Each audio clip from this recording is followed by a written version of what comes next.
All right. Hello, everybody.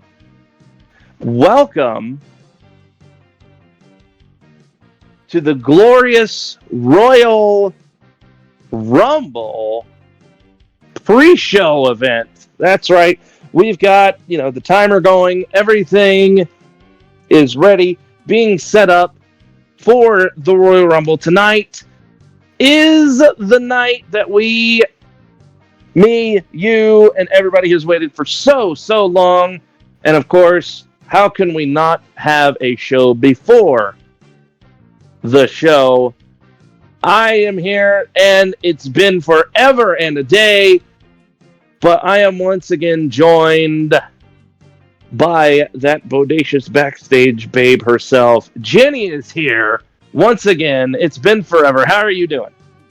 I'm doing well, Robert. It's good to see you. Feels like forever in a lifetime since I've been here in front of the camera with you talking about the GFW. I know. I mean, we've been here for the last couple of years. We've been so busy. As you know, we've went through a big change, and now here for the first time in forever, we got ourselves a pre-show for one of the biggest shows here in the GFW. All right, and we've got a lot to talk about. And I'm sure you've got a lot to talk about because you've been backstage this whole time through all this stuff. I'm sure you got a lot to get off your chest. A lot of stuff happening backstage. I'm hardly privy to any of that because I'm out here in my little booth calling the action. You're the lady that's back there. You're the one that helps everybody. Whether they need it or not, right? And I am a little interested to hear what you think of the help you technically got this year, because in the past, I know we've gotten a few injuries, and you've been obviously a medical marvel all on your own, helping people, stitching people up, all that type of stuff. But this year, you've gotten help from actually a superstar who has a medical degree themselves, and they haven't been in action a lot. But the surgeon, how have things been going on? How's that been working out, amongst other things? Well, it's always great to help out the show in any way I can, whether that's getting a superstar chicken nuggets from catering or making sure that their cuts and bruises are tended to. It's been an experience, especially this year with the surgeon backstage with me. I see a lot more lightning bolt pitches in folks than normal, but it's been a relief to have some help back here. All right. Well, that's good. And speaking of that, we've had I know a number of things happen this year. One of the big one, we saw a new match introduced. I want to get your take on it because we had probably a big injury from it. It was a finishers match between which somebody will talk to about here in a little bit. But I remember he just recently came back. It was Tom the Iron Man. What do you think of that match, and what happened to him during that match and his recovery and all that type of stuff? What you got for us? Well, as everyone knows, our superstars here are always willing to fight at all times. It was tough at first to get Tom to take time off to heal his injuries. The last thing we had to worry about was he had a bruise on his pinky toe, but thankfully that's healed. So he looks like he'll be ready to come back here in a short amount of time. All right, yeah, because he recently started to come back in action, not full force like he was, but I'm sure we'll possibly see him tonight in the Rumble, which we'll talk about all that type of stuff. But is there anything about anybody else that you can really think of backstage that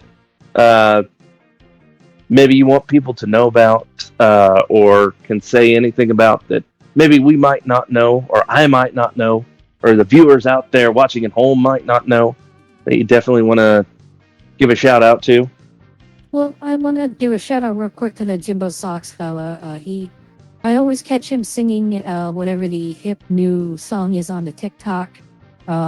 He blows up my Twitter inbox and my email with all the new hot trends, asking me to dance with him. But I have to keep telling him no, otherwise, I'll have some embarrassing video of me on the internet.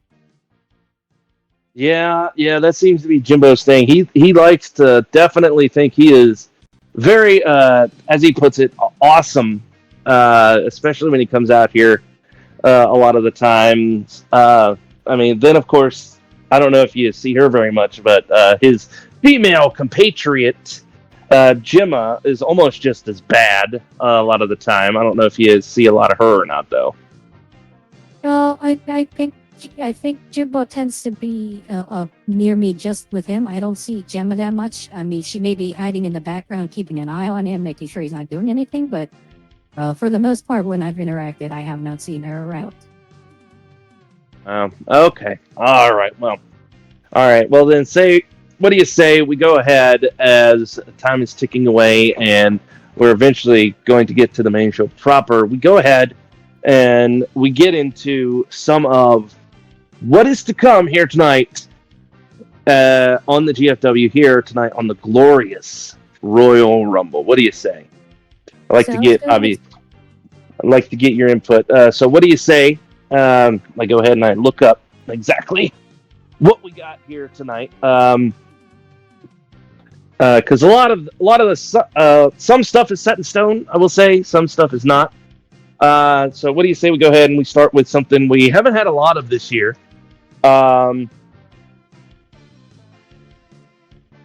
We got this tag team thing going on, as you can see between a little snippet here between the Varsity Club and the Hang Time Crew, where, well, the Varsity Club, they've been doing what they like to do, I guess.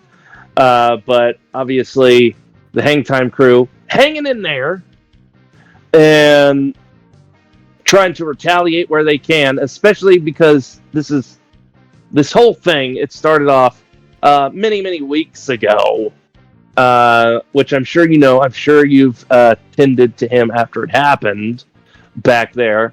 It was when the Varsity Club over there, when there was an initial match between them and the Hang Time Crew. All right, Bolin and Grayson, where for some reason they just kept picking on Peter. They kept beating him up, just trying to take him down, take him out, and that's where all this started from. So, what's your take on this, Jenny? Please. Well, maybe backstage watching on the monitors, I was surprised as well as everybody at home watching along that Peter was the one to take the most damage out of that tag team match. Because usually you figure it's going to be one of the combatants, not the individual standing at the ringside. It's not. It's tough to see anybody get taken out, and especially when it's one of the hang time people. But yeah, I was just as flabbergasted as everybody else backstage. Right, because that is one thing that we have seen a lot from the Varsity Crew, whether they are in singles or tag team action. They definitely are very chip on their shoulder type thing, and they definitely did not like PETA being there at ringside. And also, you saw where there was supposed to be a singles match, and there was some interference, and they both, I think, unfairly got thrown out at ringside. But I mean, the ref is going to do what the ref is going to do, and I don't know what that was like for both of those guys coming backstage, but I'm sure they were pretty not happy. I guess pretty not happy, if I were to suspect. Oh yeah, no. If you get thrown out of ringside, you're not going to be happy about it. And they were tearing up the backstage area. In fact, One of them knocked over a series of chairs that, fortunately, because I had nothing else to do at the time, I had to pick up, and it was very uncomfortable. So you hate to see anybody get kicked out of ringside, but props to the ref for doing his due diligence in his job. All right. Well, all right. Well, then I gotta say, I don't necessarily know what to think about all this personally. I mean, well, how about we go with this? It's something we've done in the past.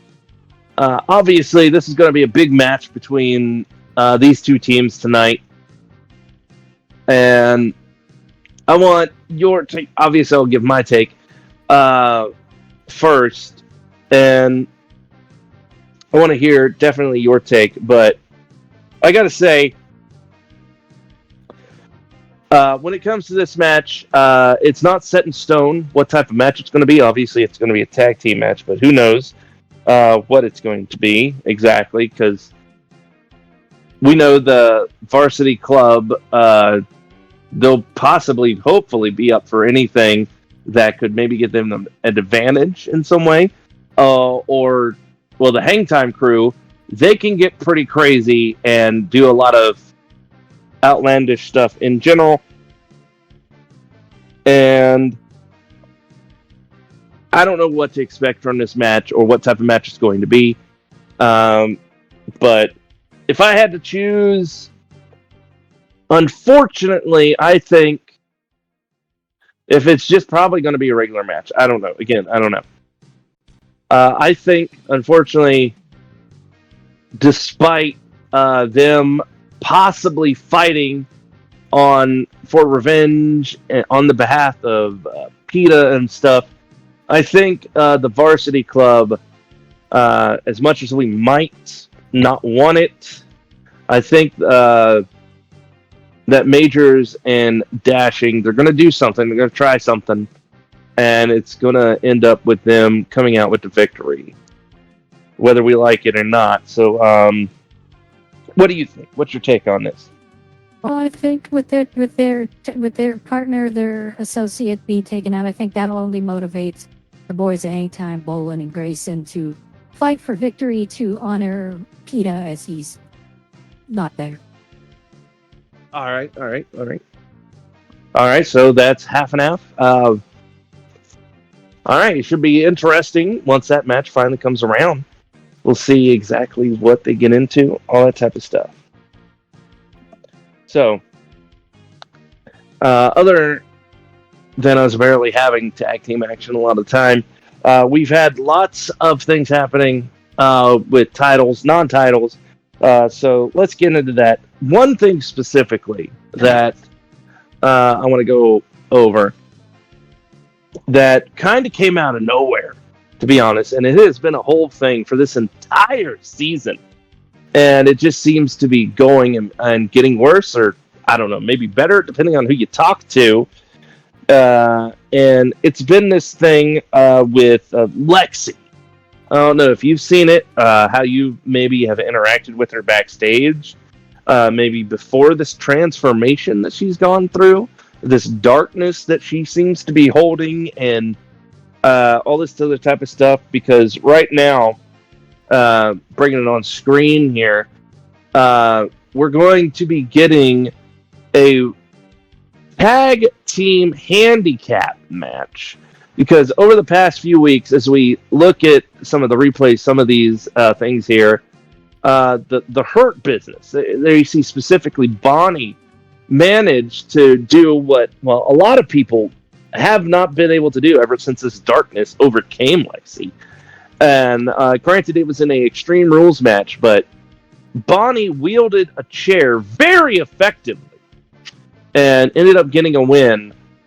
And it was shortly after that, Lexi obviously just went off, tried to absolutely demolish Bonnie. And of course, as you can see what's happening here, her partner in the Hurt Business came out to help. And it's just been a thing from there. So what's your take on this, Jenny? Please tell me what you think on like the Hurt Business or Lexi in general, what you've seen backstage, or what you've heard from other people, all that type of stuff.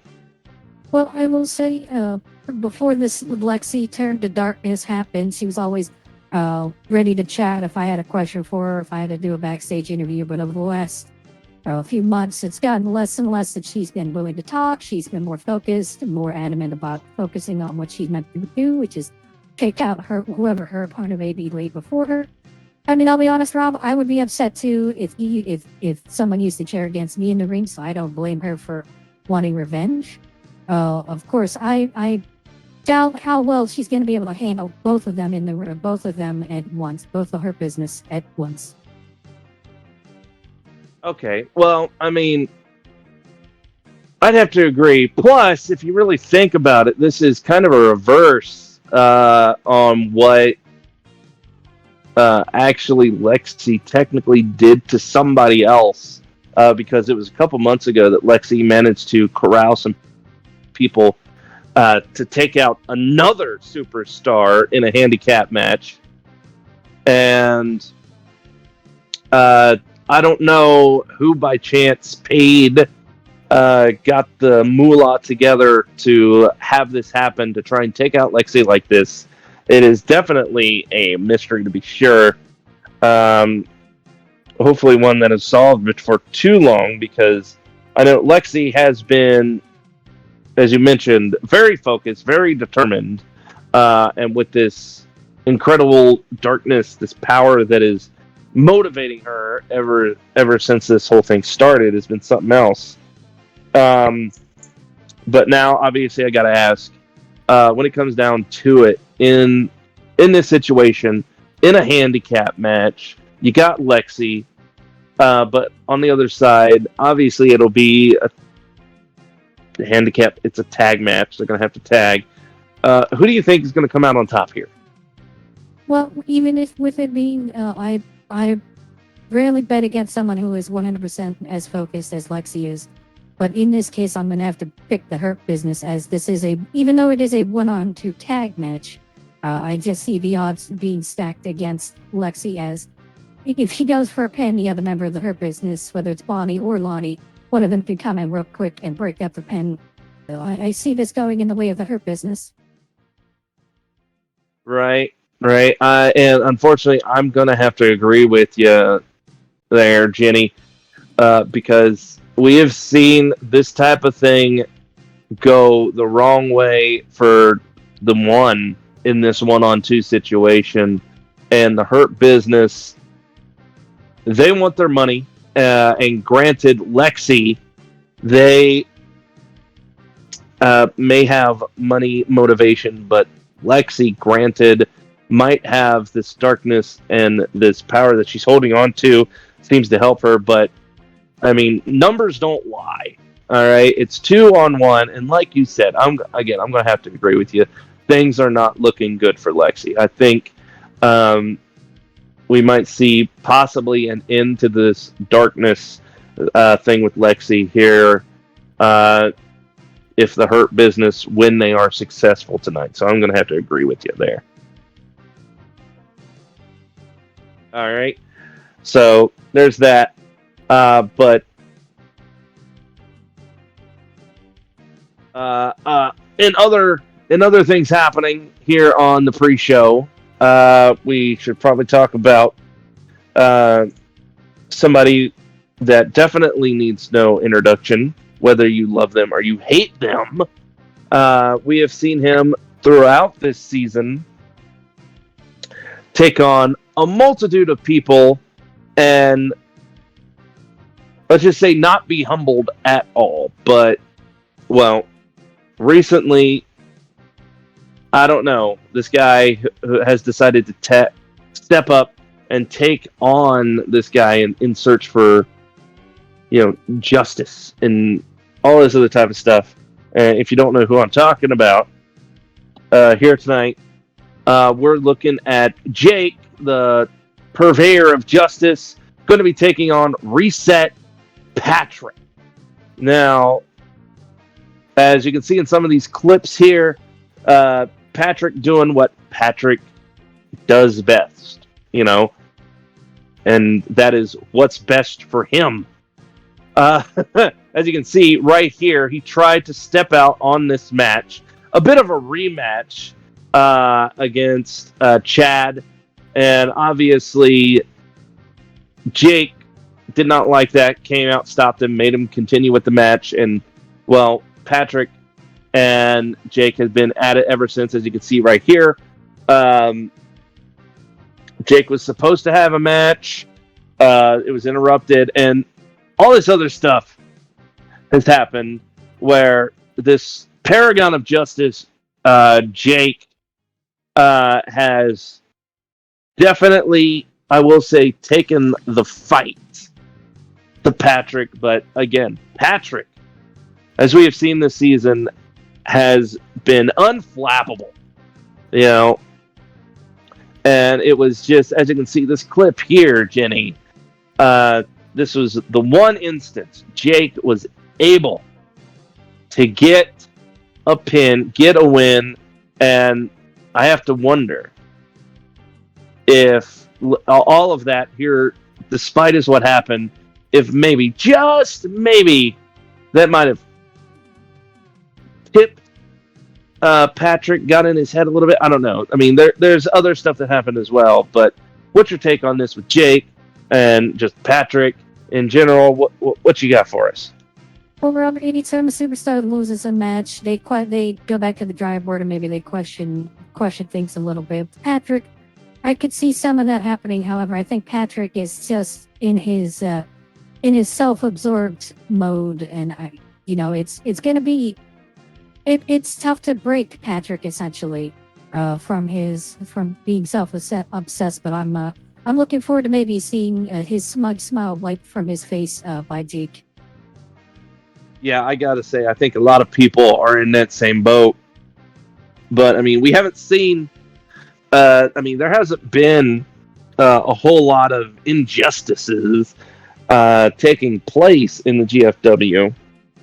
So Jake hasn't seen a lot of action. But what do you think of Jake and him after so much has happened with the likes of Reset Patrick? What do you think of Jake? What do you think he might be looking into or looking forward into getting here? Well, of course, anytime you fight for truth and justice, you're always looking out. You're always looking to keep your eyes in the back of your head, watching out for any dirty tactics your opponent may use against you. So I think the best bet for Jake to win this match is to keep an eye on Patrick and make sure he's not trying to cheat his way to a victory this time around. Right, right, that's true. And this is one of those instances where we don't know what exactly kind of match we have coming here. Because it hasn't been decided, even though the clock is ticking down. And we'll get that match eventually. Sure, it's still being discussed. And if I'm not mistaken, we still need to have all of our superstars like pick their numbers for the eventual Rumble. But other than that, that's later talk. So in this fight for truth and justice from Jake and Patrick, continuing on his terrorizing raising of everybody in his path. In this match here tonight between these two, who do you got, Jenny? Well, no, you want to root for truth and justice, and you want to root for the guy who the fans want to see win. But I think in this instance, I think I'm going to take the self-absorbed individual, and I'm going to pick Patrick in this match. I think just the way he's maintained himself throughout this year, I think Patrick takes the W. This instance at least. You know what? I can understand your thinking there. I mean, Patrick has been on fire, so to speak, for so long.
the sexy way of baby.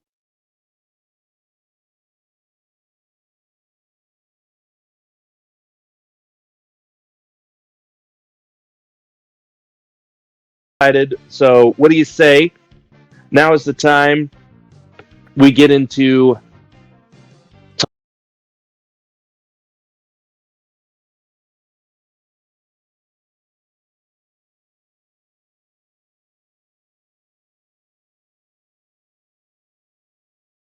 for the title, and at the time, basically a whole bunch of shenanigans happened. All right, and it just seemed to flip a switch in Silent, and well, now we're here. Now we're here. All right, Viral has been taken out. We haven't really seen much of him, but now Silent has put a target towards Rope. All right, and obviously Robe, as you saw, not one to be messed with, but definitely made it show that maybe he should be punished. Well, Maybe he should be taken out. You know. yeah. Well, Rob, let's not forget a bit ago that there was the infamous backstage brawl between these two, which saw them just beat the crap out of each other for a good 10 minutes. Oh I yes. mean, I was on my way to interview Robe before he was leaving the parking lot, and as I round the corner, I see Silent Hero jumping from behind, and I was not going to get in the middle of that. I was going to let them hash that out because that was, as we all remember, that was a violent fight for sure. If you look at it, to a point, Punisher Hero could be correct in that he feels wrong that his title was taken from him. But Right. Right. I don't blame Because Robo for standing up to him either. right. Because here's the thing. For a while, Robe was the champ. All right. And he held the title not for a long time, but long enough. And Silent, if I'm not mistaken, the Punisher Hero, as he likes to be called right now, he made it a very loud, I guess you could say, point to say that he wanted to take on Robe. But Robe never, how do you put this? Never got around to facing him for whatever reason. I mean, a lot of people would say that maybe Robe was ducking him or whatever. But either way, it all led to that fatal four-way match a couple months ago, and yeah, it has been just a terrible thing since then. And as it's like, I gotta ask, like specifically Robe backstage. I know he's somewhat mysterious, but um, what exactly do you see like from him in all of this? Because it's at least in the ring, he's made it so that maybe he needs to be knocked down a peg. What do you think? What do you I got? mean, Rob, anytime someone wins a title, there's going to be not an era of smugness, but there's going to be a boost in, let's say, confidence and ego in said wrestler. Anytime you're viewed as the champion, it's not. Sometimes it's a natural thing. Sometimes it may just happen on accident. Whatever the case might be, being a champion in this company, there's a sort of stigma or air of confidence that comes with that. Sometimes some folks can be, very humble about it and be appreciative of every moment that they have that title around their waist. Other times, some folks may laugh and say, "Ha ha, I'm the champion. You don't get anything from me. I'm just going to hold on to this belt as long as I can." And in this instance, I think the fans would agree with me. Rogue's been a little bit teetering towards the overconfident, maybe a little bit too much of an ego in this instance, at least. Right. I mean, that I would not put him past that. I mean, you would probably see more of that backstage than I would out here in watching him in the ring, but definitely has that bit of pompous air about him when he gets maybe a little uppity or something, some sort of recognition. But either way, hopefully, maybe that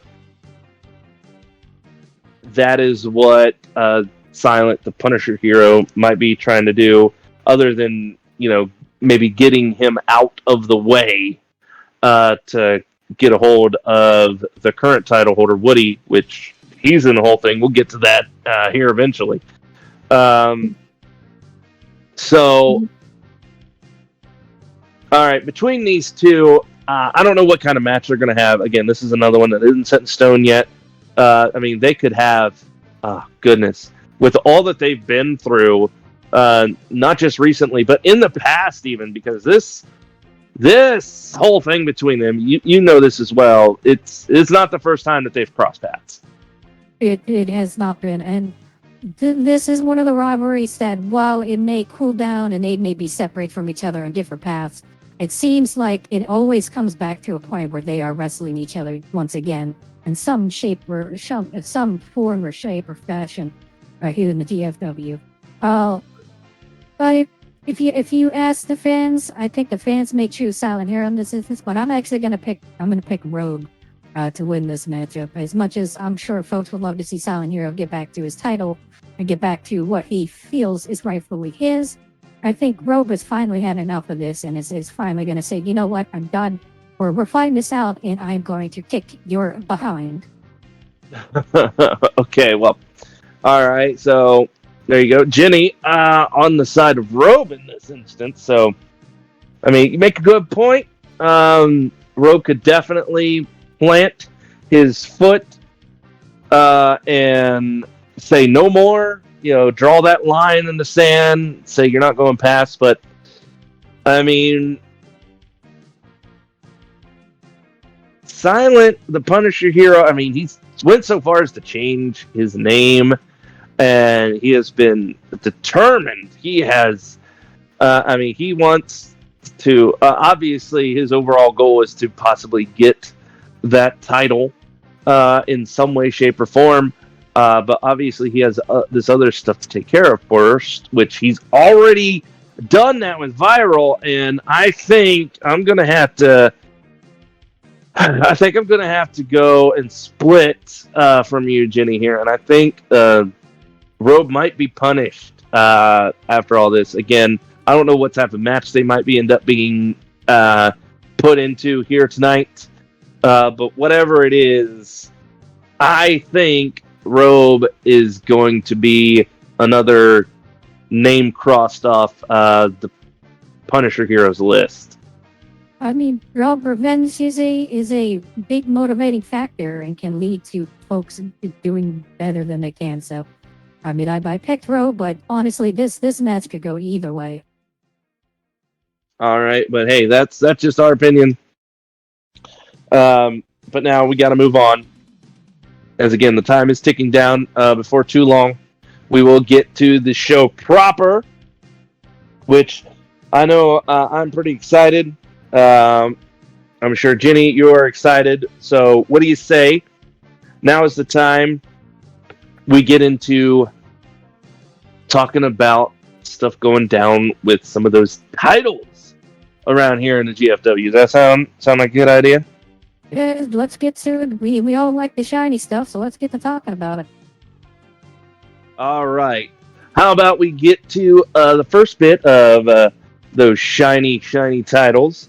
How about we talk about the FAB title? Now, I'm sure you've seen her backstage. I don't know if you exactly speak her language. I don't know exactly how fluent her English is, but the current FAB title holder, Mercedes Yamashita,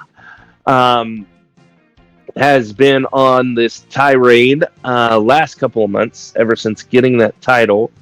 And right now, she has a not so old friend looking to take her down again, known as the Great Akira.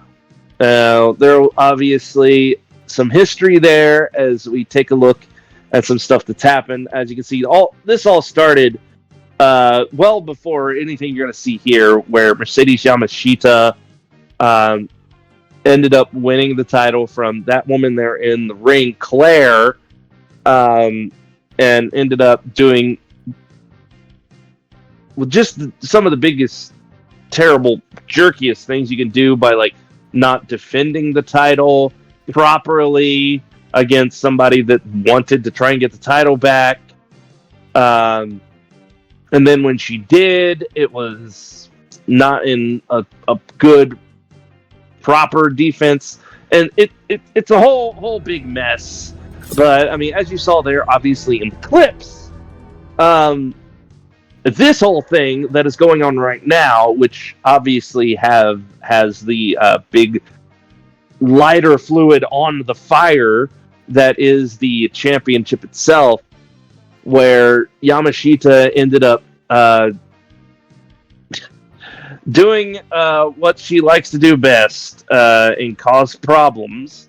Coming out in what was supposed to be a obviously regular just exhibition match between Claire. I mean, Claire's a good girl. I mean, I ain't got nothing bad to say against Claire. She has put on some incredible matches this season, with or without that title. I remember distinctly a big match for a title against Gemma. Do you remember that big like Hell in a Cell match between them two? I do. I do remember being worried backstage watching the monitors with all the damage that was being done to each other. I will say this: Claire has always been a kind individual backstage, whether it just be passing and talking, equal in catering, or if I'm tending to any of her battle scars, if you will. She's always been a kind soul to talk to and to interview. Okay, all right. Well, that's good. I mean, that's good. That's good to hear because she's always come off as a nice, good, upstanding woman here in the ring. But I mean, this ain't about Claire. I mean, it started, but ultimately, as you saw, Akira was essentially thrown in the middle of this, and obviously, the flames of their past have are burning once more. And now, like I said, there is a title in between them, and Yamashita has been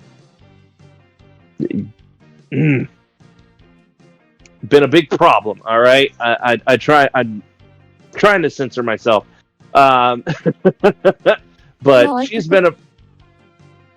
I was going to say, I completely understand, Rob. Yeah, it's when talking about Mercedes Yamashita, it is tough to keep ourselves professional, as it was, as we try to be here on the program. Right, I mean, because she came out and again she caused all the hullabaloo in that initial match, and it's just escalated from there between her and the Great Akira. So despite any possible cultural differences and misunderstandings from either Yamashita or even Akira, because we've seen Akira in action. She ever since being here in the GFW, she kind of had some trouble fitting in. All right, not being able to really find her place in the beginning, but ultimately she's here. She's been a great superstar to have in the ring, but what do you think of either of them? Like that, maybe we don't get to see. What's your take on that? Well, I mean, coming from overseas in Japan and joining the GFW, there's always going to be an adjustment period, whether it's a short adjustment period just to the the style of wrestling we do, or just fitting in with the folks backstage. So I couldn't blame Akira for having a trouble getting her feet underneath her here in the GFW, if you will. That being said, knowing that they're former friends, used to be tag partners overseas, now fighting over that is true. Now fighting over the FAB championship. It is. You don't want to see friends fall apart like this. But if I'm a betting person, I'm betting on Mercedes Yamashita once again trying to underhand everything and keep her title with her, because once you get a title, you don't want to lose it. And because, like I said, there is a certain confidence or an air of ego that goes with being a champion here. All right. So you're in the Yamashita corner. Oh That's what yeah. I'm taking from that. Okay. All right. Well, I definitely see your reasoning with Yamashita, and the way this all came about. I think this is one that, with everything that we've seen with Yamashita here in both the past and even the very, very recent past, ever since she's had that title, I think I'm going to have to agree with you on this one. I think Yamashita is going to do and try everything that she can to keep that title, and I think she's actually going to be successful because we seen what she did to Claire and was able to hold on to the title, and I think unfortunately, I think it's going to be the same thing here. And I think that, unfortunately, yeah, sure, that sucks for Akira because she's she's a good gal, but I think Yamashita has gotten her hands on something and has that spotlight, and I don't think she's going to give it up. Well, the spotlight can be the spotlight and the the the fame that goes with being a champion is tough to want to give up, and some folks, like Mercedes, will do anything to keep that around their waist. Yeah, yep, I agree with you. All right, so that's the FAB championship, and there's plenty more championships to go around. But how about up next we talk about the most extreme, the hardest core championship. I'm sure some of the matches for this championship has definitely kept you on your toes in the back in a lot of ways with what they are and what becomes of them. So how about we talk about the hardcore championship, which we've got between Dezen Hall and Dylan Toomey. Now, obviously, we know this is going to be a hardcore match because it is for the hardcore championship. But obviously, as you can see here in these clips and other things that has happened, if you've been tuned in here to the GFW over the past couple of weeks, Dylan Toomey has shown his dastardly side once again ever since getting a hold of this hardcore championship. Um, and it has been to of Dezen Hall, who is he is a newcomer, and he has, well, I mean, he's risen at this point. This season is not like he just rock, but long title was the hardcore championship. But unfortunately, we have the veteran GFW in taking that title from him, and will definitely showing as I mentioned, his dastardly side once again. So, what's your take on all of this, and maybe just some hardcore matches that we've seen in general, all that type of stuff? Well, let me first start by saying, Rob, that the hardcore matches put more work on my plate sometimes than I can handle, even with my new assistant this season. But I know it's good TV. I know the fans love it, and they love seeing chair shots, kendo sticks, and all the weapons in between. As far as Des and Highs, and I make it similar to when Donut Rise a few years ago, when Donut slowly rose through the roster up in the 30, won the event that we're at today, and eventually became the heavyweight became champion around here. Well, that's true. That's true. I remember that because I mean, he had been here for on the show for a while. Donut had, and he just kind of came along, kind of this thing, and eventually he's definitely at this point a really say see something like that happening for Dezen Hall. all as well. And keep fighting the good fights against the right people or even the wrong people. And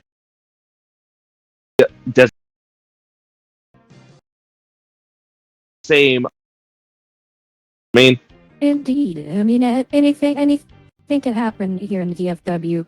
One thing I will say for certain is that press in this match. Sometimes the enemy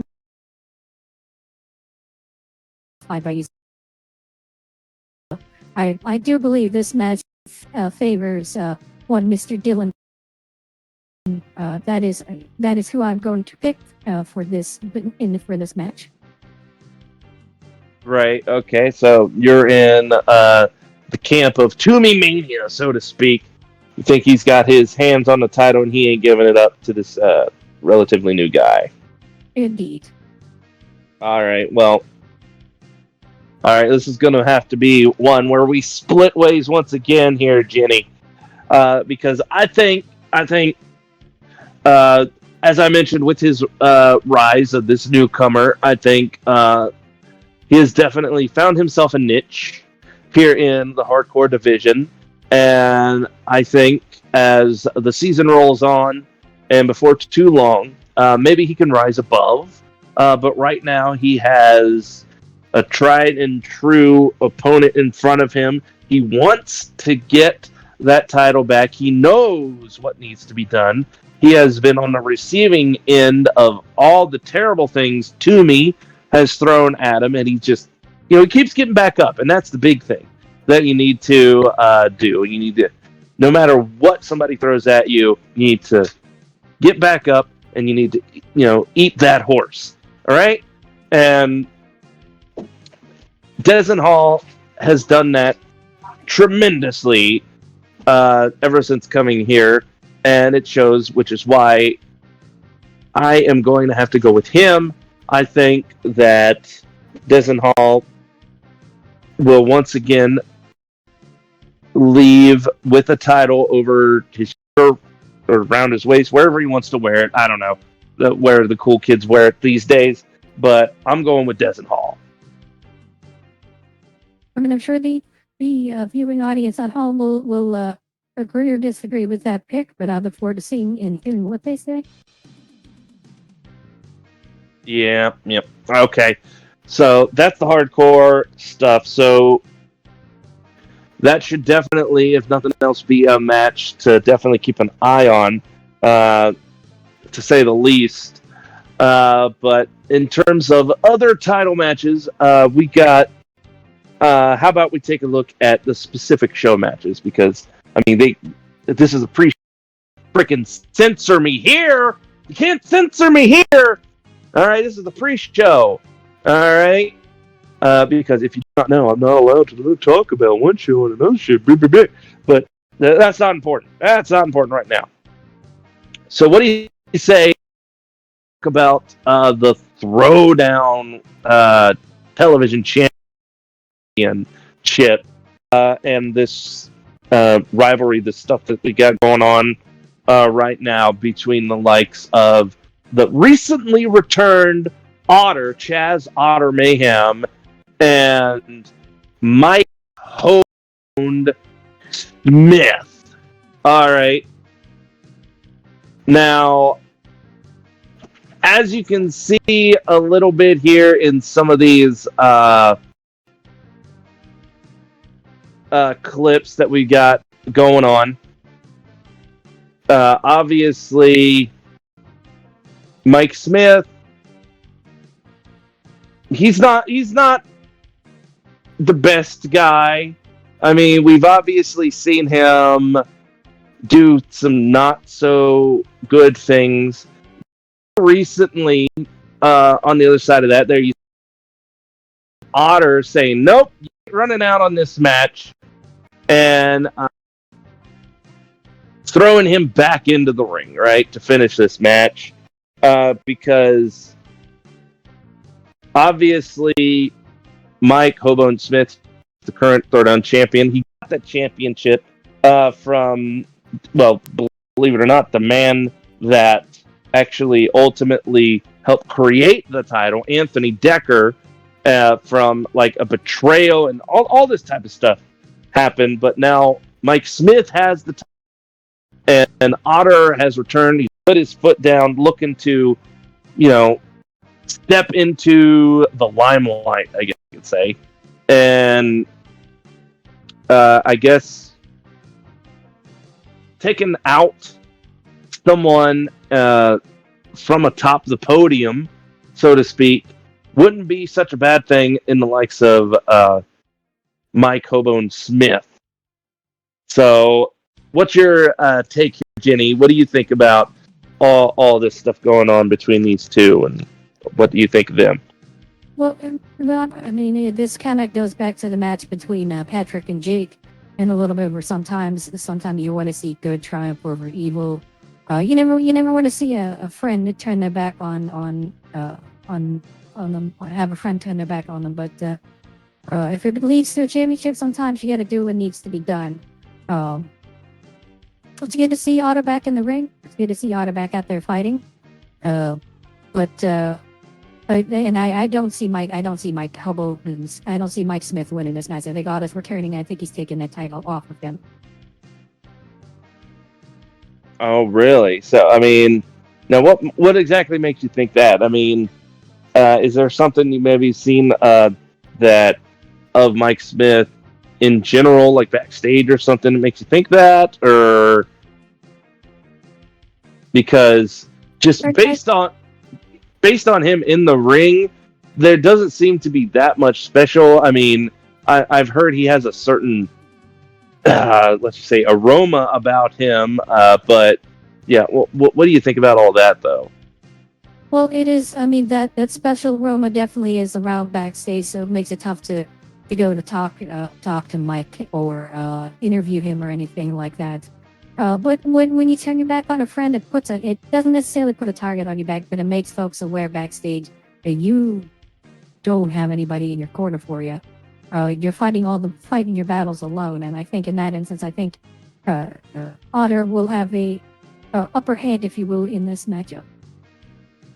Okay, so I gotta say, you're picking Otter for this, and I will say again, I'm gonna have to agree with you. It is good to see Otter back. I mean, he's gone for a while doing what, I don't know, but I mean that's his problem. But seeing him back in the ring, we saw him come back in a big match, right? That maybe he didn't do the best in, but it was a good comeback for him, to say the least. But now, seeing him here and seeing him up against the like of someone like Smith, I'm gonna have to, if I had made it apparent, go with Otter here, because I think with him back, him in the swing of things, I could definitely see him. At this point, he's gotten all of that. What do they like to call it? Ring rust, I do believe. All of that is out of his system. He's good to go. I think he's going to get that title, just as you said, off of Smith and really hit the ground running at this point. So, yeah, it looks like we are of the same mind here, Jenny. All right, but that's just one show's title. We've got more than one show. All right, we've got another show. It's called Knockdown. And the current Knockdown Nut title holder has had that title for a while. Obviously not consistently, as I'm sure you know, Jenny. But he's had it for a while. He has been, one thing you can say that he has been is a truly fighting champ. All right, ever since the Knockdown Nut title was introduced, don't you think? Agreed. I mean, we saw it initially with Jimbo, and now to our current champion, Short Bus Eric. Right? And here's the thing: this is one of those matches that actually has been decided what it's going to be for the title. As we take a look at some of the clips of what has happened here, it is going to be a 2 out of 3 falls match. As now, if you don't know, this whole thing between Pierce and Eric, it started from that elimination chamber match put on by freaking Dumpster when he took the title and kept like trying to keep Eric back and not wanting to face him and doing all this stuff, right? That it was smart. It was smart of Dumpster. It really was. I will give Dumpster that it was smart, but ultimately it didn't work. And we saw Eric regain the title once again. In that very hard fought, I might add, Elimination Chamber match. But that same match is where we saw Pierce's return, the assassin return, after he was gone for a long time. But he is back. He obviously has a statement to make, especially in that return match where if you watched it, he almost won. He got very, very close, but Eric was able to fight on and fight through and managed to hold on and get his title back. And also, if I'm not mistaken, this 2 out of 3 falls match was, I want to say, Pierce Purch's idea, because he said he wants to be made the winner, either one of them to be made the winner without a doubt, with no bullcrap getting in between any possible submissions or countouts or anything like that. Which is why I do believe for the title we're having a 2 out of 3 falls match. So, what do you think of like Eric this season, or the big return of the assassin Pierce Perch? What have you got there from the backstage and stuff that we don't see there, Jenny? Well, I will say that with Rob, with Eric, it is always entertaining to watch him wrestle, for sure. I mean, whether it be his rivalry with his former tag team partner Jimbo Sox, or the matches he had with Dumpster Monkey over the title. The Nut title has brought entertainment to the GFW for sure. That being said, I think a lot of folks are, I'm not going to say tired of seeing Eric in the title picture for this bout. I think that some new blood, some returning blood in the assassin Pierce Perch will bring some interest to this match. And as you said, with it being a 2 out of 3 falls match, it will definitely bring less of a fluky win for for Pierce or for Eric. You're gonna have to earn that second fall for sure. I mean, you can get the first fall rather quick, but that second fall is where it really matters. That being, it is the case. I mean, I don't have a problem interviewing Eric after he retains his belt or anything like that. But I'm looking forward to, and this is my prediction for the match. I'm looking forward to interviewing Pierce Perch afterwards, holding the Nut Championship. Right. Okay. Well, one thing you mentioned that I don't think gets mentioned enough is the man that, introduced the Nut Championship for Knockdown, the Knockdown Nut Championship. It was Jimbo, and I will admit, it was kind of sad to see this split between the likes of Jimbo and Eric, which again, it's not mentioned much nowadays. But they had themselves some knockdown, drag out fights over that title. And it was rough to see because Eric and Jimbo as the bus guy, or what was they called again? I do believe, Rob, that was the bus rider. Yes, they were one of the dominant tag teams of the last couple of years here in the GFW. It was tough to see. I mean, Jimbo backstage was upset that they were being split up, but he was happy at the time because he was bringing in a new championship to the show. But he was not a fan that his first opponent for the championship was his former tag team partner. Right. I mean, well, and that's just it. It sucks having that wedge in between them, but that also shows how hard people and superstars here in the GFW will go for that glory, for that gold, which isn't necessarily a bad thing. It sucks, yes, when a tried and true dominant team such as the likes of Eric and Jimbo the Bus Ride, as they were called, has that happen. But you never know. Maybe here eventually next season, or maybe sometime soon, we'll see them get back together or something. You never know what can happen here. But yeah. So now, who'd you say you were going with? Did you say you were going with Eric? What was it? I said I was going with Pierce Perch in this instance. Oh, While Eric is probably the betting favorite, if you would say, I think some. It's time for a new champion with the in regards to the Nut Championship.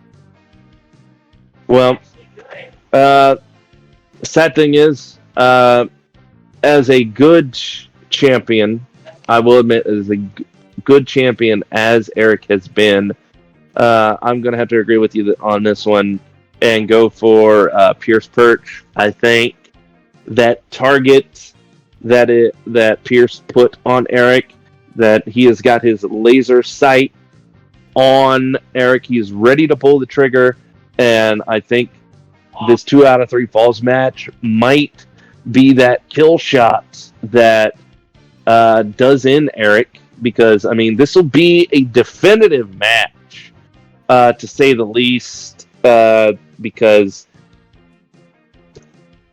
if you win this, like I said, it's definitive. You got not just one, you got 2 3 counts, or like a 3 count and a submission. Either way, you technically will have beaten a person twice in one night, in one match, twice. So I think, despite the dominance and as much of a fighting champion as Eric is,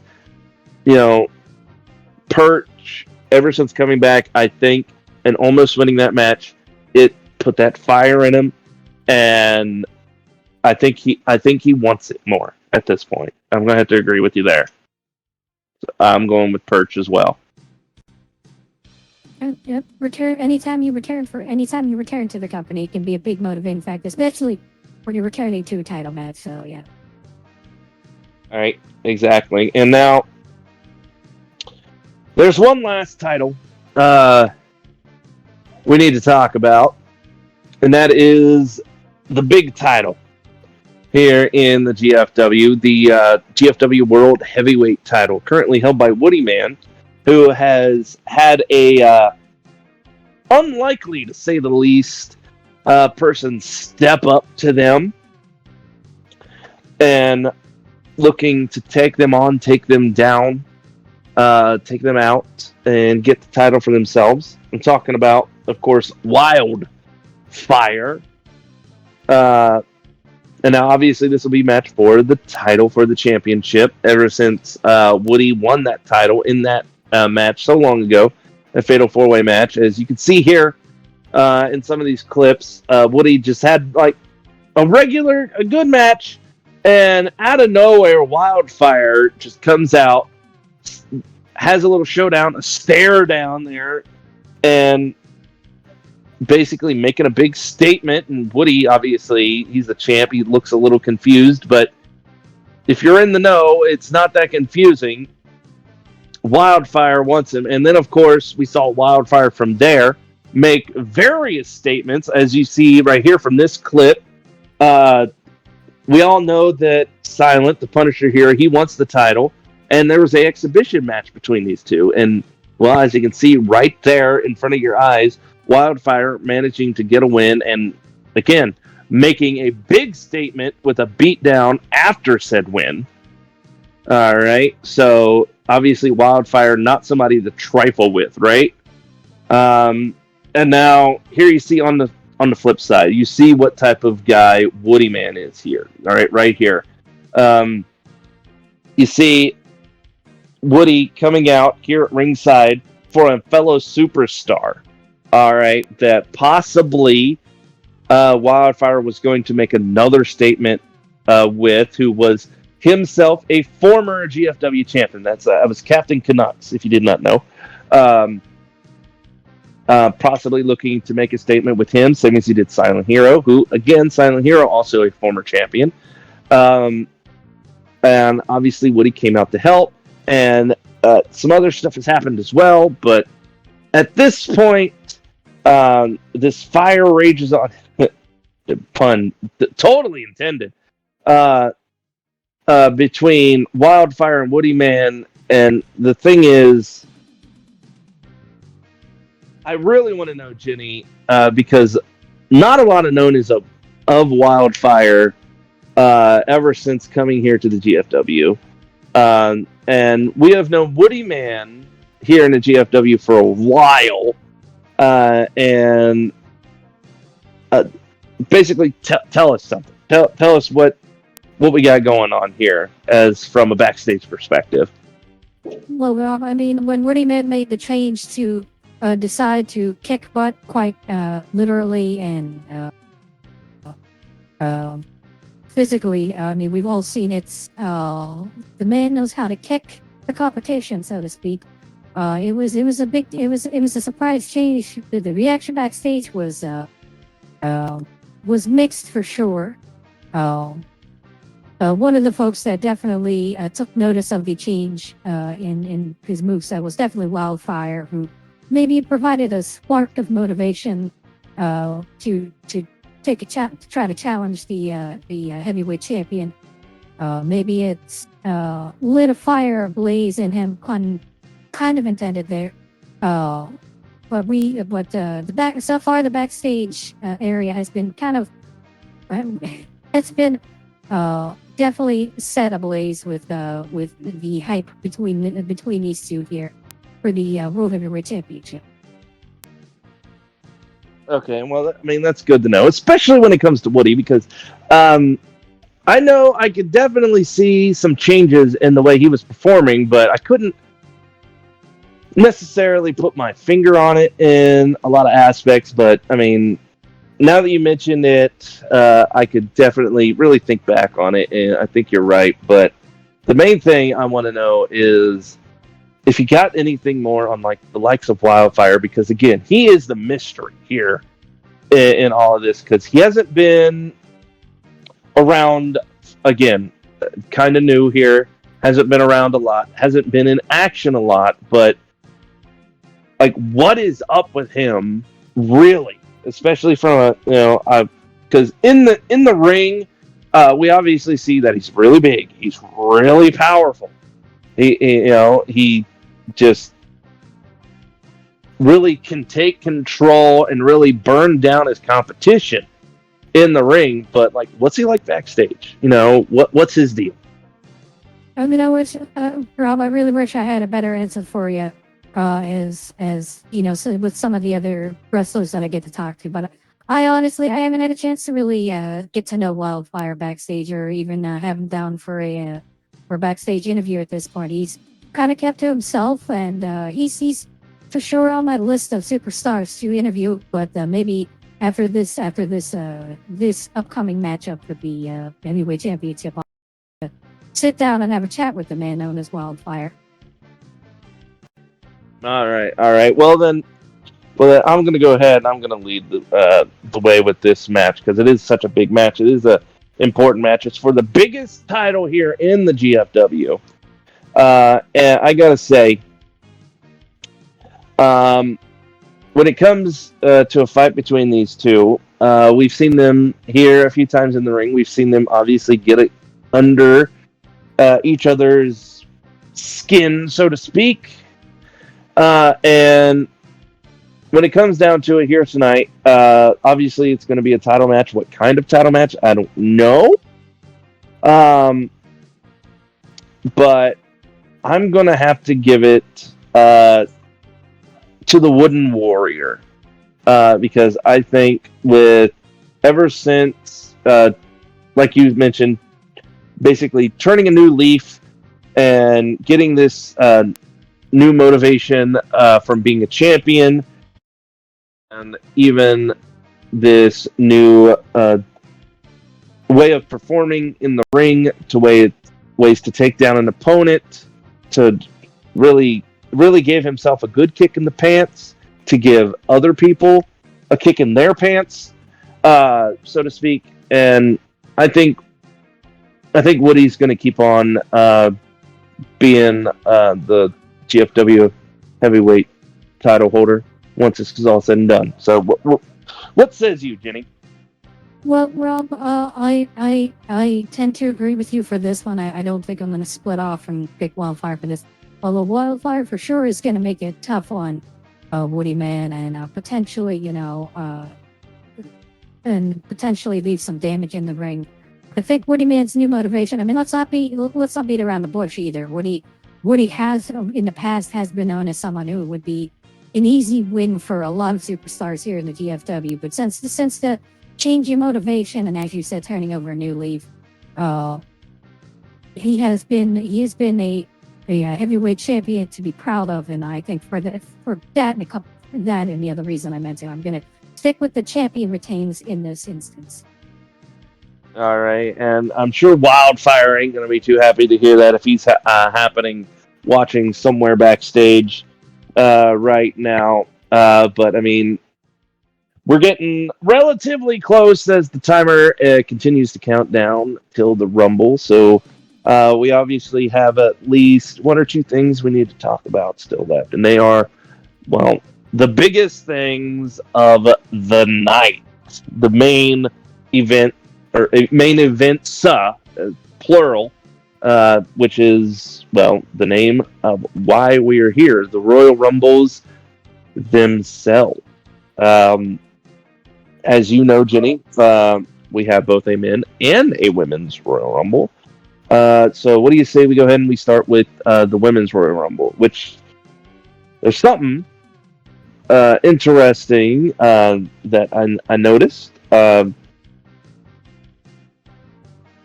Out of all of the things happening right now, there's nothing happening, nothing going on with the women's champ right now. Neko Cell is the current women's champ, and I gotta say that's kind of telling. It might be kind of smart on Neko Cell, which I don't know if she's actually going to be in the Rumble. We don't know exactly who is in the Rumble, as the time is ticking down. It's almost time. I want to say right now all the superstars that have been picked have been called, and they are possibly picking their numbers as we talk about this. But I think it's actually smart that the women's champ is sitting back, relaxing, and possibly, if maybe she's not actually going to be in the Rumble, is going to be possibly watching the women's Rumble very intently, because, as you know, the winner of the Rumble goes straight to the head of the line for a title match at SGC.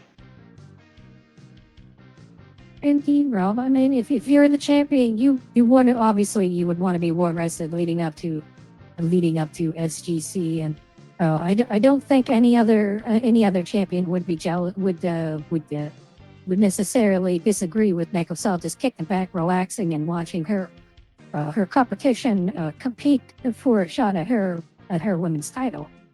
That being said, I think the great thing about the Rumble is that it brings new opportunities for those who maybe have struggled. Maybe a new superstar emerges, like I mentioned with Donut in the past. It'll be interesting to see which woman takes advantage of the opportunity that falls at their feet with the Rumble match. Right, exactly, and that's the thing. As this is, I mean, we've had a few women's Rumble matches by now. All right, so this ain't nothing new like it was in the past. And you're right, this is definitely a place, especially for the women. Maybe, you're right. Maybe we'll get some new blood, or maybe some returning person, because it's always good to have a Royal Rumble surprise or two, right?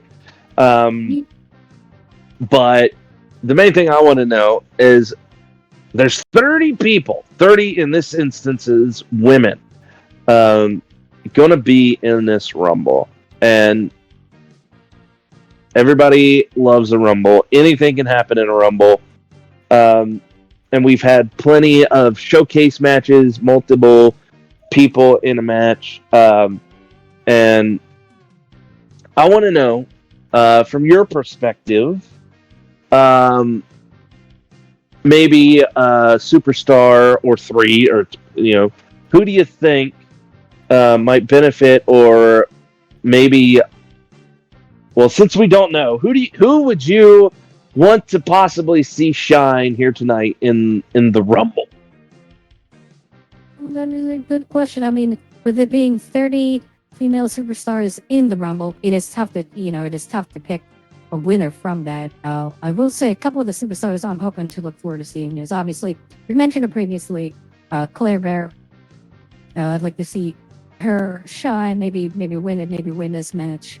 And even the aforementioned, I talked about her at the beginning of the program. Maybe the Gemma Bosox would be, or Gemma would be one to watch out for during this Rumble. But of course, as you said, you never know who may return, who may come back and may surprise everybody. Right, because that is the thing we have definitely seen in the past. We have seen new superstars, returning superstars, whether it's in the men or women's matches. And I doubt tonight will be any different. And obviously, there's really no way to predict the winner. So some superstars, I think I would definitely like possibly to see shine that maybe we haven't mentioned really here tonight. As of yet, I think somebody that we might want to see is the Boss, Lena Morales. I think we might hopefully see her here. See something good for her, maybe. You never know. Maybe she might come through with a win. That might be good for her. Then you never know. We have the likes of I wouldn't be surprised if we saw something from the likes of Tiffany Townsend, Miss TNT, because she is actually kind of tied into that whole. Harp on it too much, but I wouldn't be surprised if Miss TNT, Tiffany Nicole Townsend, we maybe see her, maybe see something from her. And then, obviously, there's a whole lot of women superstars. I wouldn't be surprised that we see some good stuff from. We got, like, Cynthia Amber.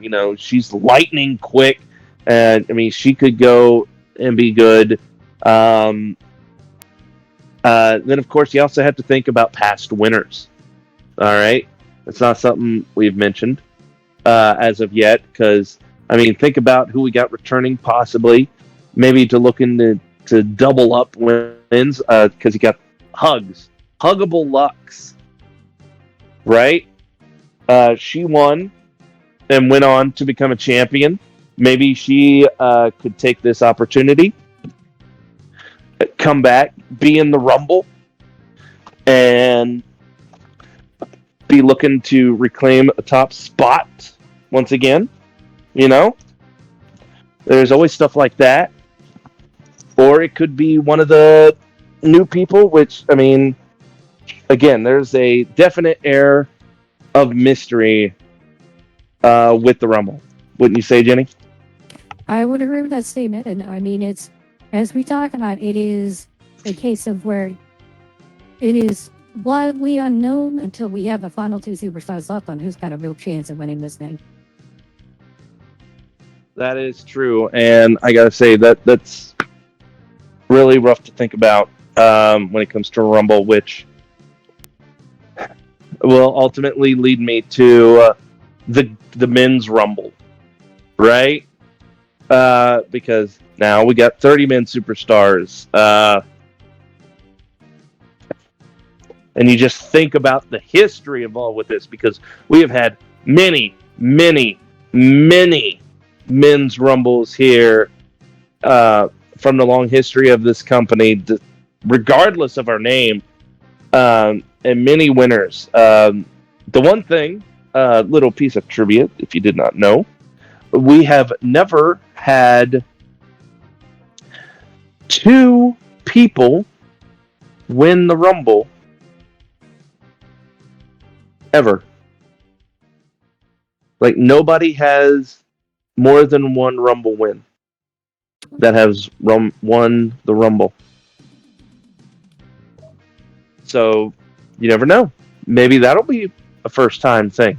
Because, I mean, if you think of some of the people that have won the Rumble in the past, maybe they could be looking for that sweet number 2 to be the first. Because, I mean, you think about some of the previous winners, like the first one that pops into my head.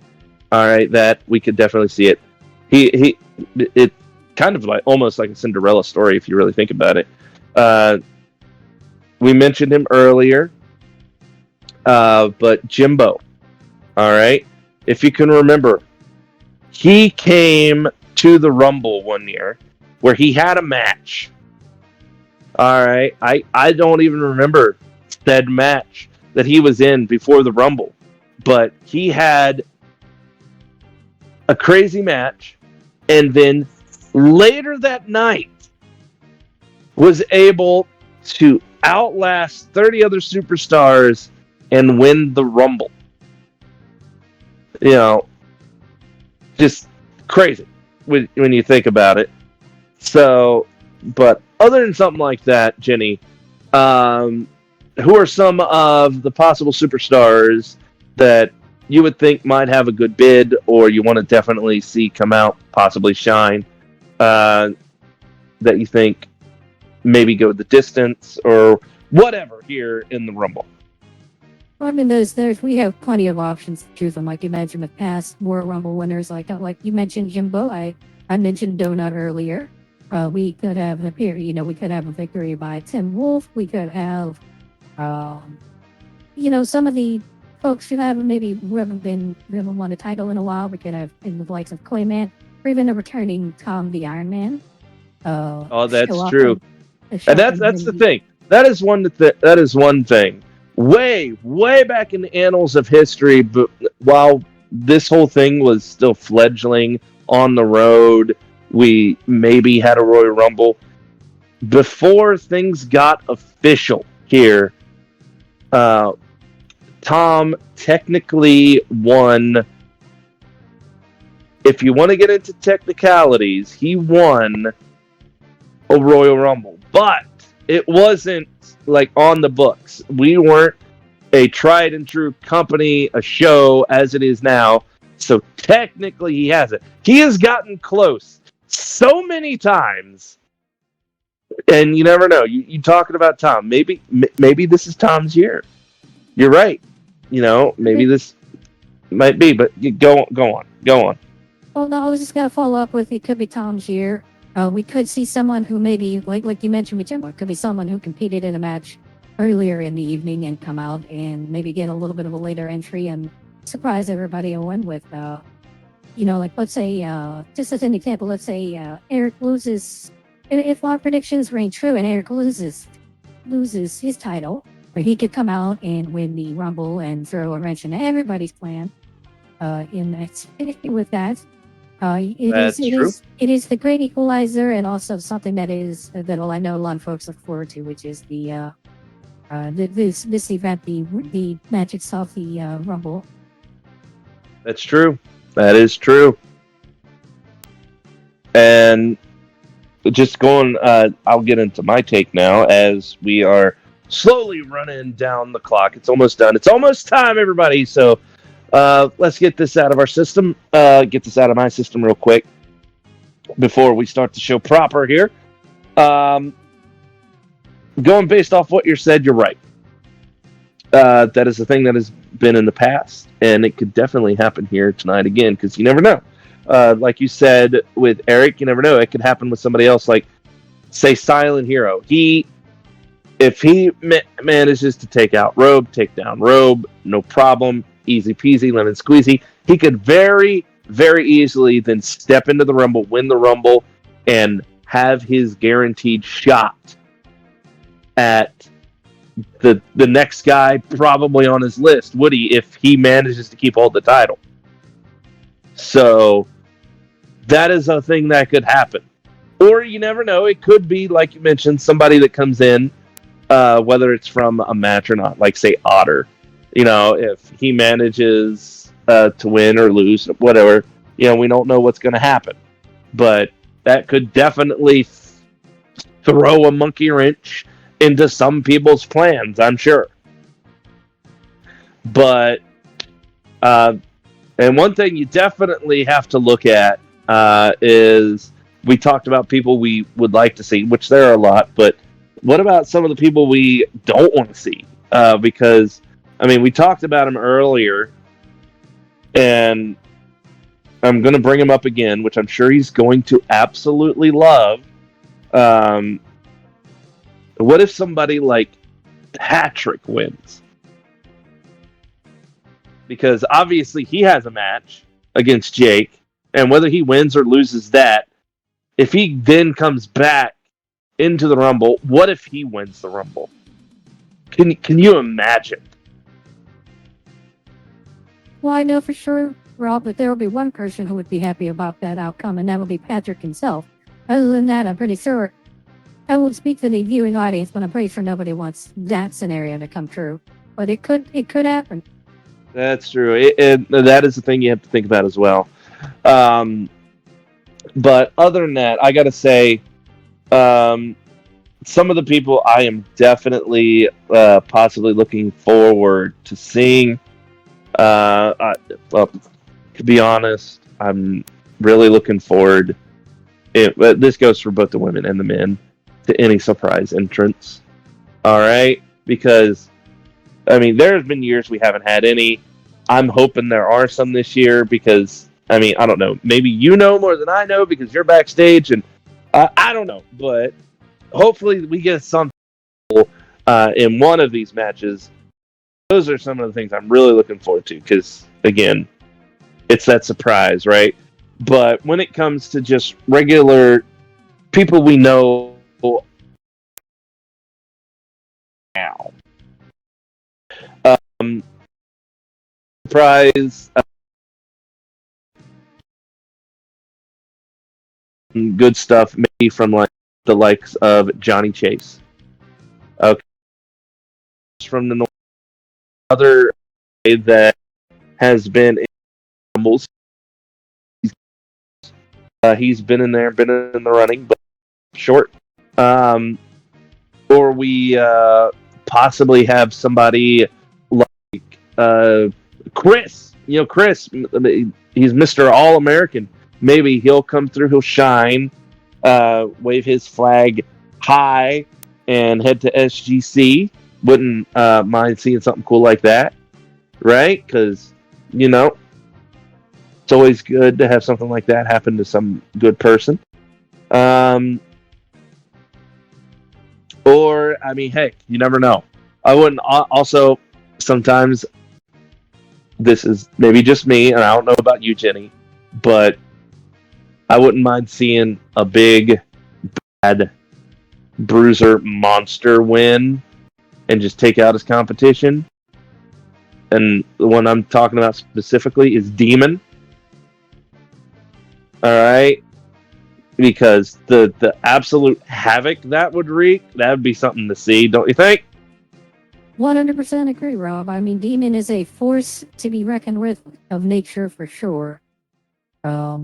As someone who has seen the aftermath of any of his matches backstage, I would agree that if he's able to get in the Rumble late, I would almost say that would be my pick at that point.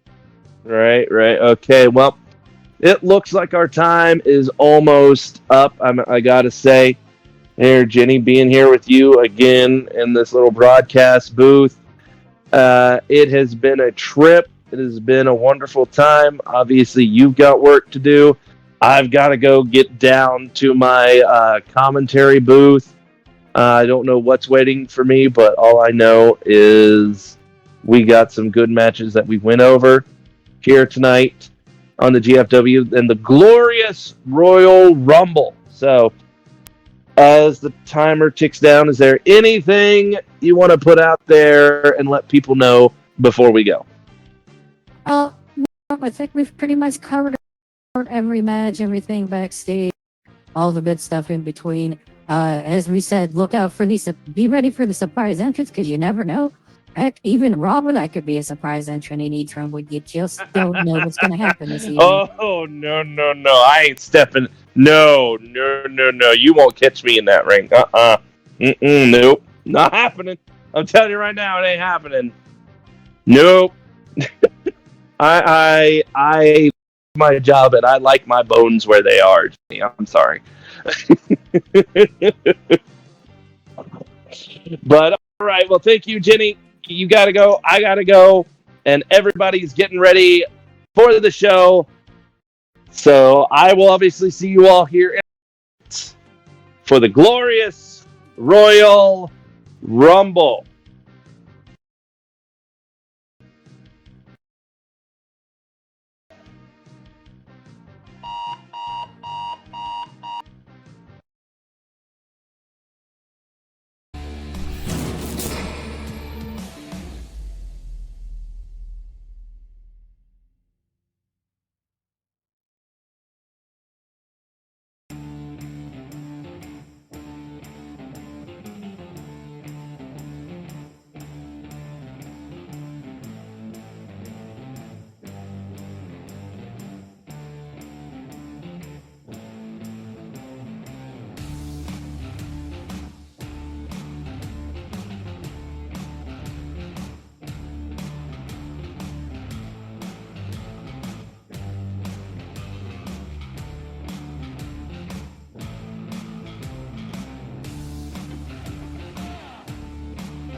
All right. Hello, everybody. Did you enjoy the pre-show? I hope y'all did. And it's good to see everybody here ready to rumble for the Glory First Wrestling Glorious Royal Rumble. And I'm going to answer your question, Lexi. Who is or was Jenny? Well, Jenny is a character that I thought up as like a major backstage hand that is female. All right. And what she does is, you know, she helps out with everything backstage, whether it be getting stuff for catering or outfit or any of that type of stuff, medical, all that type of stuff. That's the character. Now, who plays the character, who voices the character? Well, originally, it was me. Originally, it was me with a female voice changer. And what I had to do is I initially had to talk to myself in previous pre-shows, and it involved a lot of editing and a lot of time. This year, though, I had help,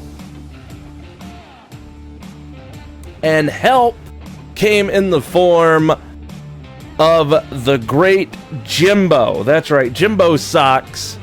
He donned the voice changer, the female voice, on the voice mod voice changer, and I was able to more easily make a pre-show and have a actual conversation with a actual human being and not just me talking to myself.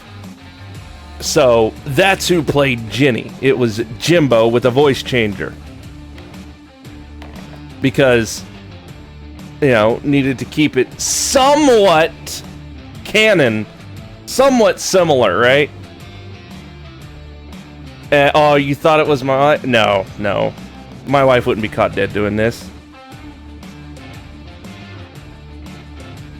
It's insane the trouble I had to get into and go through to get her to wear a mic when I do one of my various playthroughs of games that she likes to watch me play. So yeah, big thank you to Jimbo for helping me create that and put that out there. Despite the stupid fucking limiting technological issues with...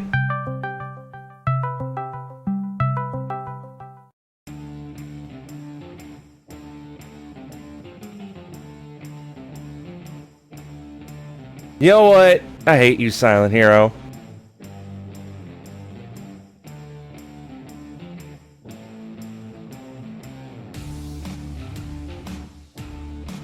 But anyway, thank you for helping me out with that. Jimbo. But I can say, after this show, going into next week, those type of issues will hopefully be a thing of the past. Yeah, but who's Ginny? I just told you who Ginny was in... Well, who she was.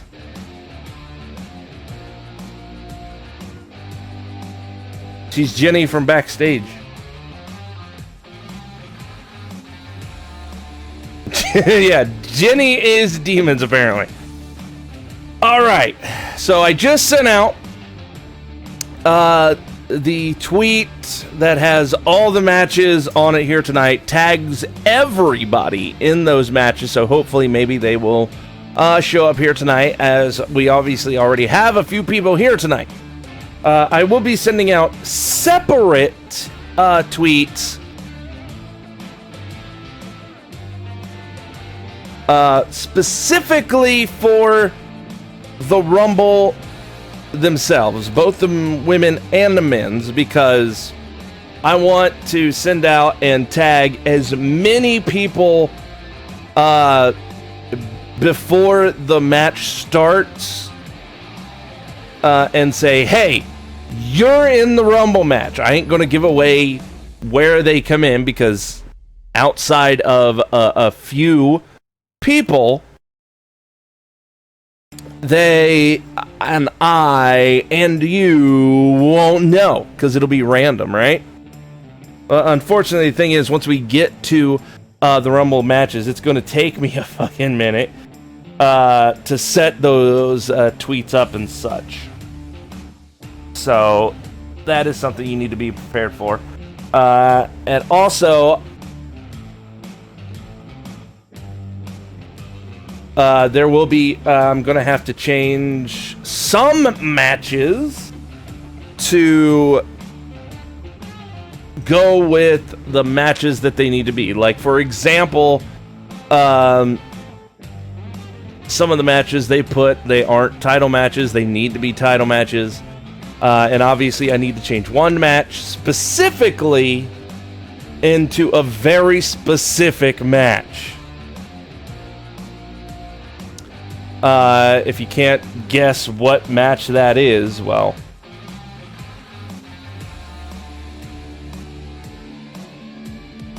you'll see it eventually. Now then, so yeah, if you were here for the pre-show pretty much was the news section. So I ain't got to go over that.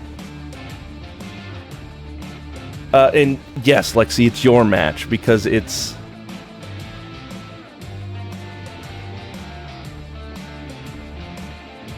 supposed to be a handicap match, and I actually have to set up that match because of everything, but that's not important.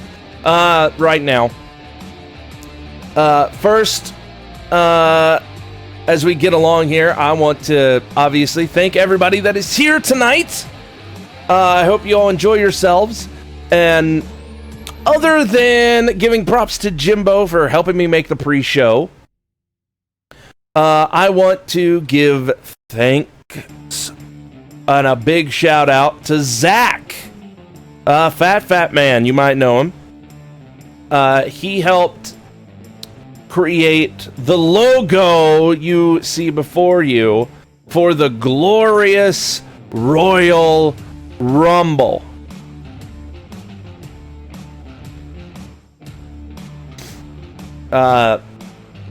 Because, well, I couldn't just call it the Royal Rumble, so I obviously made it play on the name, kind of like what it used to be called. So it's the glorious Royal Rumble. Now, here's the thing. This is the first year with our first name, and it's a big deal, but we cannot forget the past, and I tried to make sure of that in the pre-show. Obviously, with our previous name, we had a lot of things happening, but that's not our name anymore. We are the GFW. We are Glory First Wrestling. This is the glorious Royal Rumble. And even though they are past Rumble winners, they are still Rumble winners, as this is like a new company, new name, whole type of thing. And to kind of commemorate that, so to speak, I made a video, a little hype video, and I hope y'all like it. It'll show off. It'll be part of the show open. So hopefully y'all like it. Well, you'll see it. Obviously, you'll see it. And obviously, thank you to everybody here and everybody out there in the social media sphere, sending out messages and retweets and all that type of stuff to help the GFW, to help Glory First Wrestling grow. And hopefully we have a good night, because this is, as I have mentioned, one of the biggest shows we're doing. Everything could change here tonight with just 2 matches. Granted, they are big matches, but everything could change with what's going on. Obviously, I have, with help of some of you out there, some ideas for storylines going forward, right? But all of those could possibly be thrown in the fire, into the pit, with what might happen in some of these matches.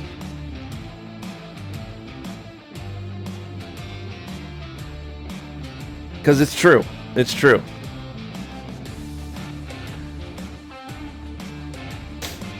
So, yeah. Obviously, we spent long enough on the pre-show. I obviously want to thank everybody for being here one last time before we get into the show proper. We have a lot of interesting matches that I'm going to have to technically change and turn into title matches. One I actually do not, because it's actually a match that we talked about having, and that is the hardcore title match. Does anybody here remember from weeks ago, as pretty much just an offhand thing of what we should make the hardcore title match based on one interaction.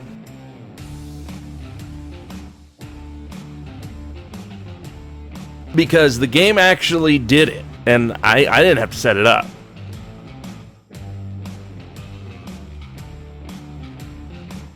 Nope, it was a table match.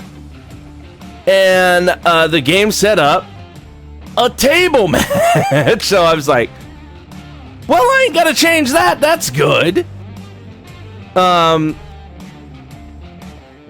also, some of the matches are normal, which those are fine.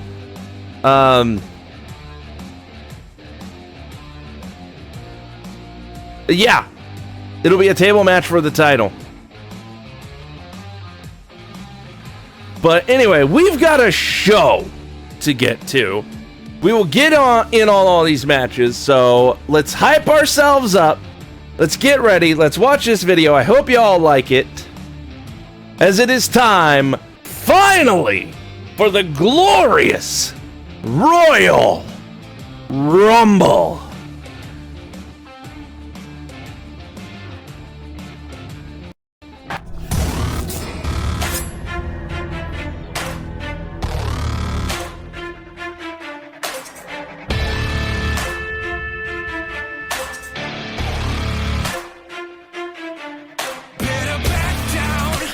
In my domain, got the whole crowd screaming out our name. It's a blowout, it's a hurricane, it's over before you know it. While you shaking, we're a dynasty in the making. We're the royalty, now we're breaking down the enemy. Move over, the soldiers. Take a swing, I can take a hit. If we die, it's fine, we live for this. It's all for this. We're gonna stand on top with our hands in the sky. Gonna raise our cup to the stadium lights. For the glory, for the glory. We celebrate with the city tonight. Hear the hometown cheer, it's the ultimate high. For the glory, we do it for the glory.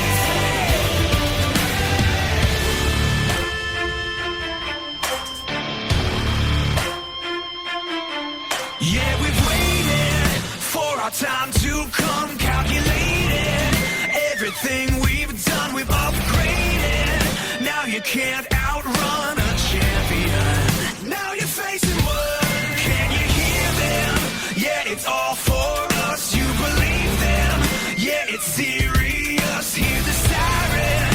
We're victorious. I'm telling you. Can I get a hell yeah? Take a swing, I can take a hit. If we die, it's fine. We live for this. It's all for this. We're gonna stand on top with our hands in the sky. Gonna raise our cup to the stadium lights. For the glory, for the glory. We celebrate with the city tonight. Hear the hometown cheer,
This is it! Welcome, welcome, welcome! It is time, one of the biggest events in GFW. That's right, it is time for the glorious Royal Rumble!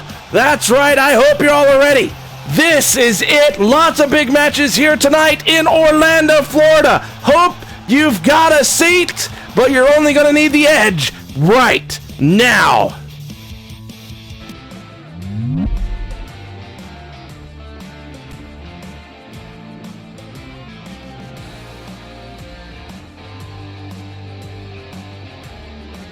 Is it outside? I don't know. I'd have to look at the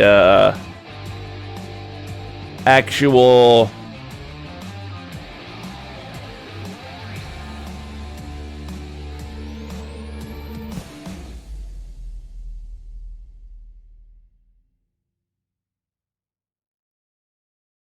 what is it? The arena once we get back into it.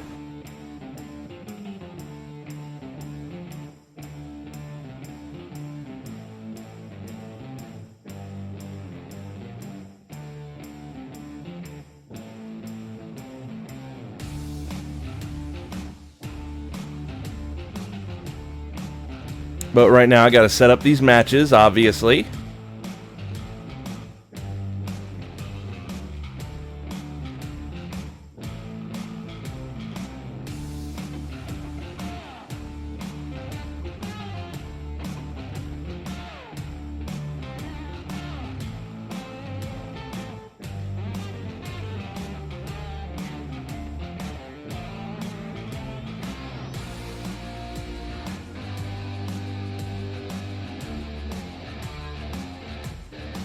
Alright, there's some I have to actually make a title match and change the match type.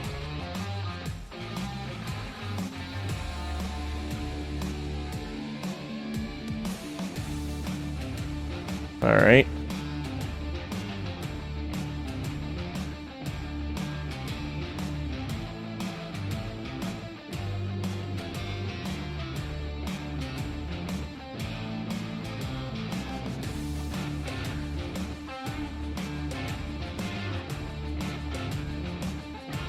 Okay, that one's fine, and I'll wait to change that one when we get closer.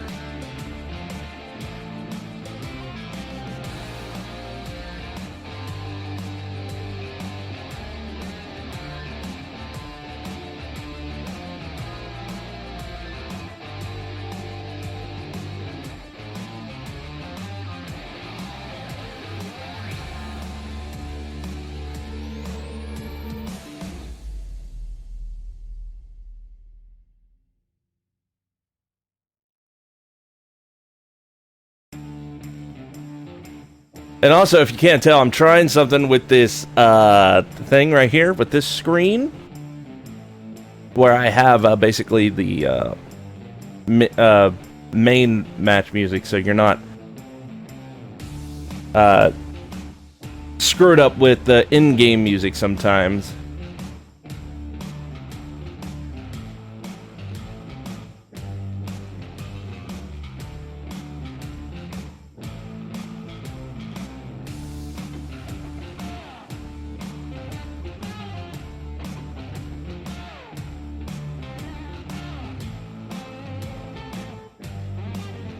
Alright, that's good.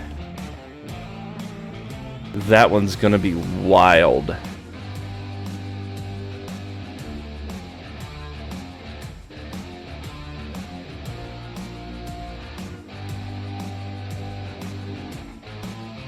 Alright, here we go. First match loading up.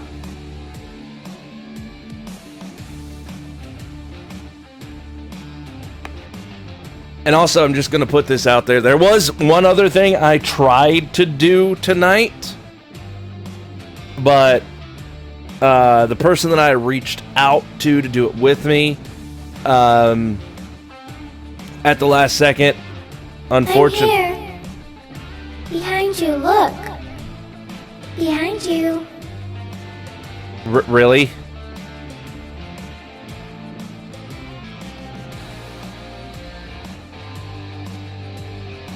It's a wrestling show. Why are you playing a scary sound? But anyway, point is, I reached out to somebody to essentially try and help me with commentary tonight, but they couldn't do it. So everybody say a prayer for my voice, because if anybody has been here for the past couple of years of me doing this, sometimes I lose my voice because things get crazy, it get hype. Hopefully I've got my drinks, I've got lozenges and stuff, but hopefully that doesn't happen. But either way, I know I will be going all in, and I hope you all will too, because this is just the first match, as we've got Jake versus Reset Patrick in a Falls Count Anywhere match.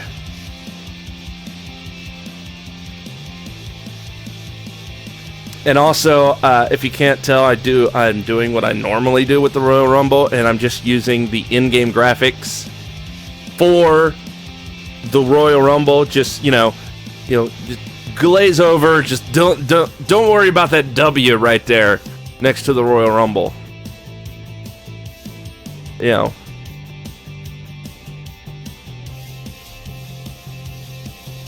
right, here we go.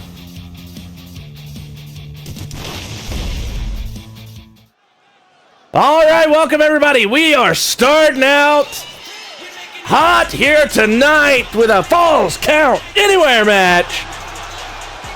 The following contest is a Falls Count Anywhere match. Making his way to the ring from Orlando, Florida, weighing in at 174 pounds, Jake. All right, here you see we got the biggest, littlest, most moral, justice-seeking man here in the GFW. Jake coming out here first, looking to take on and maybe take down his opponent a peg or two tonight. Permanently, maybe.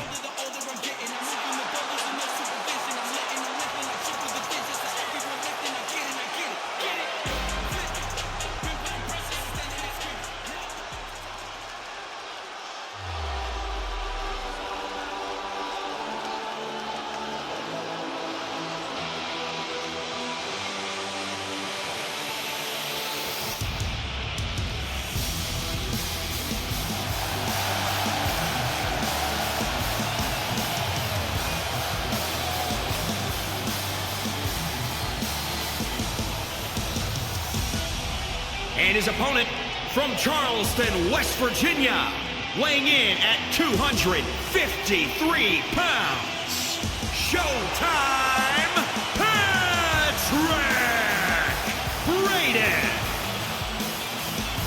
And here he comes.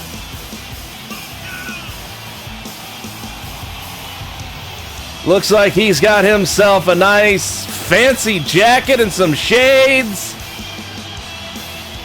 It looks like some boots. Looks very, very full of himself, as always. But maybe, just maybe, that'll change here tonight.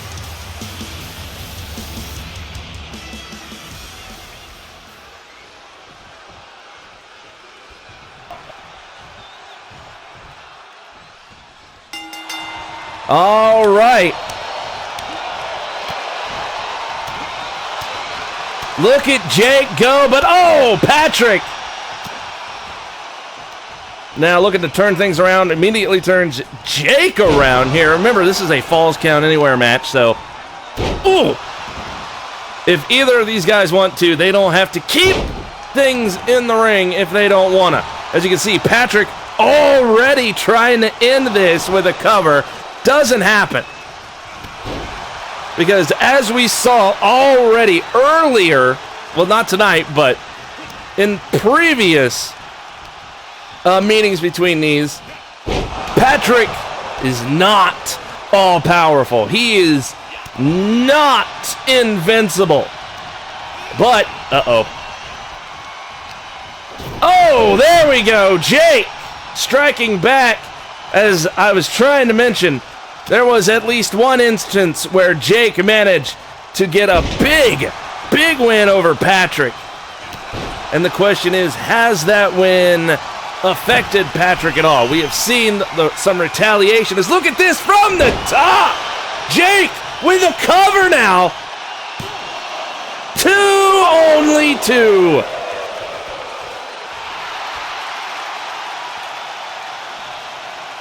Now Jake trying to survey exactly what to do next. Goes over off the rope and across the back. And now Jake going over, climbing up. He's waiting for the right moment. What's he waiting for? Oh, he waited too long. Patrick able to move up and out of the way, but Jake able to get back to his feet. Nails Patrick with a DDT. And he's going up again. This is the thing with Jake. High risk. He is highly rewarded here with an elbow from the top. And there's another DDT. Gonna go ahead and try for a cover here. Only two though.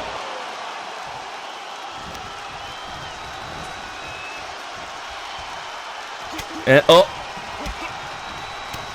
nice combo there from Jake. He now, standing there on the side of the ring. He's up and nope. Patrick able to counter that by moving out of the way, but Jake immediately gets to his feet to start the assault, but an elbow from Patrick, unable to take advantage. Now Patrick put in the corner here. As now with the way this is looking, Patrick not doing so hot as Jake puts him in the corner. Okay, got his leg up in the ropes there. As now, could this be it? Could justice prevail here tonight against Patrick? As now we've got a cover. 3, that does it! Jake with the win!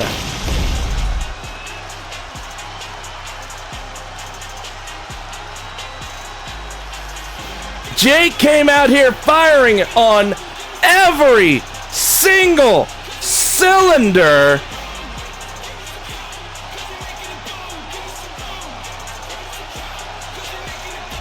And it obviously had an effect on Patrick here, especially after that last loss. Here is your winner, Jake. But obviously blood was not withheld here tonight. As you can see, a little bit of blood from Patrick being spilt on behalf of Jake there. But hey, we're just starting out. And we've got more to come here tonight on the glorious Royal Rumble event.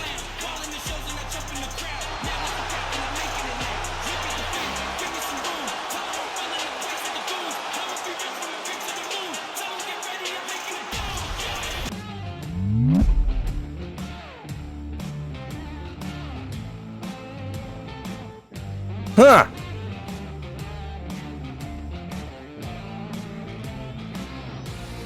I will admit, I expected the same, Silent, but either this ain't over, or that was a lackluster end. I obviously I'll have to wait and see, but still.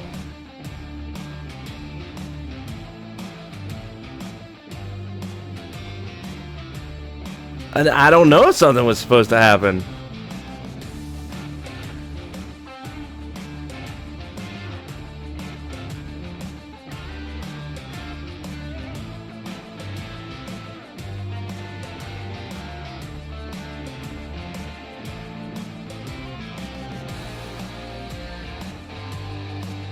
But hey, we've got the next match loading up. Let's see if it fares.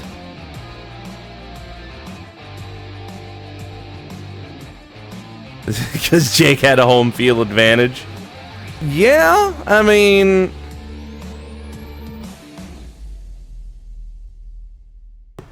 Could, maybe.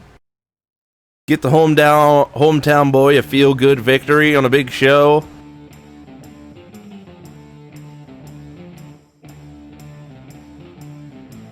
But, I mean, obviously we'll see if the rivalry is over or not. But now the next match is loaded up. And it is a title match.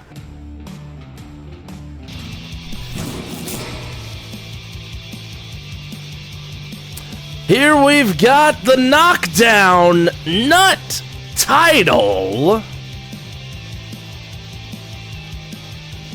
With Pierce Perch versus, well, the title holder, Short Bus Eric, in a 2 out of 3 falls match.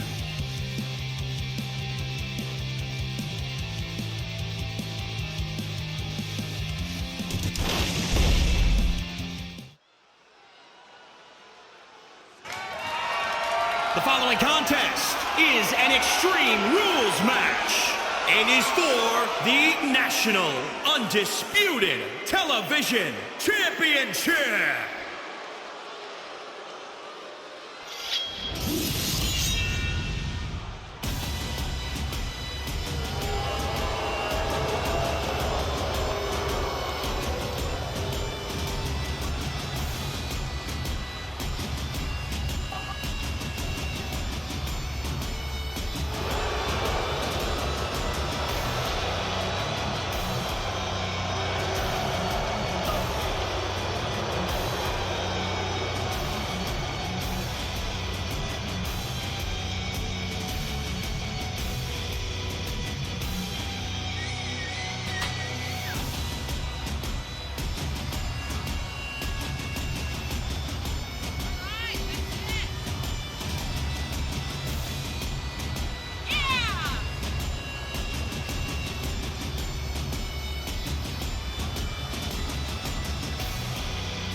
Introducing the challenger from Winnipeg, Manitoba, Canada, weighing in at 242 pounds, the Assassin, Pierce.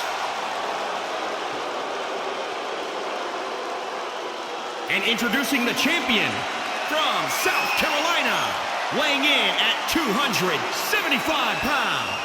He is the National Undisputed Television Champion, Superstar Eric.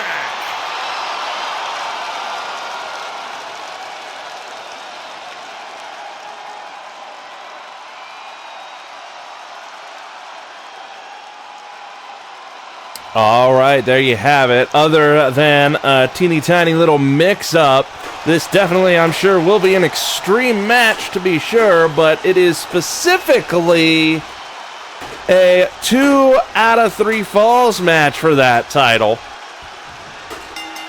As there's the bell, and we are underway. As now...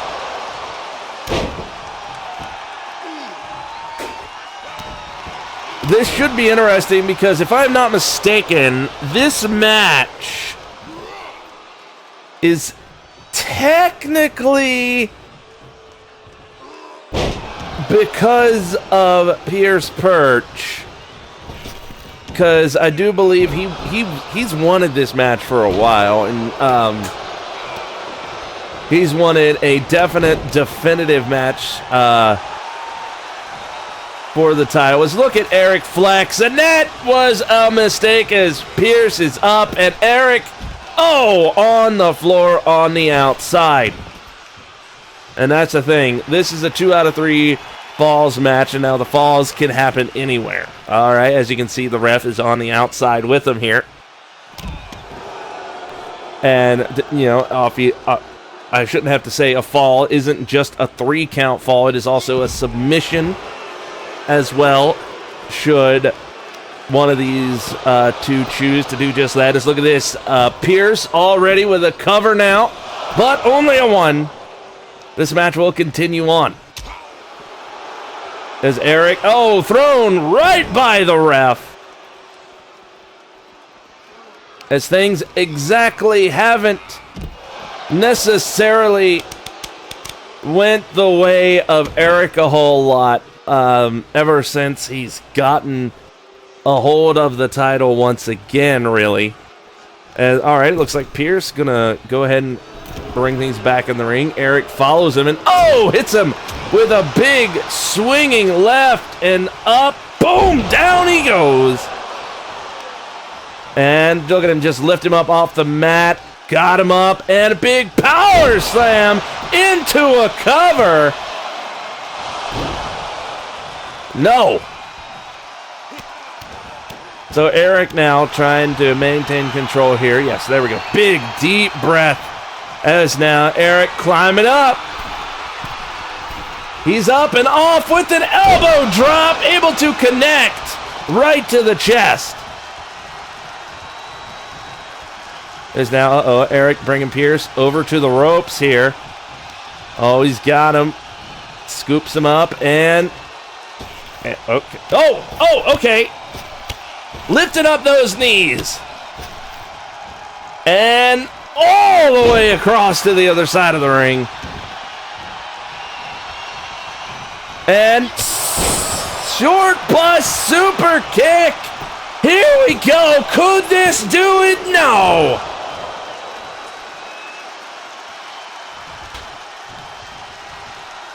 And a big full body splash connects to keep Pierce down as Eric climbs up high.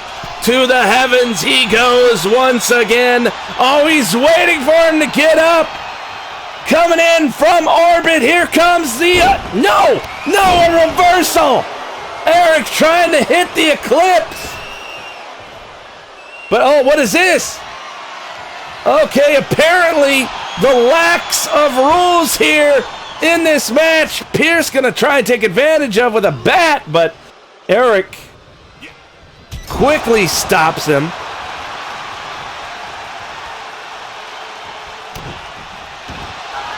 Is now, here we go. It's technically a submission. You can see the pain. The ref checking on him. But Pierce able to slip out. Eric up, grabs him. Oh, hoists him up. And oh, he's going to snap him down just like that. Quickly follows up with a pin. Only able to get a 2. And now here we go. Look at this. Strength on display right here from the champ. Look at him parade his opponent around. And, oh, look at this. He's going up again. He's going up again. Is he going to try the Eclipse? Is he going to try? Oh, uh-oh. Watch out, Pierce. He's going. Coming in from orbit, but misses the mark. But he's able to recover. Power slam there. As the oh no, there's the bat. Eric gonna use that bat to his advantage here.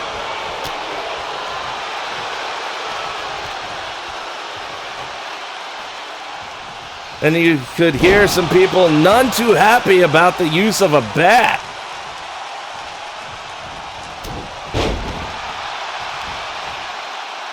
But Eric will continue with the offense.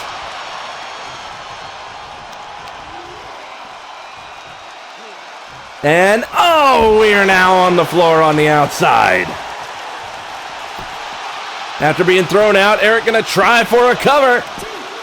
No, so close. Eric arguing with the ref there. So now, oh no, we're on the outside. That's some thin padding out there. Come on now. Oh man.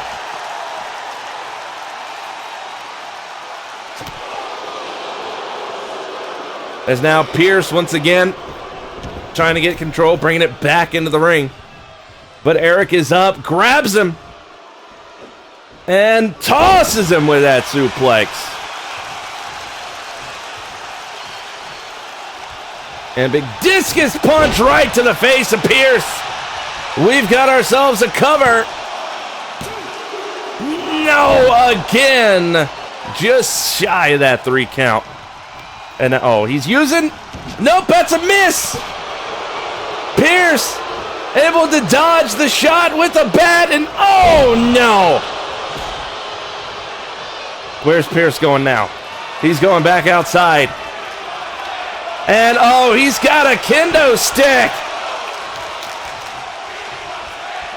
And oh, apparently people saying they want tables, but if I'm not mistaken, we're going to have tables later today. Oh, on top of the kendo stick. On top of the kendo stick. No. But Eric able to kick out. Oh my God, did you see this? Both of these men bleeding now.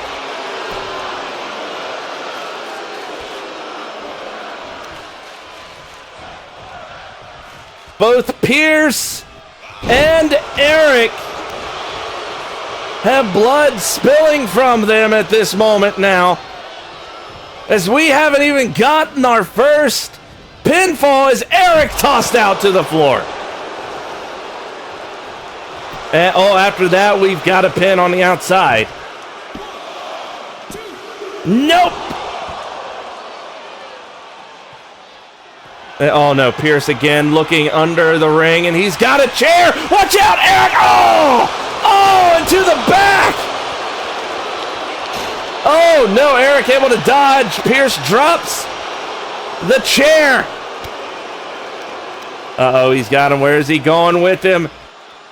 Oh! That's a cover! See, oh, I thought it was a 3. I thought that was a 3, but no, it was so close. Pierce arguing, and now, oh, he's got the chair again. No! Oh, to the face! And oh, he misses with the knee. Eric's up. But Eric now thrown back into the ring. Eric not looking too good as Pierce enters the ring here. Uh-oh. No! Eric with a counter. And look at him just tossing him on pure instinct as he's got a kendo stick and he's gonna use it.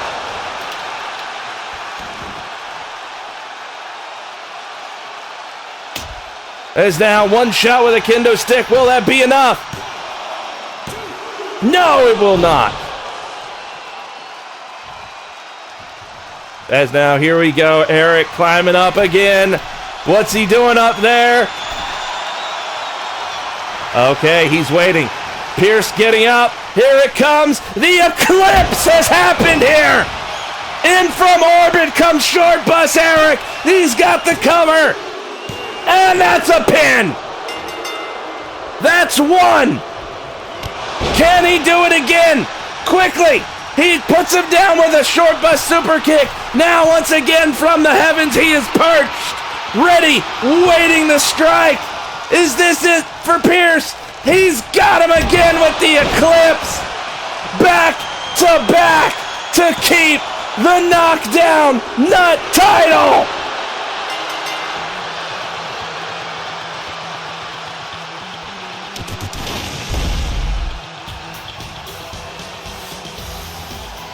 What a match! What a brutal, bloody match!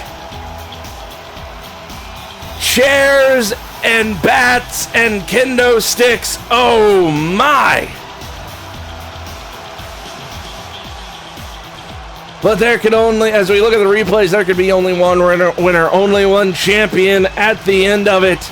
And it is that guy right there. And still, national undisputed television champion, Superstar Eric.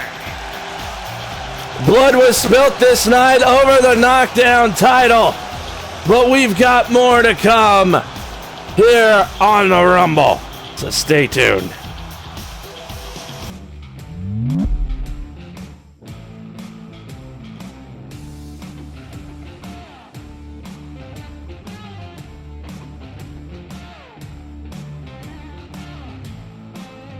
Well, that was a bit better.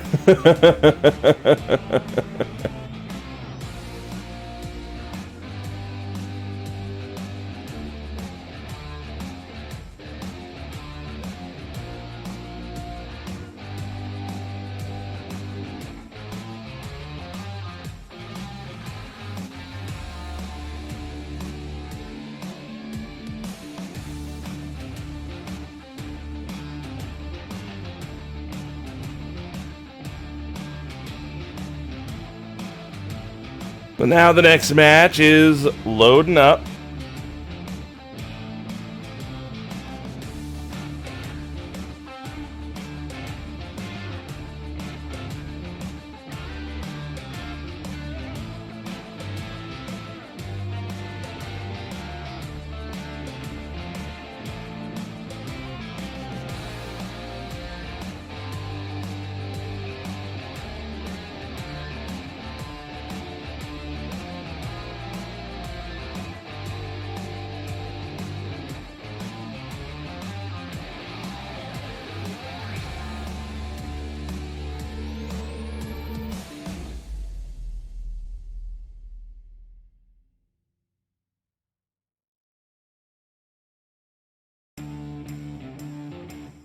All right.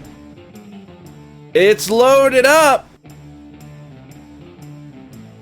You got trash.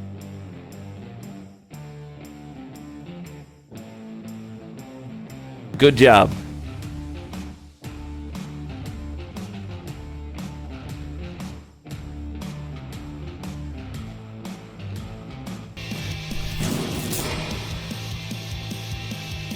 Here we go. Robe versus Silent Hero in an Extreme Rules match.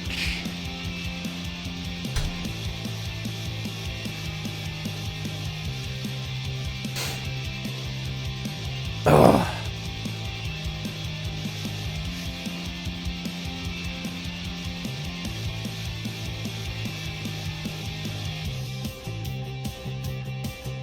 I can only imagine what's going to happen here. Time to lose. Shoo, shoo, shoo. Not now, cat.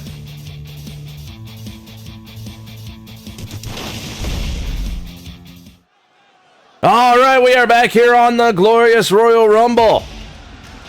As now, up next, we've got a definite big rivalry match with, coming out first, here comes Robe.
And now here he comes, looking to possibly punish his opponent.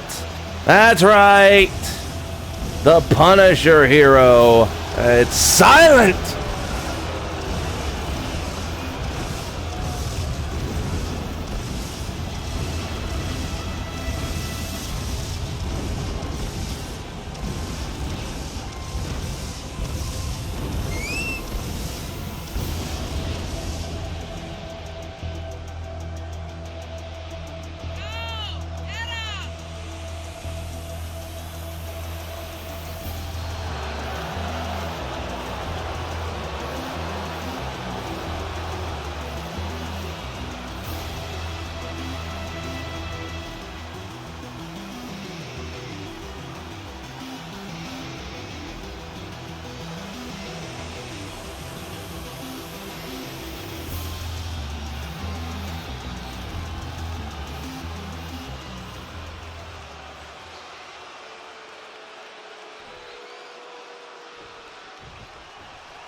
All right, the bell has rung, and we have begun on this, well, it's been a rivalry, but also more of a grudge match, to say the least. As I look at this off the ropes, dodging that grab, and now up on the top. Oh, okay, looks like Robe not doing too good. Might have hurt his leg as Silent up and completely misses Robe there. Is Robe going to take advantage? Nails him with a DDT. And quick leg drop. And misses with the follow-up elbow.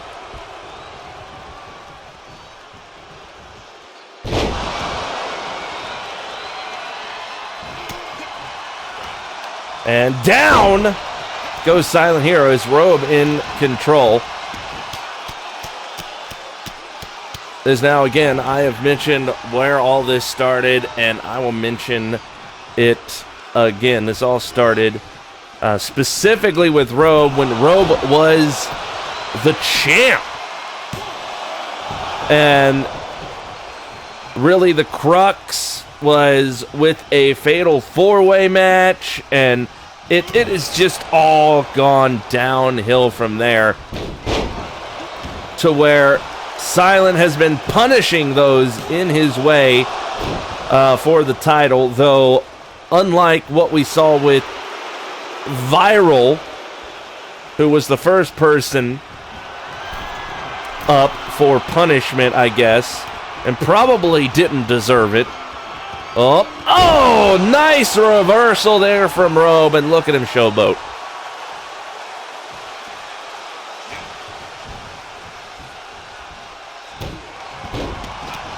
As you obviously see here, compared to the likes of Viral, I think Robe might be the one absolutely needing punishment here.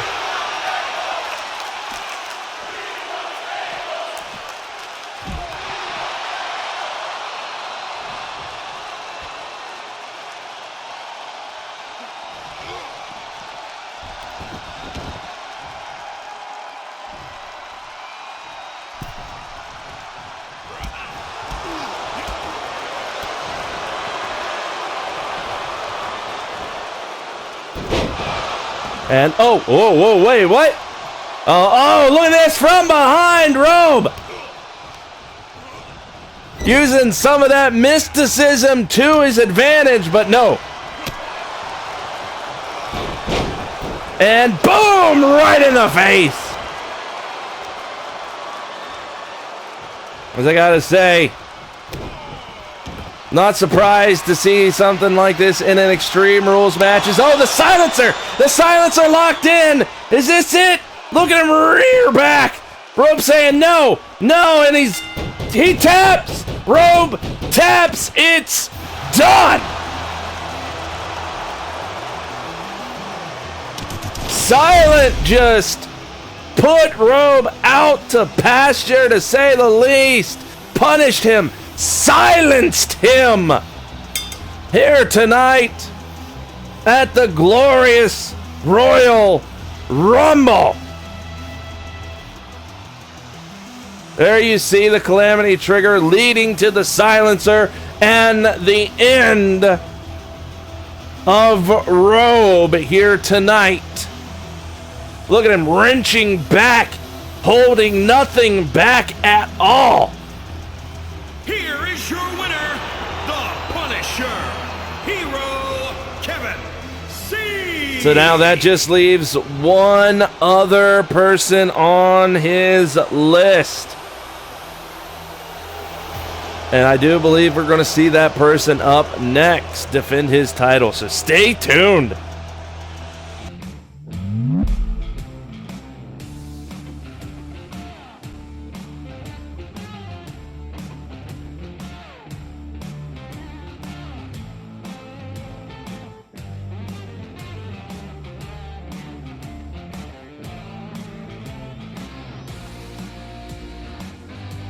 As now, this next match, this is going to be wild.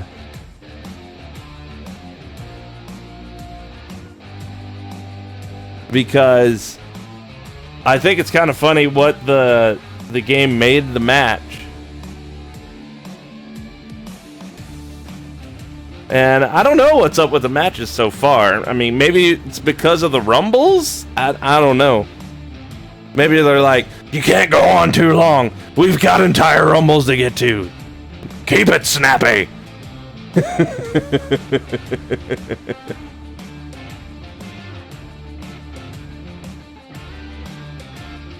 That's right. That's that Vince AI.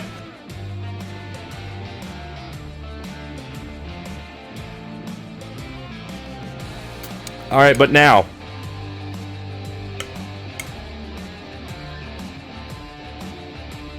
Up next, we've got this.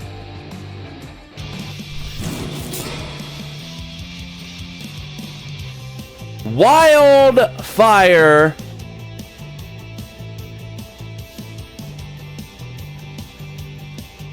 versus Woody Man. Can't you schedule one Rumble to be the first match of the night? No, I can't schedule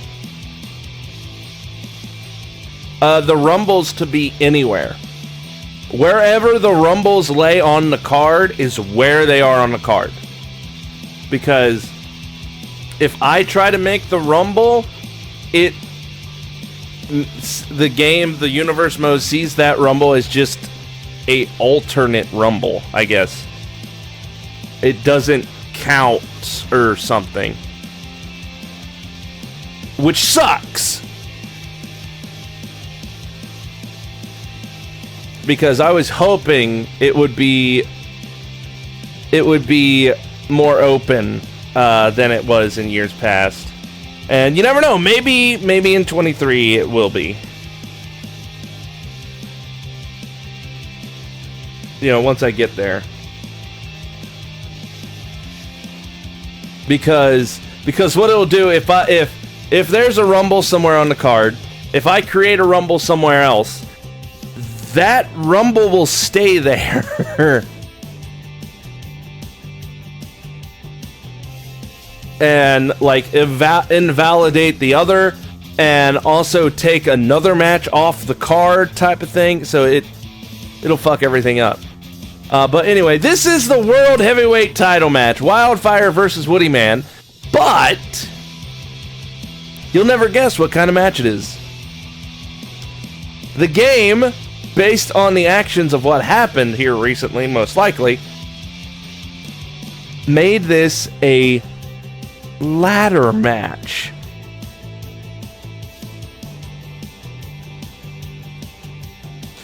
So I was like, okay, this should be interesting. Yep, ladder match.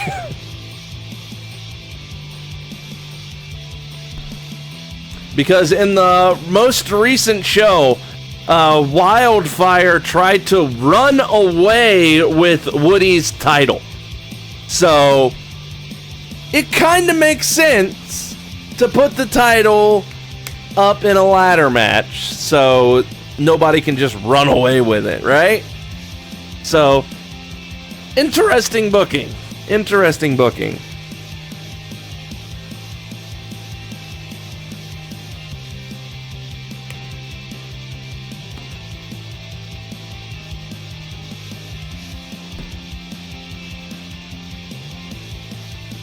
All right, here we go.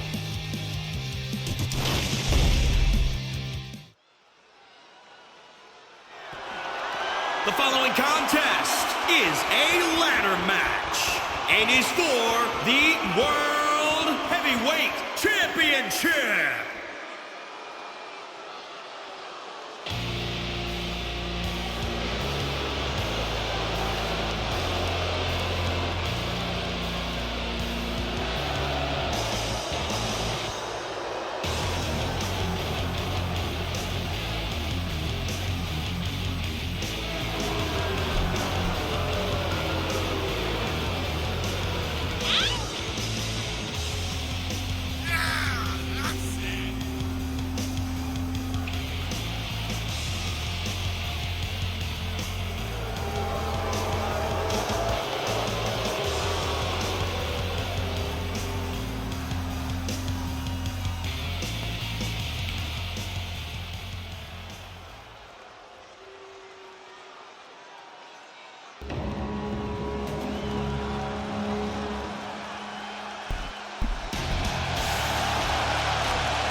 All right, here we go. It is definitely different and interesting to see a world title match so early on the show. But then again, this is a big night. We've got, well, some big, in terms of amount of people at the very least, matches to come here tonight eventually in the form of the Rumble. But still, this should not be understated. It possibly be a big match in and of itself. This is a ladder match for the title. Now, this is definitely some interesting way this match came about, because if you were here just the other day, you saw what happened between Woody Man and, well, Wildfire. Oh, nice dodge by Woody Man right there, where it was actually Wildfire that came out and tried to just up and just take the title from Woody Man. Just absolutely burning any and every bridge with the champ for any possible other way to get the title, to be certain. So the powers at B obviously deeming it's a good idea to take the title, hang it from on high, and see who can be the first to climb.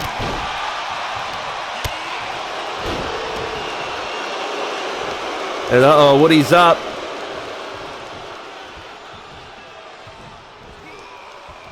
Oh, okay, sets him over. Smart idea. Uh-oh. What's he thinking? Okay, he's going to go ahead and set up. And, oh, big chop! And, oh, a couple of stomps! And big kick! Drop kick! As now Wildfire is down, and more kicks! And running kick again from Woody Man. This obvious offense. Oh, okay. Thank goodness the ladder's still all right. As now Wildfire is down. Woody climbs up. Could this... Woody, no. From... I don't know what Woody was thinking of there, but it did not work out. All right, now Woody's got this. He's trying to get a hold of the title. Oh, but wait. Wildfire trying to get up, trying to get Woody down. And now Woody, like a leaf from a tree, plucked from that ladder and sent to the ground. And oh, Woody on the outside as now Wildfire looks to climb. Now Wildfire, a big guy's gotta be, oh no, can't quite make it in time. Woody Man trying to pull him down. Can't quite do it. He batters and beats him until he falls down. And now look at this, some stomps, some kicks to the face of Wildfire here. As now I can't believe it, but it looks like Wildfire is busted open, as off the ropes with a leg drop now.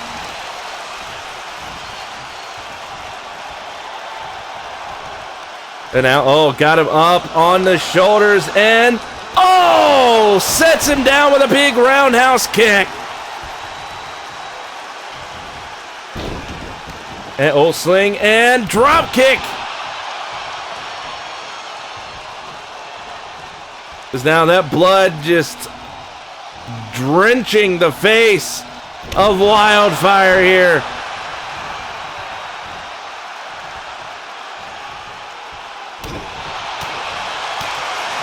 As Woody Man here, not just good at throwing shade, but really good at throwing kicks.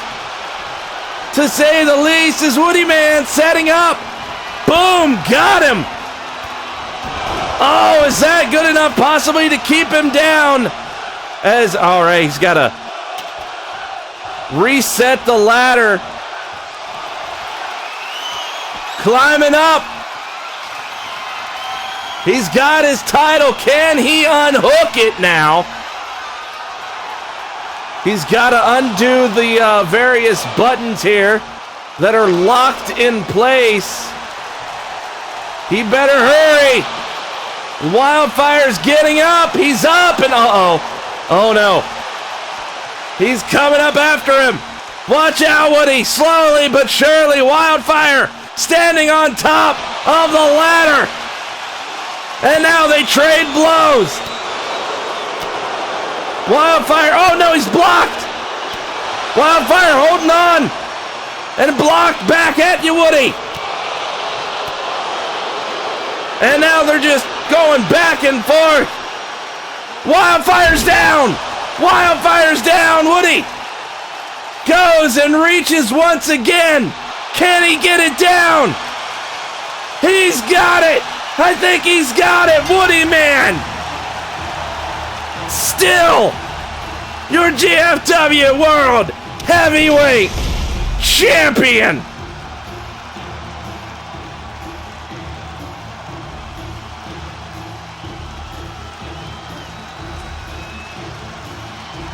Wildfire, he tried. He really tried, but unfortunately, Here's your winner, and still World Heavyweight unfortunately, Champion, fires can't burn that high. There might not have been enough oxygen, so Woody Man wins the day here at the glorious Royal Rumble. But stay tuned, we've got more coming up next.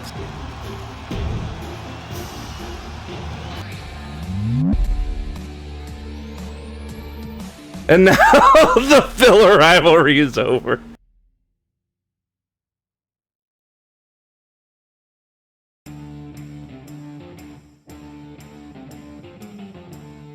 Well, yeah. I'm just glad Wildfire didn't win. If I gotta be honest, I am so glad he didn't win. Because, oh my god. Oh.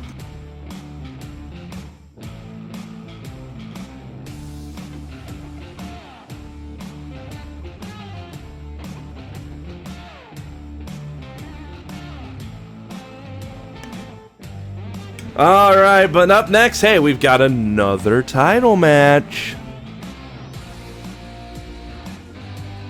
And this one is going to be hardcore. As soon as it loads.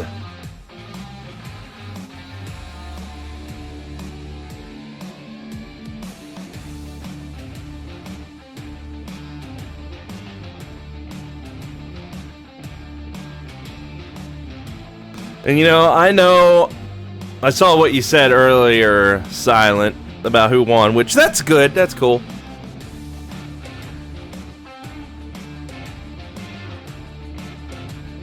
And I won't mind any spoilers or updates on the current big event happening in the wrestling world, because essentially, as it stands, I'm fucking done with WWE right now because of what they've done. How they pretty much invalidated a bunch of bullshit with the titles and the draft and everything. That's why I went ahead and I'm having this show tonight instead of watching fucking Backlash, because there was a point where I was like, man, I don't know. Backlash is the same night. Hopefully, if they can keep doing good, I'll watch it and I'll change when the Rumble is. But no,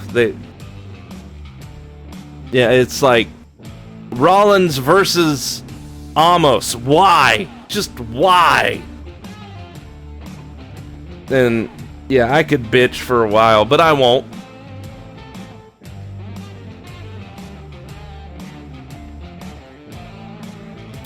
I won't.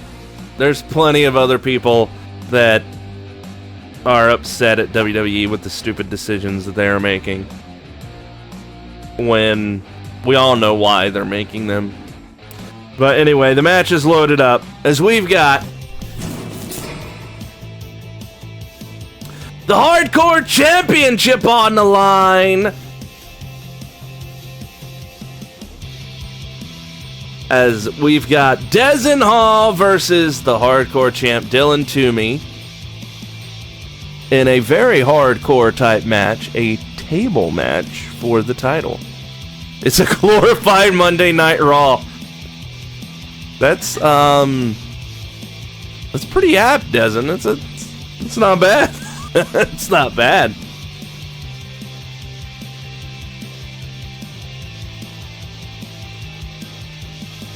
Oh, you forgot about it? Oh, I did not. I've been waiting for the perfect moment to bring it out. And I thought, I think this might be the perfect moment, considering everything that's happened.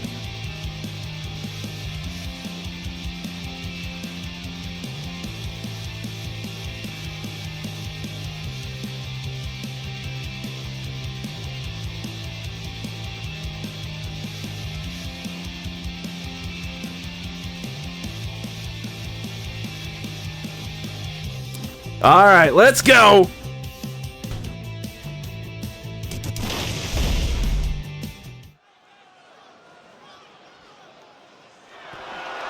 The following contest is a tables match and is for the Hardcore Championship.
All right, this is bound to be quite the match as the bell has rung. As look at Dezen go from the moment the bell rings. As now, if you do not know, normally a hardcore title match will be a hardcore match, but there was some extenuating circumstances, some special circumstances, specifically between these two, because if you can recall, if you can remember, there was some interesting things that happened between the likes of Dylan Toomey and Dezen Hall. They happened to involve a table. I won't show or get into it specifically, but, well, it makes sense that this is a title match. So, here tonight to walk out with the hardcore title, one of these two men are going to have to put the other through one of those tables here at ringside. Is Dylan Toomey. Look like it's up to him bringing in the first table here. As, look at that. Dezen Hall saying, nope, get over there, leave that table alone. Dezen Hall gaining speed, momentum, taking down Dylan Toomey out of the corner. Couple of chops, and snapmare kick to the spine, right between the shoulder blades as Dylan striking back. Got him with the second one. But Dezen Hall kicks him away. As now Dezen gets and picks up the table. Here we go. It's set up here in the ring. Will this do it for Dylan Toomey's reign? This devious, dastardly reign with the title. Dylan, slammed into, he dodged. Dylan dodged. And now look at this pump handle. This could do it. Dezen Hall still, no. Dodging that grab. And ducks under. He's up, but he lands on his feet. Dylan takes him down via the arm. As now Dezen Hall's got him. He's got him up. Running, power bomb. Unfortunately, he did not go in the direction of the table. As now, let's see if Dylan can fix that. Or Dezen can fix that. Sorry, they both got D names. It's very, very, very easy to mix and match and must it up. As now, scoop, slam. Right now, wait a minute. No, Dylan trying. Looked like he was trying for the leg drop, but a table's in the way. Off the rope and hello, leg drop.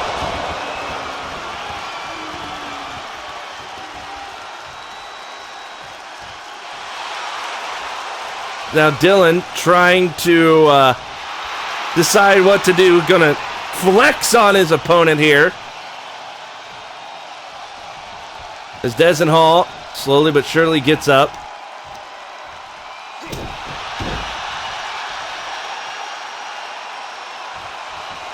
Champ's got him, bringing him over. And big swing as, he bounces and drops off the table, nails him with a big boot right after.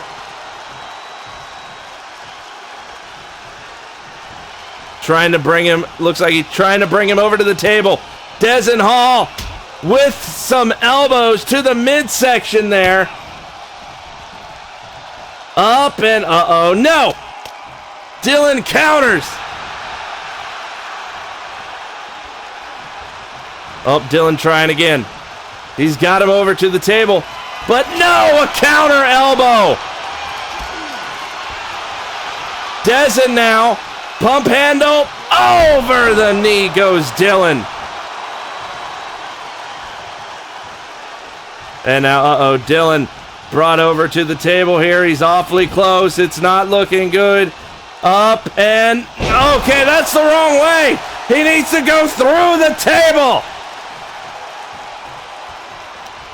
And oh, Dylan hits the table with some force, as now this could do it. And Hurricane Rana, Dylan goes through the table. Dezen Hall, once again, your hardcore champion. New hardcore champion, Crimson D. Zeke Hall.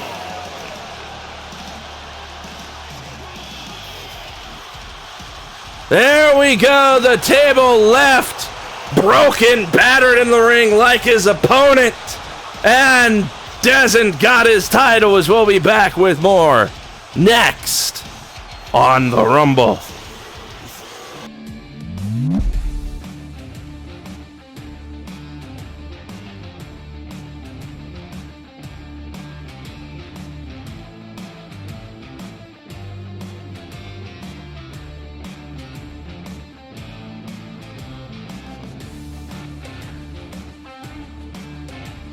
Yep, and that's why I brought out that new outfit. I was like, you know what? Dylan has turned you face. So why have such a dark outfit? So yeah, new outfit, got the title, looking good there, Dezen Hall. Looking good.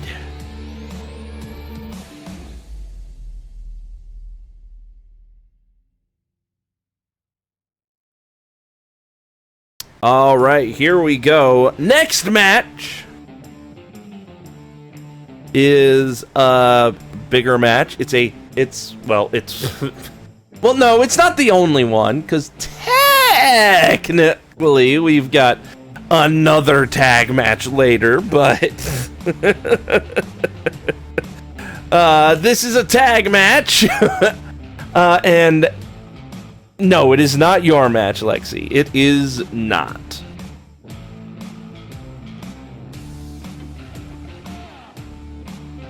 It is it's the guys tag team match. And it is, well, you'll see the rules when I pull it up.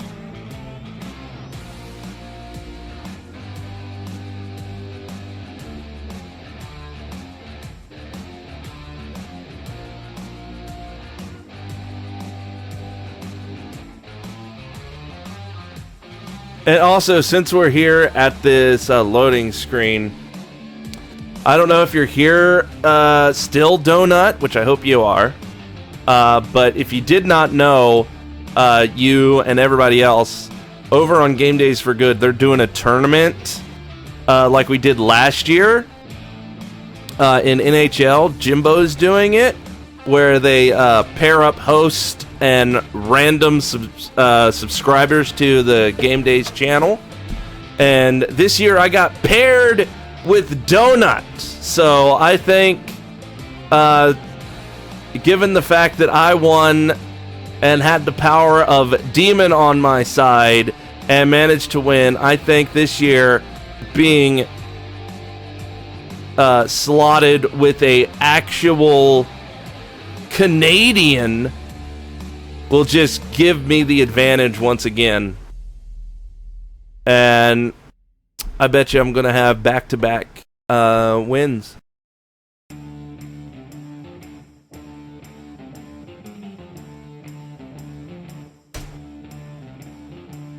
So I'm sorry for everyone else. I like our chances. I do too, Jimbo. Yep, yeah, you remember that, Demon? It was last year. Jimbo's doing it again. And what's funny is in the first match, or the first round of the tournament, it's me and Donut against Patrick and... who was it? Patrick... Hang on. Patrick and...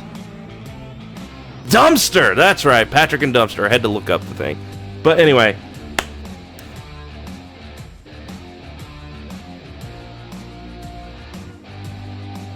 here's the match.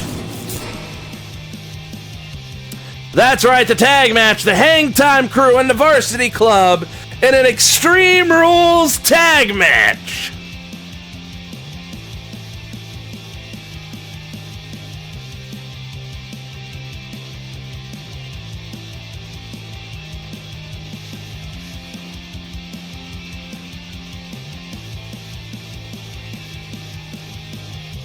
All right, let's go.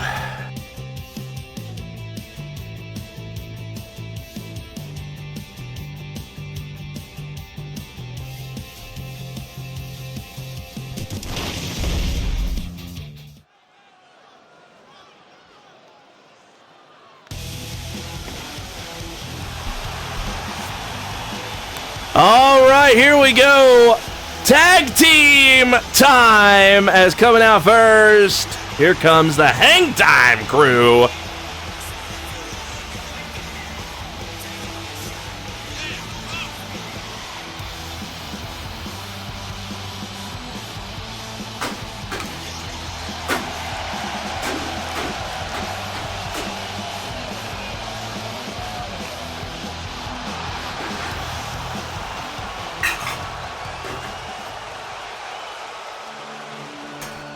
And, of course, their opponents, here they come, the Varsity Club.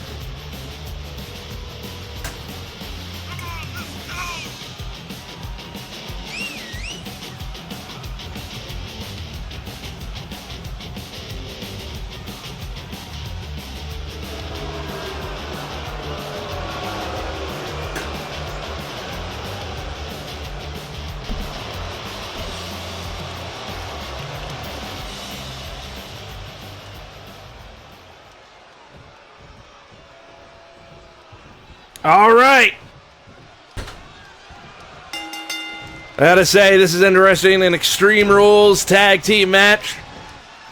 Not something we've seen in a while, so as you can tell, this is basically a 2-on-2 match. There's just teams in it.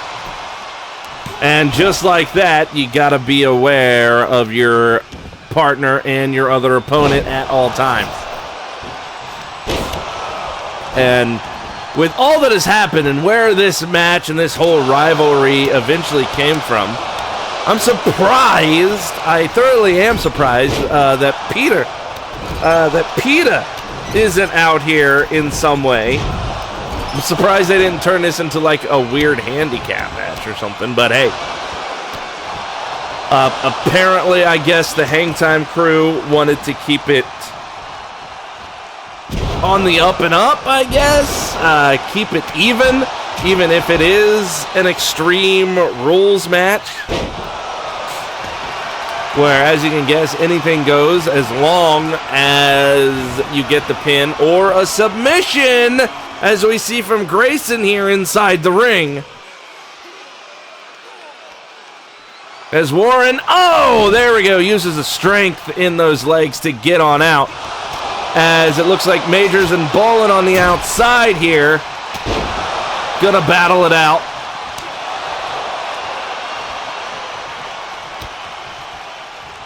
And oh, Grayson head first into the corner. And across the ring he runs, stops short of the other corner, and from behind gets him and tosses him.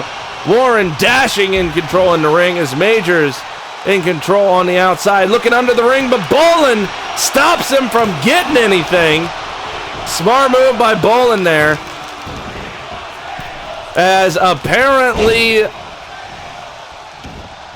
the trepidation and the lust for tables, I guess, has not been satiated here tonight. As, oh, we've got a chair! And Bolin, oh, unable to use that chair.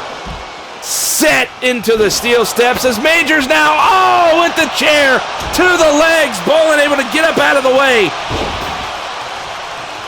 And downrange goes Majors.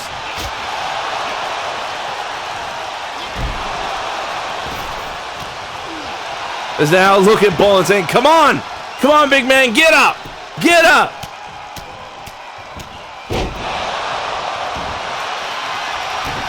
And now look at this. Bolin on the outside with that arm. And dashing on the inside with Grayson in a submission. Obviously, only one technically counts. It's the one inside the ring. Because this ain't a false count anywhere. This is just Extreme Rules. As now, look at Grayson whip. Dashing around like that. As now, Grayson looking for something under the ring. What's he gonna get? He's got a bat! And, gets knocked out of his hands before he can use it. As now, everybody's here on the outside, at ringside, and dashing repeatedly, using the bat. And now, Major's trying to use the chair.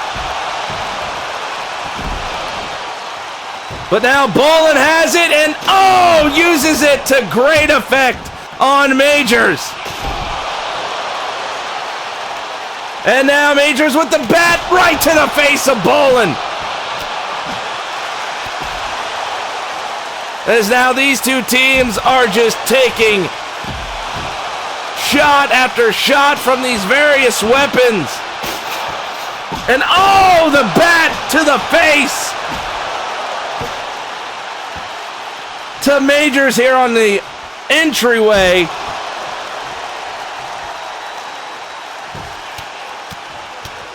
As Bolin just going off on Majors here in the entryway, as dashing with Grayson over there in the corner. And now look at this show of power from the big man on campus. Is my God! I think Bolin does not like Majors. Does not like him one bit. But now Majors is up. He's fighting back. He's got him. There's no protection over there. That is just straight concrete flooring over there. No padding.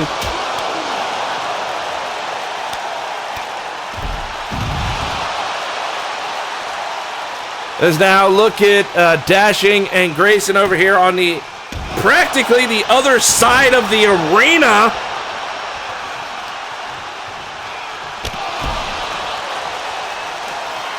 And, wait a minute. What is this? Bolin over there. He's setting up for something. What's he doing? Look at this. Attacking from behind here. And now, look at this DDT on the concrete here.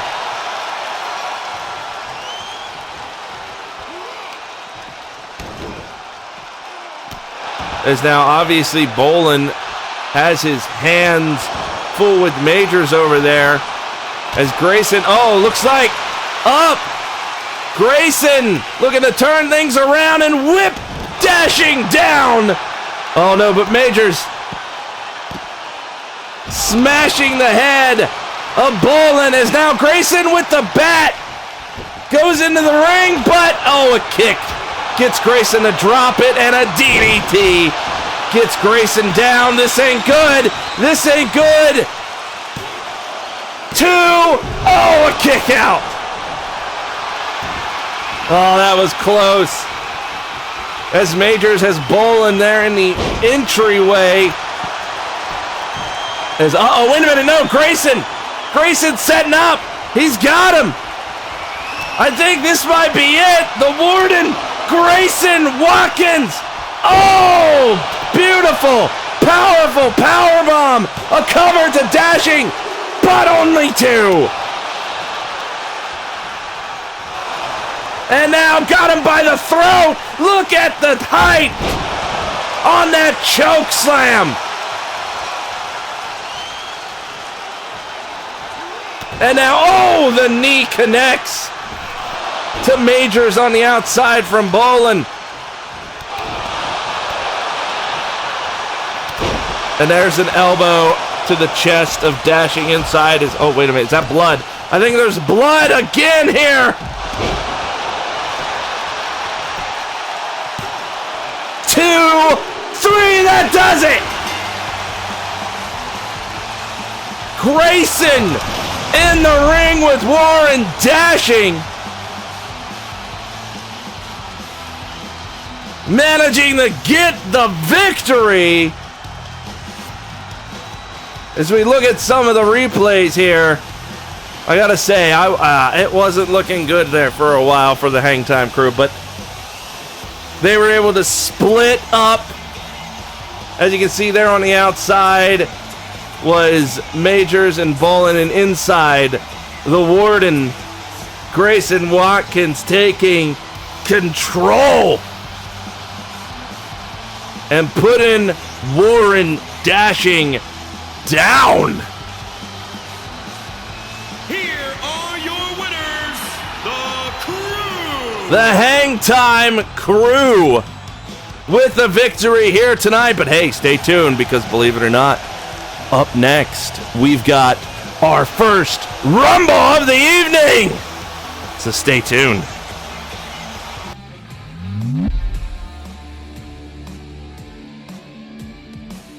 Get into the next match. It's time for the women's GFW Glorious Royal Rumble.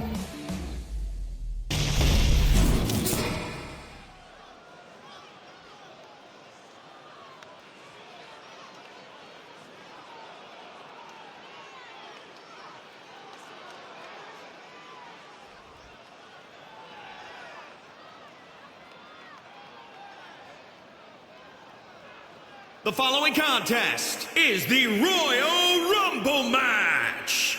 The two superstars that drew number 1 and number 2 will start in the ring at the same time. Other superstars will join in the order that they drew. This will continue until all 30 superstars have entered the ring. Eliminations occur when a superstar is thrown over the top rope with both feet landing on the floor. The last superstar in the ring will be declared the Royal Rumble winner and go on to face the champion of their choice at WrestleMania!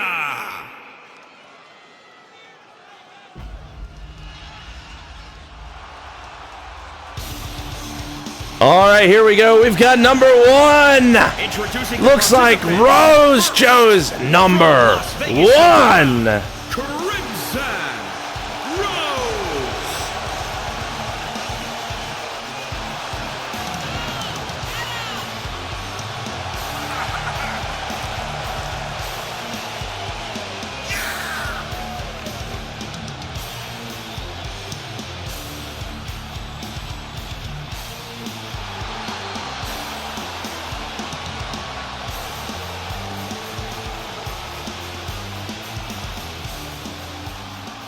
All right, the Crimson Rose at number 1 here in the Women's Rumble. Who's going to be number 2?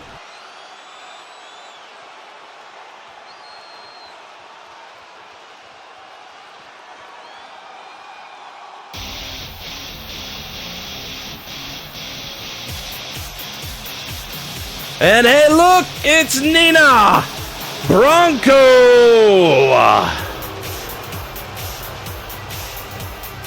Introducing the individual who drew number 2, representing the Rough Riders, from Orlando, Florida, the Terror, Nikita Bravo!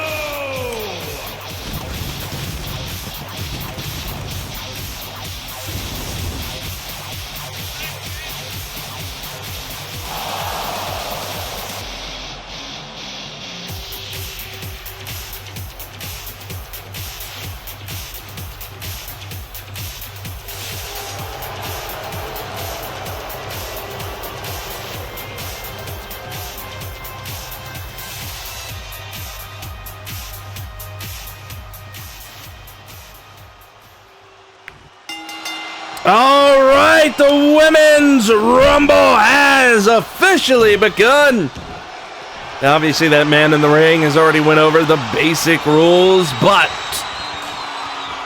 I will happily go over them again because, well, as you can see, the countdown has already started, and we're going to have number 3 come out here.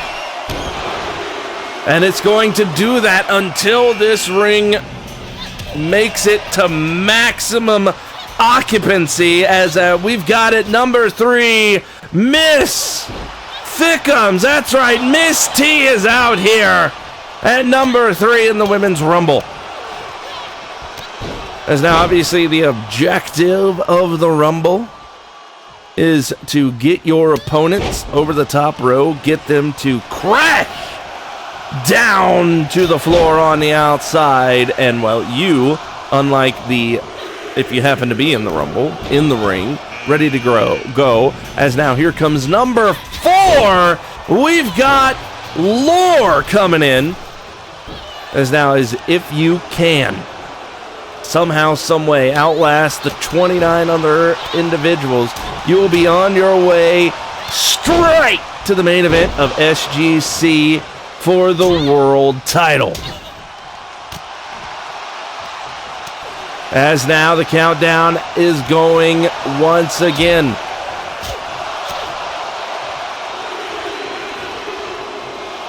And at number 5, here comes Anya. As now obviously me and Jenny, who I'm sure after a bunch of these matches tonight, we've seen a lot of things happening. I'm sure she's been busy back there. I hope she is doing well. I'm sure she's had her hands full.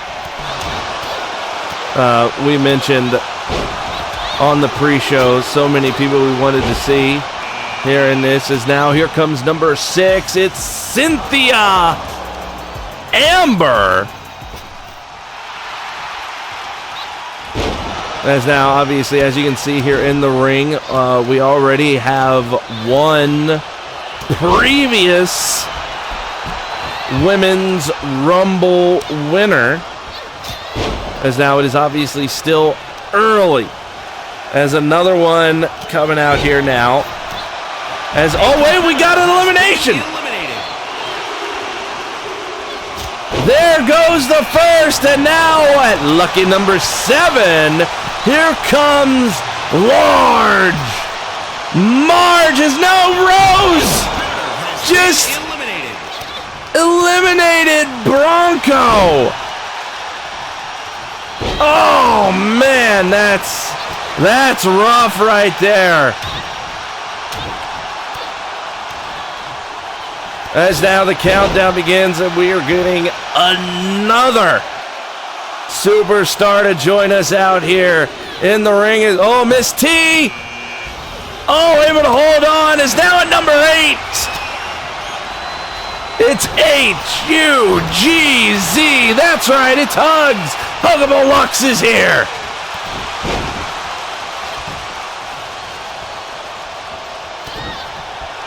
As now this ring is definitely filling in. It is filling up.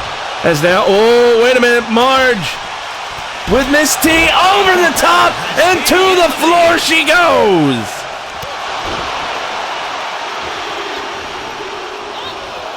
As now at number 9, here comes Cyber White Tiger.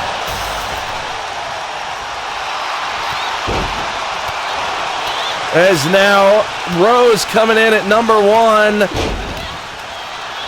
We are about to hit double digits here and continue climbing, and number 1 is still here.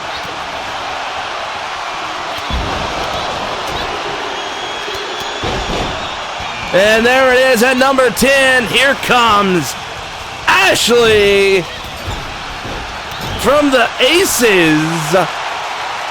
As now, Ashley saw an opportunity to try and take out Lore, but got denied.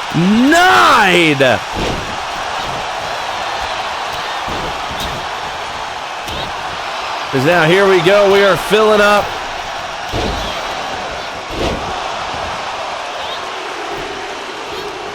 And now here comes at a number 11 as Hugs gets eliminated as soon as 11 gets in here.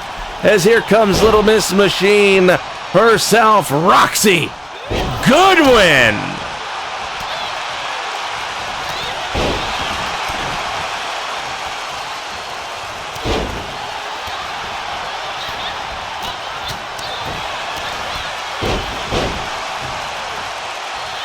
As now things are definitely taking off as Cyber White Tiger over and holding on, and able to save it. As now here we go, filling up the ring. Who do we got coming out now?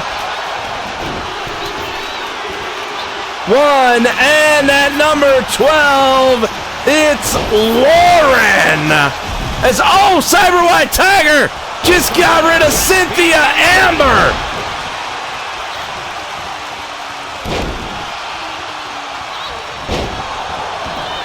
As there goes Large Marge. As now, as soon as Lauren gets in the ring, we've got a double team. And a super kick. There goes Roxy. And now remember, number 1 is still in the ring. Rose is still in here.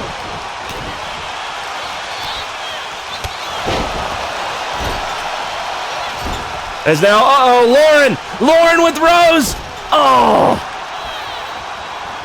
Connects solidly with that clothesline, but Rose not going anywhere. So now, double team again on Lauren. And now looking up, there goes Cyber White Tiger. Has been eliminated. As now at number 13, the Rumble just got awesome. Because here comes Gemma as Lauren trying to get rid of Ashley in the corner, but could not do it.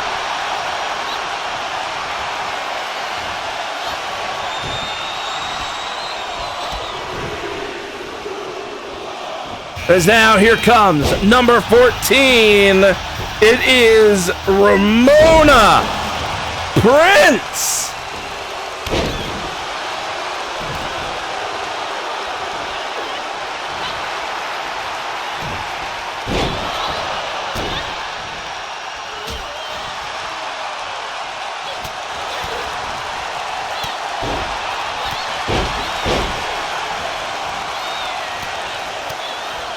As now, Lord, no, counters there.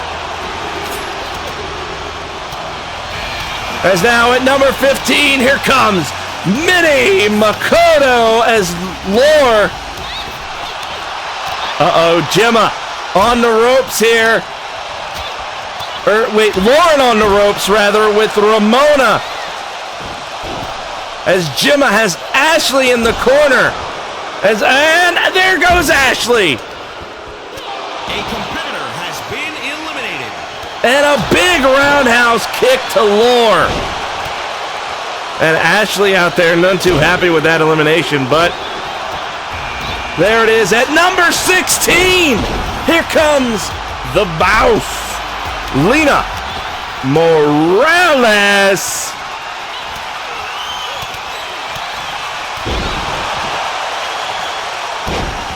And look at her go to work as soon as she gets in the ring.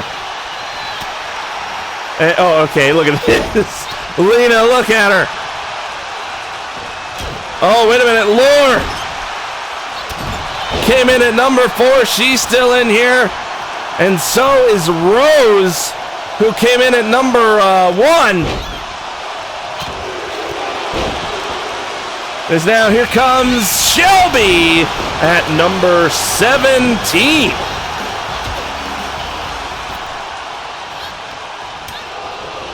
And Lena got hit hard right there.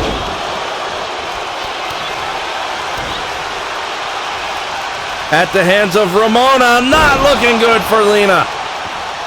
As Gemma with Minnie Makoto. And Ramona Prince put in the corner, not staying in the corner though.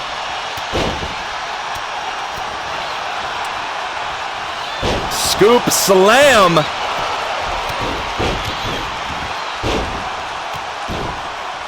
And Rose, the Crimson Rose with Ramona Prince on the ropes. And up, over. Oh, can Rose continue? Get her over. Get her out. No, she cannot.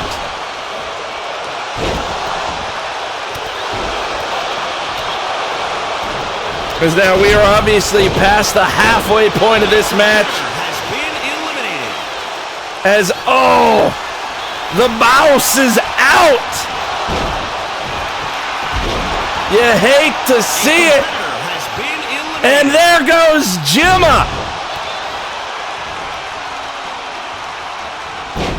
But now number 1 and number 4 technically are still in here. Wait a minute. Lore with Minamikoto over in the corner. Things ain't looking good for Makoto. She's up. She's over. She's on the ground. A competitor has been eliminated.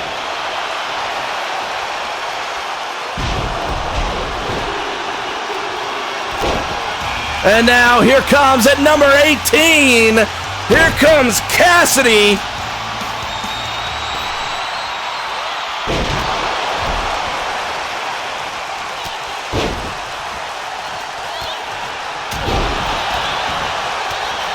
As now it looks like Rose and Ramona are just having it out here. And look at this. As soon as Cassidy comes in, Lauren grabs a hold of her, takes her down. And now at number 19, here comes the Warrior Princess, Caitlin McGregor.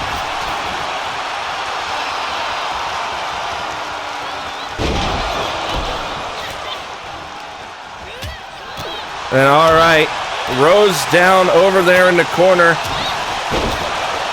as Ramona goes after the Warrior Princesses. Oh, double team denied by McGregor. As, look at Shelby. As now at number 20, here comes Lily. As McGregor looking to get rid of Ramona Prince and is unsuccessful.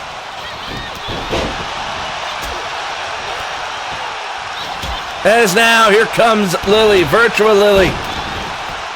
And McGregor with a big leg drop.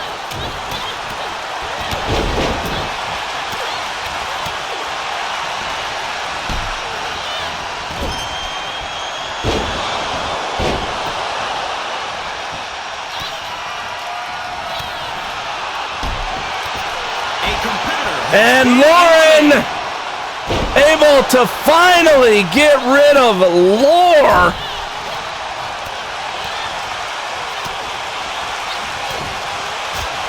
And Lauren over the top. McGregor with some punches and now trying to push her over. Push her out.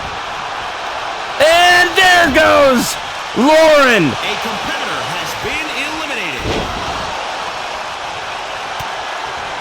Number 12 is now no more as, Ramona Prince tossed over the top as Lily tries to go after Rose in the corner, but Cassidy and Rose looking to be teaming up a tiny bit as the number 21, here comes Meg.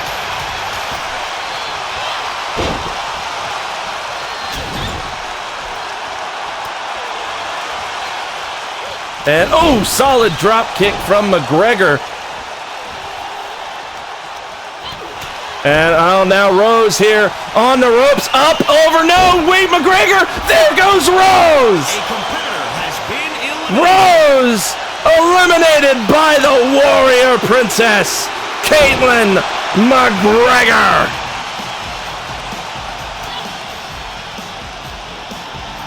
And now at number 22, we've got the thickness. That's right, Thick Lizzie is here. As I gotta say, I'm not surprised to see something like that from McGregor. If you were around recently, that's a little bit of revenge for the likes of McGregor. But now, the Rumble continues on. As now at number 23, here comes Yuri Hayabusa.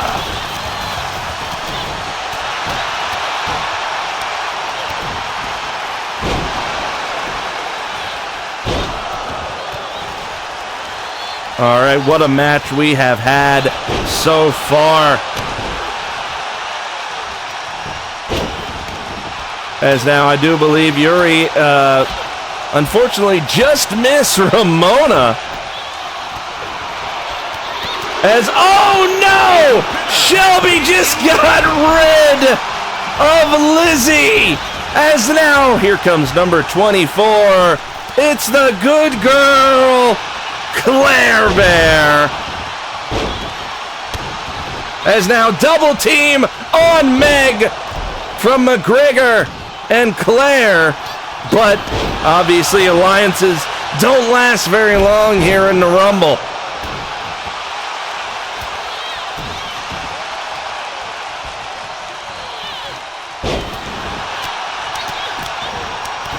As now, Yuri over in the corner. Cassidy's got Yuri. Things not looking good. She barely just got in here. As now the countdown has begun. 5, 4, 3, 2, 1. As now at number 25, here comes Megan. Sound Like a Dude is here.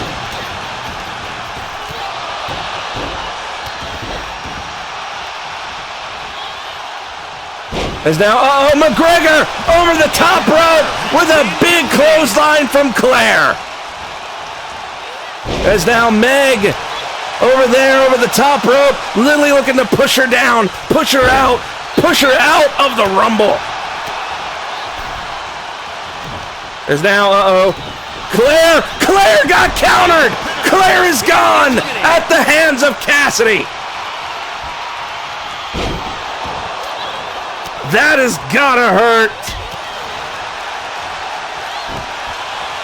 Cassidy coming back here all the way from, what was it, number 18.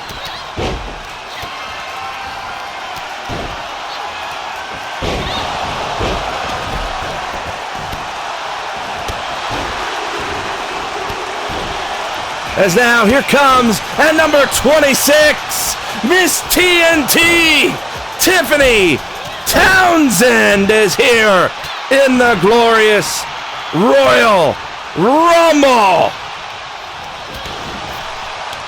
And oh, there goes Cassidy. Been eliminated.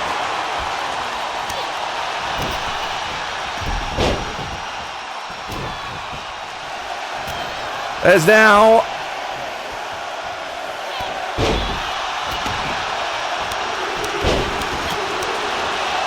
now, here comes, at number 27, here comes Deranged.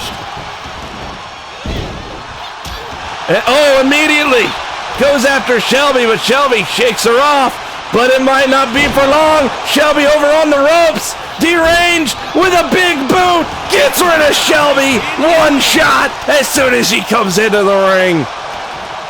As now up next, who do we got at number 28? Has been eliminated.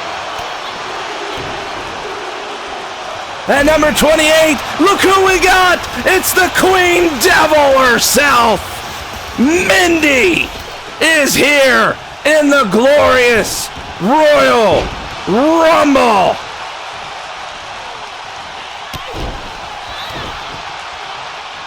As now, wait a minute, Meg able to reverse!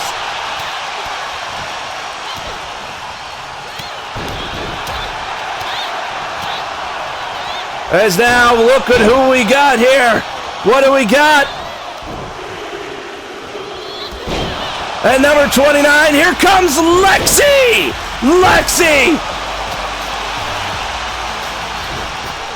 And number 29 in the glorious Royal Rumble.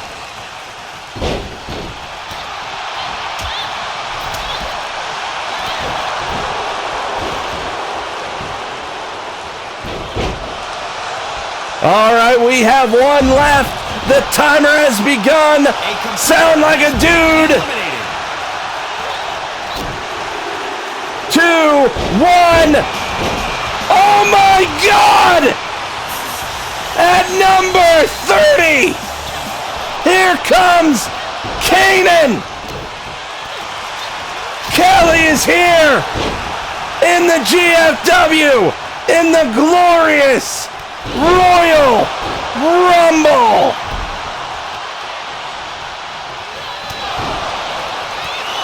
I can't believe it. Kanan is here.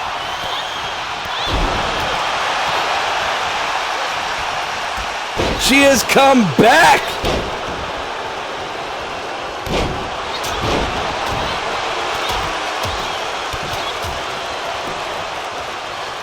As now, Tiffany Townsend with Meg.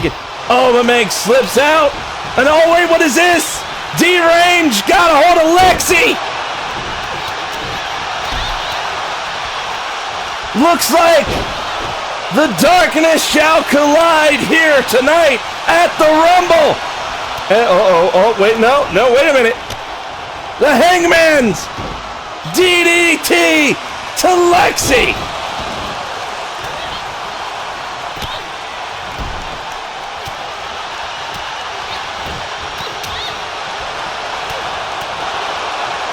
As now this is it, everybody. This is all that's left. As, oh, wait a minute, Lexi! Lexi, what are you doing? No! Lexi, that's supposed to be your friend! Lexi! Lexi just eliminated Kelly! Kanan is gone!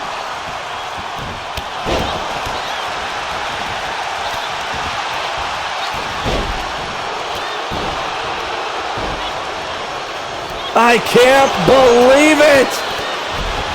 If you know anything, Lexi and Kelly, Kanan, good friends for so long.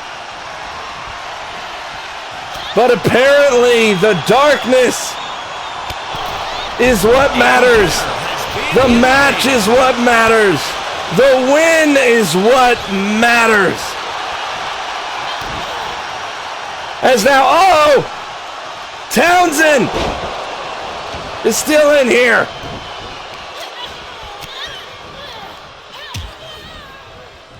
As now we are down here to the final 5.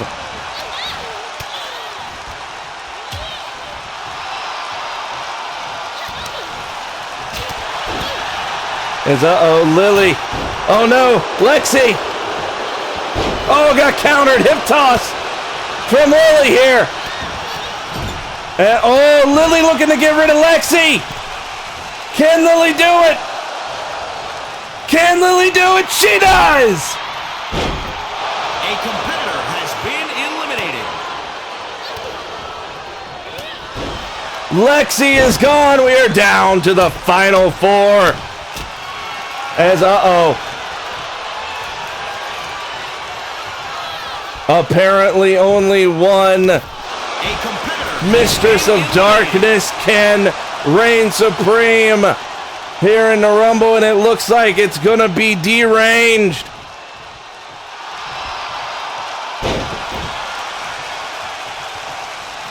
But wait a minute, no, Townsend. Townsend could do it.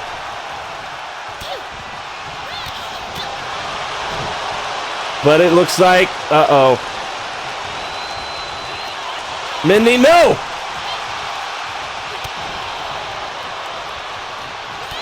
And look at this combo from Mindy.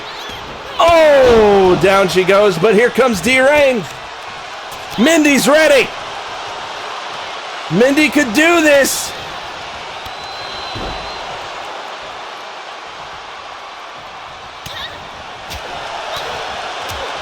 Uh-oh. Super kick, and there goes Deranged. It's just Mindy and Tiffany Townsend off the ropes. Dynamite axe kick. And oh, again. Incredible. Combo once again. Final two.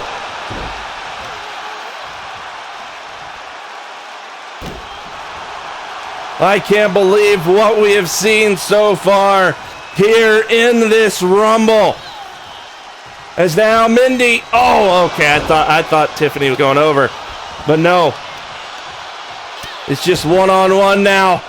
One of these women is going to go over that top rope and go to SGC for the title.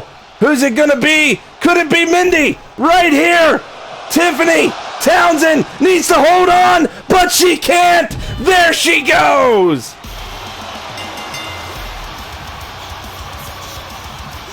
Mindy does it. As we now look at the replays here. What a match. What a Rumble. The Devil. The Queen Devil. Miss Mindy with the win here.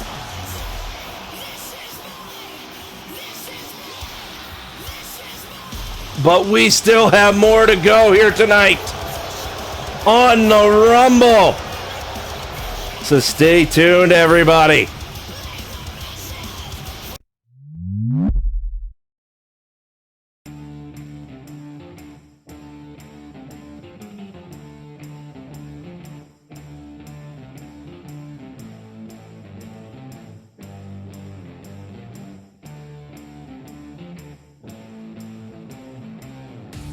Well,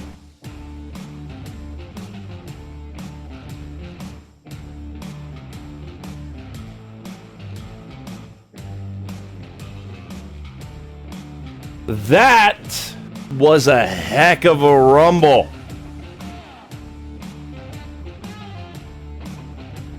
Rose, I'm just happy it wasn't Townsend. Oh, Lexi. Oh.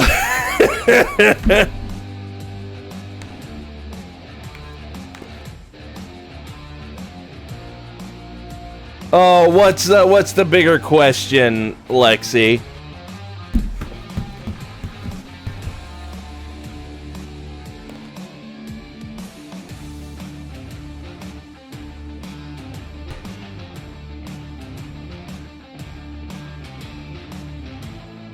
How are you gonna fare in your handicap match? I don't know. After that, well, let's put it this way. I don't know. Because it's not like you did bad in the Rumble. I mean, it's the Rumble, right?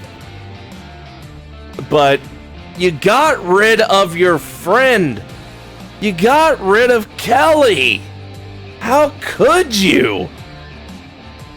Lexi, how can the darkness have consumed you so badly and so much that you would do something like that to a friend?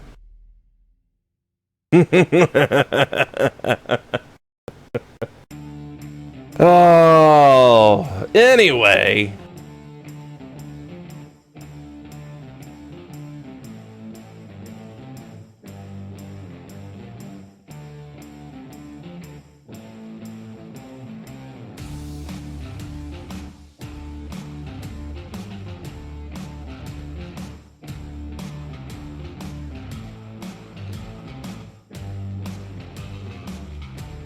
Well,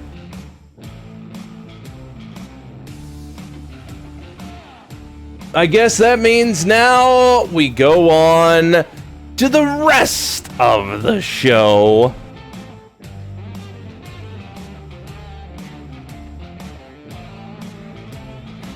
As we got other matches to get to.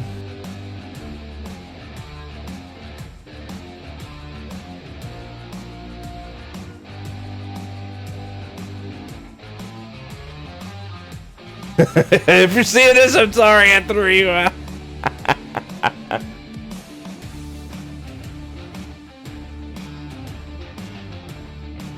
All right, well.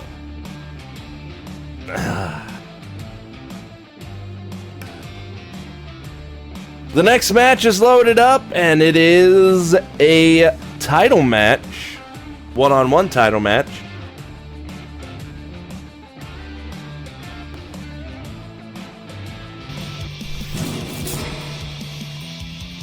As we've got Otter and Mike Hobone Smith for the Throwdown World Television Championship.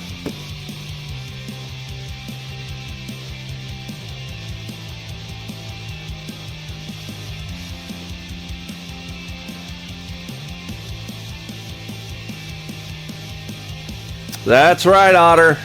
It's all you.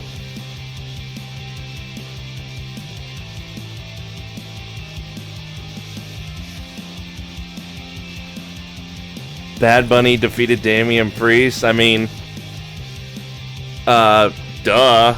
Because everybody knows that celebrities like Bad Bunny and such are stronger than wrestlers. Duh. And yeah, Lexi, it is that Bad Bunny, the musical artist. Bad Bunny really likes wrestling, really likes WWE.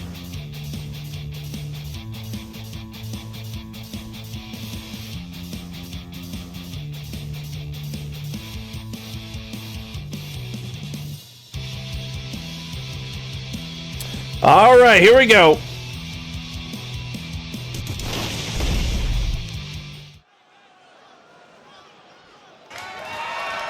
The following contest is scheduled for one fall and is for the World Television Championship.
Introducing the challenger from New York, weighing in at 239 pounds, C-May.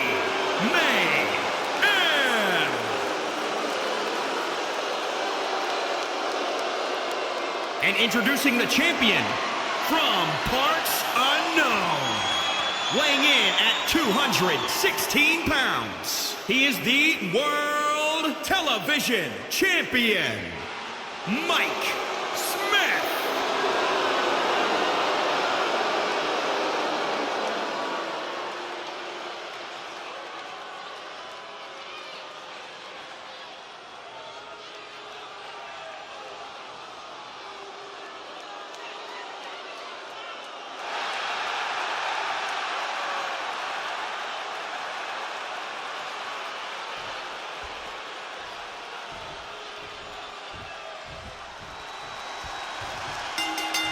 All right, here we go. The first, regular straight up match for a title we've had tonight.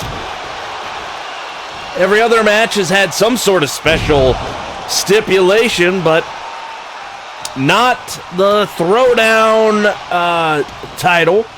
Regular one-on-one match between the likes of Smith and Otter here, who... Well, I gotta say, I already mentioned it in the pre-show that we saw earlier,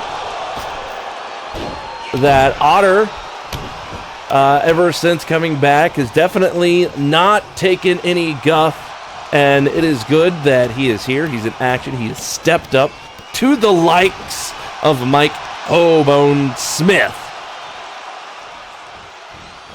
But now the question is, this is his chance. This is it for Otter to get his hands on a big prize, a big title here in the GFW. It makes me wonder what he's willing to do, because we already know what the likes of Mike Hobone Smith is willing to do, and not all of it on the up and up. That's for sure. Is now, oh, wait a minute, what is this? Otter on the top. Waiting, off he goes, and no! Got countered by Smith.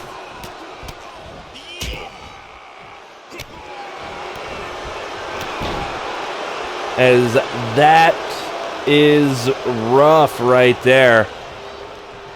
As now the champ in control, Otter being put in the corner, head first, nailed with a big old chop. And oh, again, Otter down.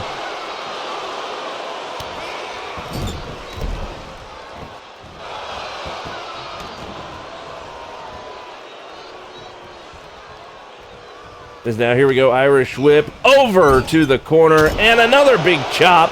As, oh no, he sets him on the top. Oh no, Otter. Watch out, Otter gonna go for a ride from the top. A big old superplex.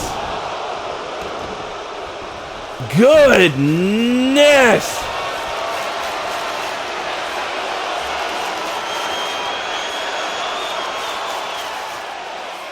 And now, oh, Otter able to slip out.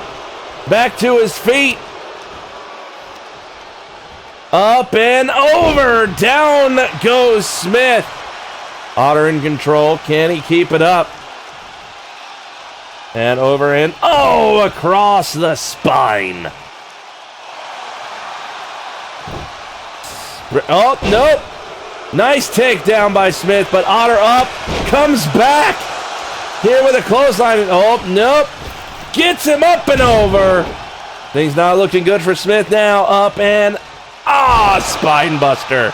Down he goes. We've got a cover. Do we have a new champ? No, not yet.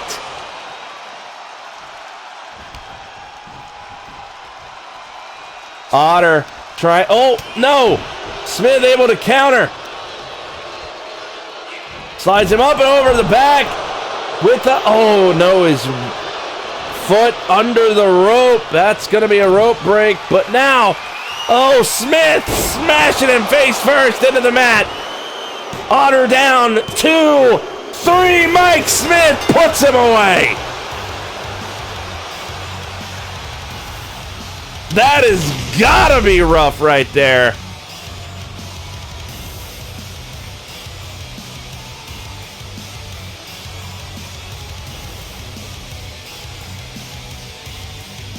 As we look at the replays as Mike Hoboned Smith wins the day, keeps his title here tonight at the Rumble. And still World Television Champion, Mike Smith. But hey, we've got more to come here tonight, so stay tuned.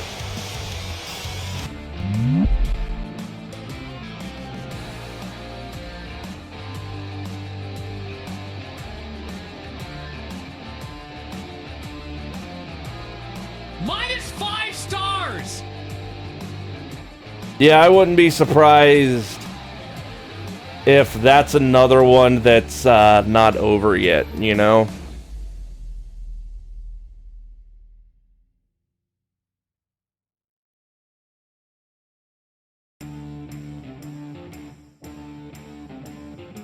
Well, time to go to the dark side.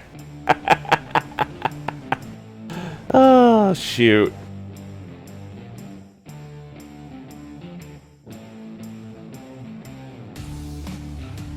All right, but hey, we got another match coming up. Another title match.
At least give me credit so it's not plagiarism. All right, the match is loaded up as now we have the match for the FAB Championship, the FAB Championship between the Great Akira and Mercedes Yamashita.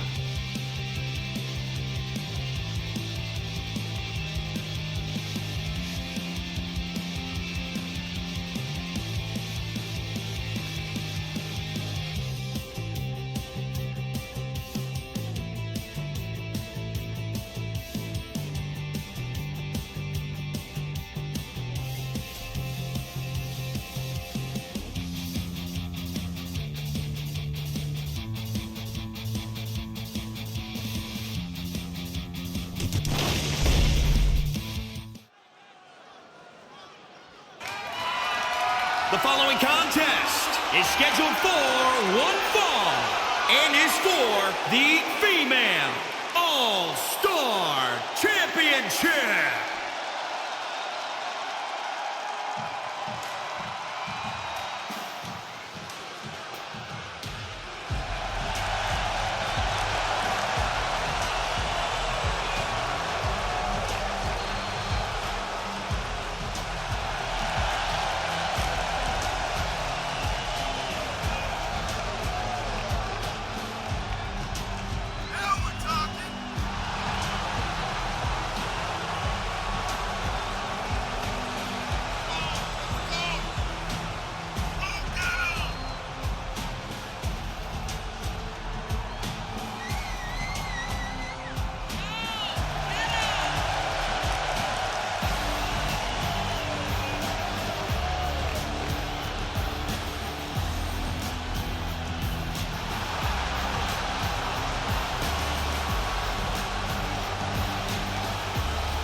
Introducing the challenger from Osaka, Japan, the Great Akira.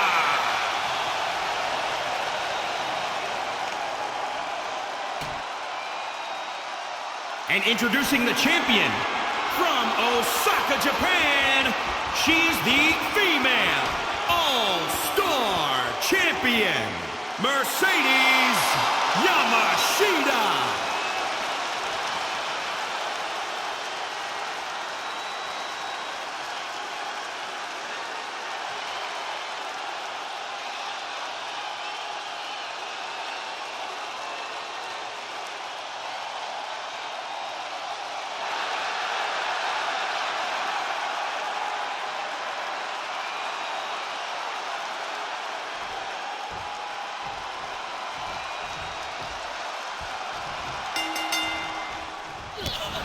And we are off.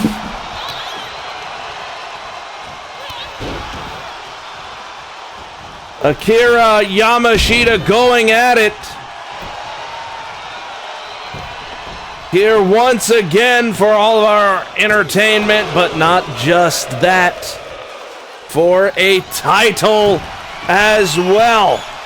The FAB title on the line. Yamashita actually defending it here tonight. Thank goodness in, well, granted a regular match. Which I will admit, it was, I wonder what they had to do to make sure that Yamashita actually defended it.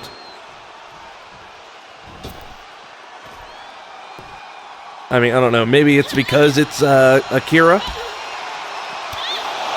And these two never quite have what's wrong between them settled.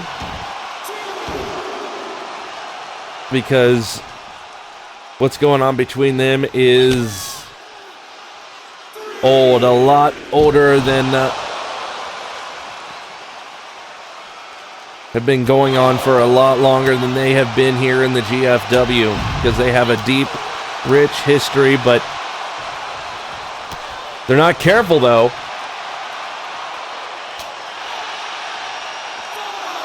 They're going to get counted out, which, I mean, I don't think Yamashita cares if she gets counted out. I mean, she obviously has the champion's advantage in that way, but okay.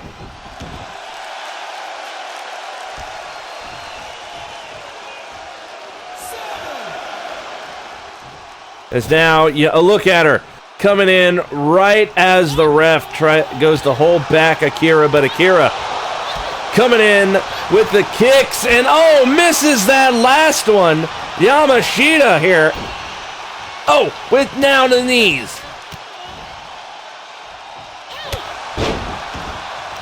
Because now I got to say, this is definitely something else. Yamashita hasn't quite done anything that we're used to seeing, anything underhanded, anything bad. Everything has been pretty above board. Oh, that's a stunner. I mean, maybe because she knows she can't get away with it because of Akira, because they know each other so well. Look at that coming out of the corner. There's now Yamashita, and boom, right. Landing right on the midsection. There's now Yamashita off the ropes and leg drop. We've got a cover. And only two. Akira not out of this yet. But Yamashita getting ready. Setting up, but Akira counters. Step up Enziguri right to the side of the head. Akira double underhook right there. Looking to possibly get a big win, get a title here in the GFW. Inverted splash, connects, grabs the leg. No, only two.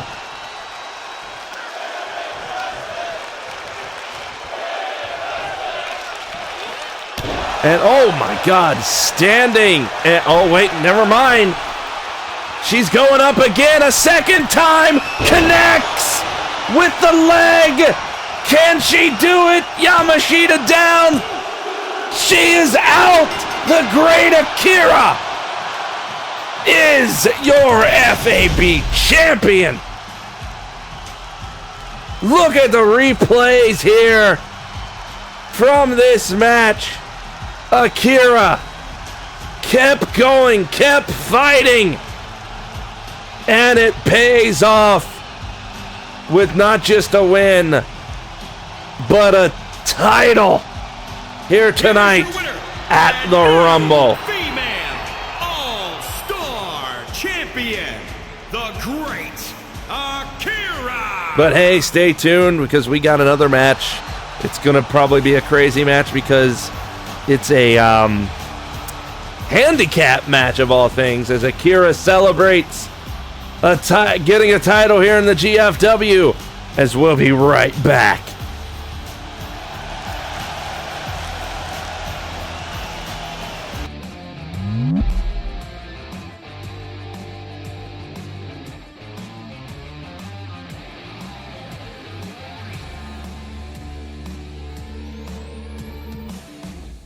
All right.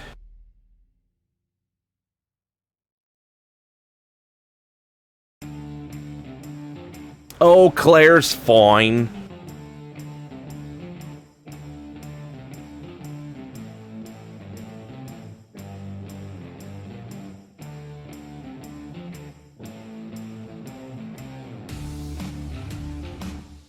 Claire's good. Right?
All right. Match set up. This is it. Hope y'all ready. It's the match before the main event.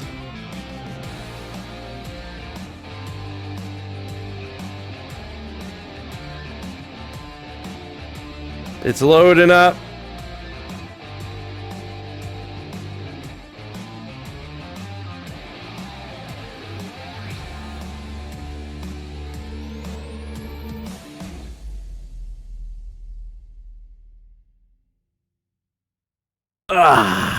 Stretch out that leg here.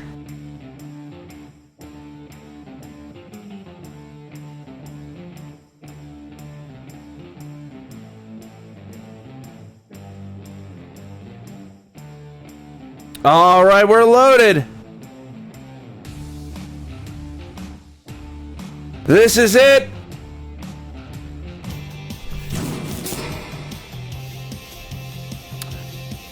Lexi versus the Hurt Business, Lonnie and Bonnie.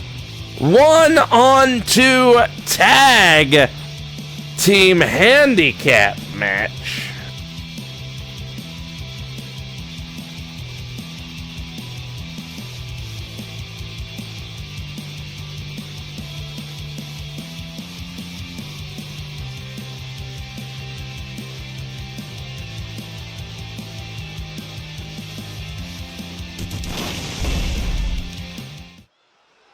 All right, we are back here at the Rumble as look who we got up next. Look out. Here comes Lexi.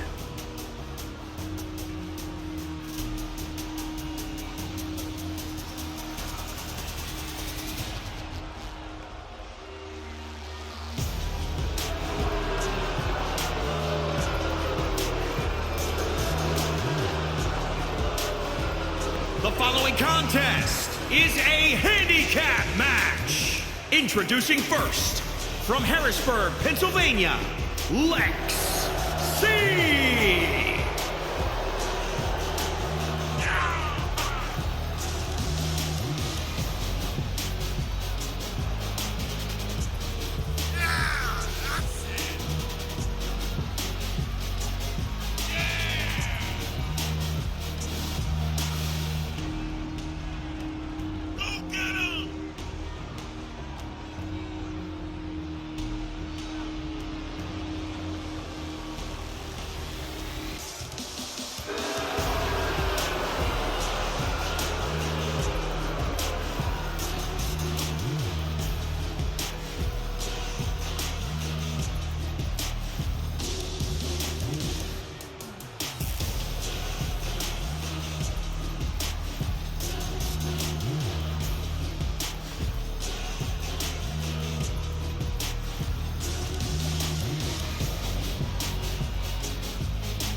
And now here comes her opponent, or I guess opponents. This is a handicap match. They are Lonnie and Bonnie, the Hurt Business. And their opponent, the Hurt Business.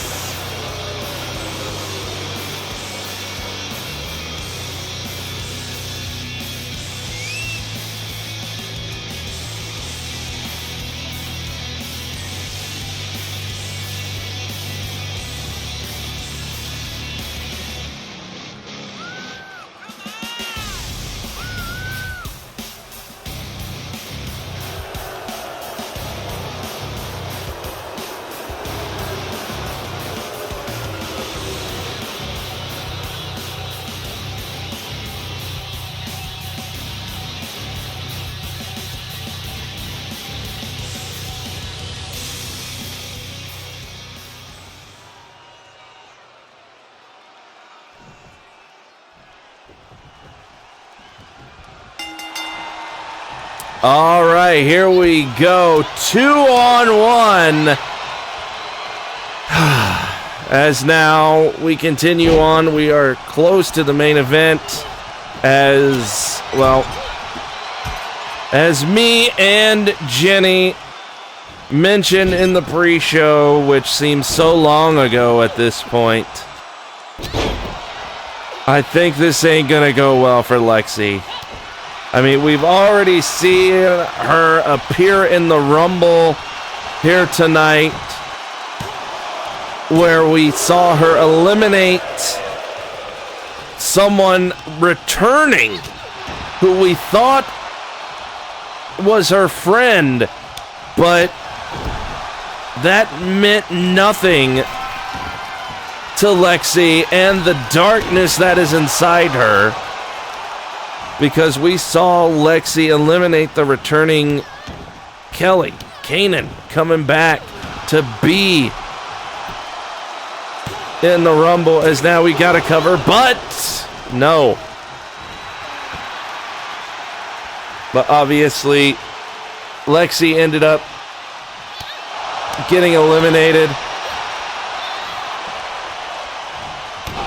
But that's okay, that's just the Rumble.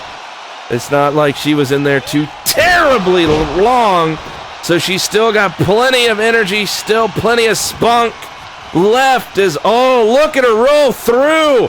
Oh my God, look at her arch with the cover, and it's done.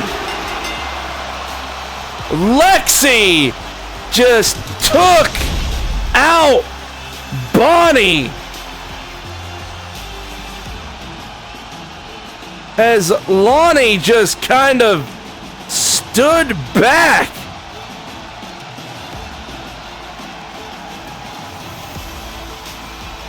Absolutely flabbergasted, I'm sure, but look at it. That is what gets the win right there as we look at the replays. As I don't know who paid for the Hurt Business, but business was not good. And they did not get their money's worth tonight here at the Rumble. But we'll be back with the main event, the Men's Rumble, next.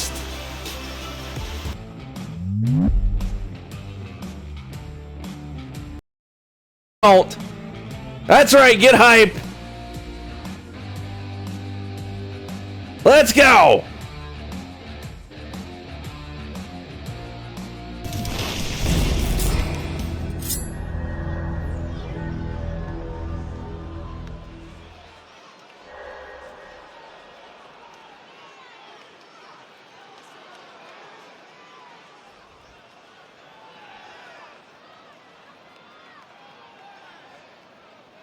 The following contest is the Royal Rumble match. The two superstars that drew number 1 and number 2 will start in the ring at the same time. Other superstars will join in the order that they drew. This will continue until all 30 superstars have entered the ring. Eliminations occur when a superstar is thrown over the top rope with both feet landing on the floor. The last superstar in the ring will be declared the Royal Rumble winner and go on to face the champion of their choice at WrestleMania. All right. Oh, what is this? Here comes the money. Holy crap. It's the Core Pirate. Introducing the participants. First, from New York, weighing in at 270 pounds, the Big Money Man. Oh my God, it has been years. It has been forever. But the Core Pirate is here and coming out at number 1 in the GFW Glorious Royal Rumble.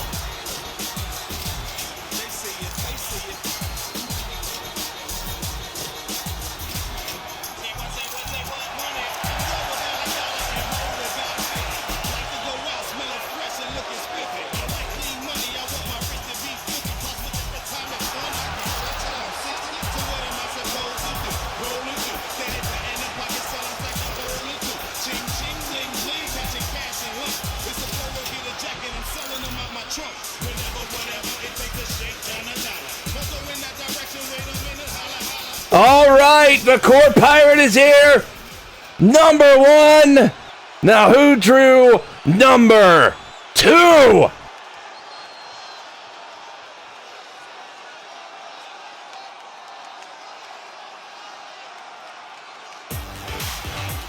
Wait, who the? Huh?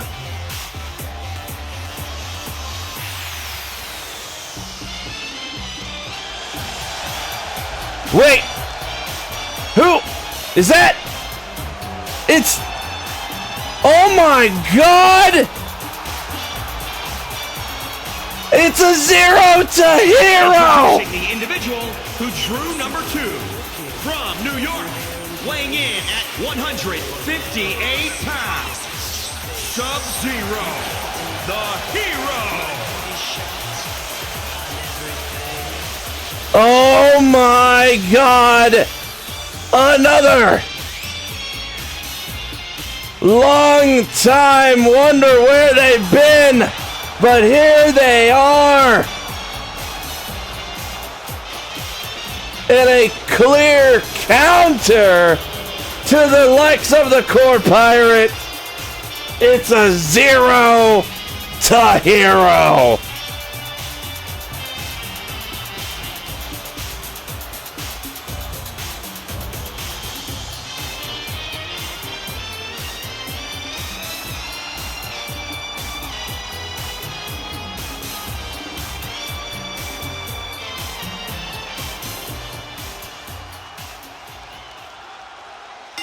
Oh my God, what a way to start the glorious Royal Rumble, the men's glorious Royal Rumble here tonight. The Core Pirate and a Zero to Hero are here. Who in the heck could possibly come out next? Well, we don't have to wait long because here comes number 3. And it's PETA! From the Hang Time crew, PETA is here! And he's number 3 in the Rumble.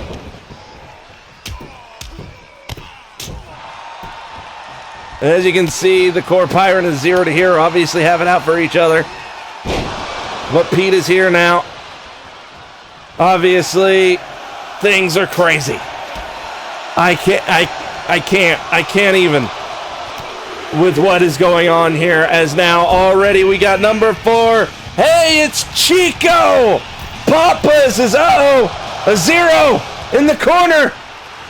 Is he possibly gonna already? No, he's not. No, he's not. The Zero's not going anywhere yet.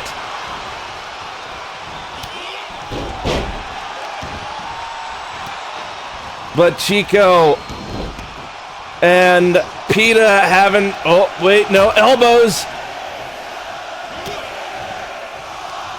All right, the countdown has begun. We've getting another one. Here comes number 5. It's Darren Sears.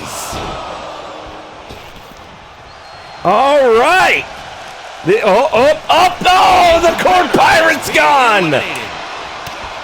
The Core Pirate just got eliminated, and oh no! No, it can't be! A Zero to Hero has been eliminated as well. Oh, that's gotta hurt.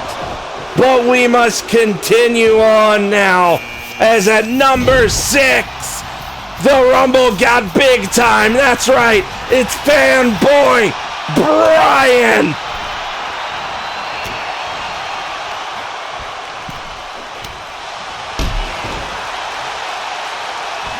Oh my goodness.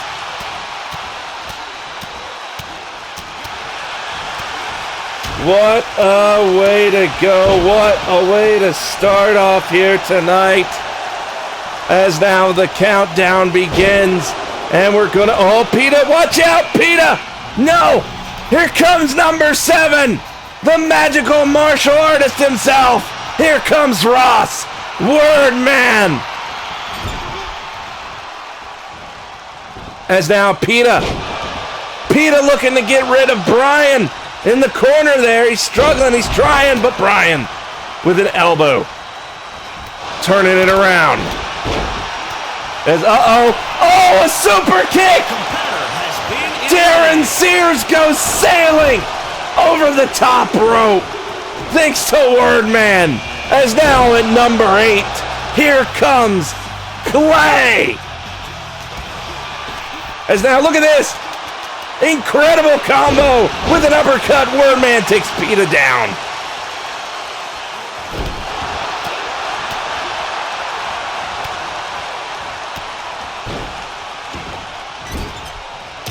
As now Clay has Chico in the corner. He's not staying in the corner.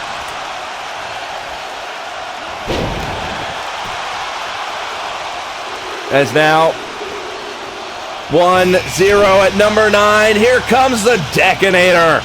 Anthony Decker is here. The Destroyer.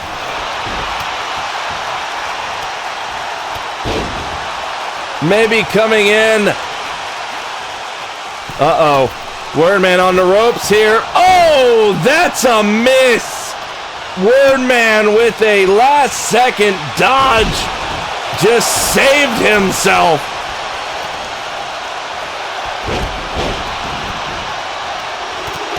I gotta say, if I had to pick somebody at this point, it'd definitely be Decker, but now here comes number 10. We are in the double digits as we've got Renegade.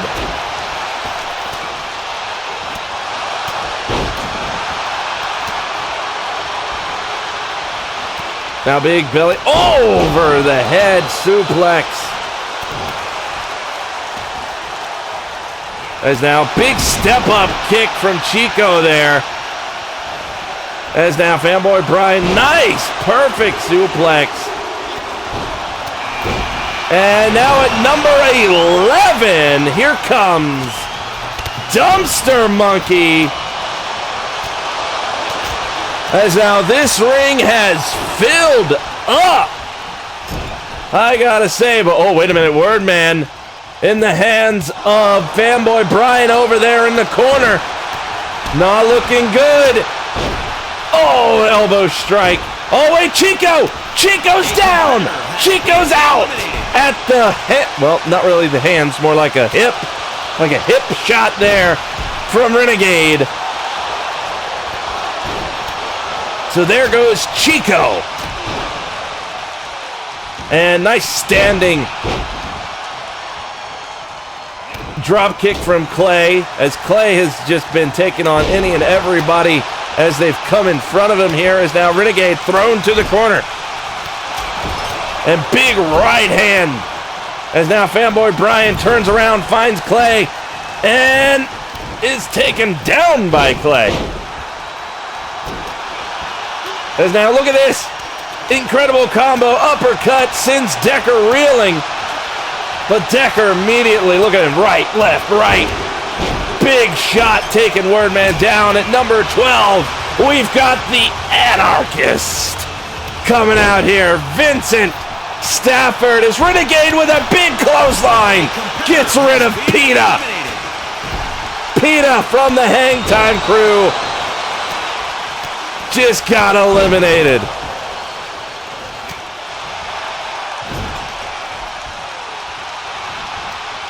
It's good to see PETA back, though. He did not last. As now, oh, there goes Brian, but Stafford just gets lifted up like he was nothing out of the corner and chucked out of the ring. As no, there goes Clay. Clay gets chucked out as well. We're down to only 4 people in the ring here.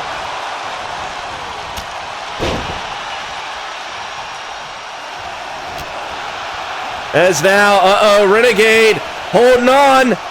Wordman might get another elimination right there, but no, he holds on, and now at lucky number 13, here comes Tom, the Iron Man, Harvey.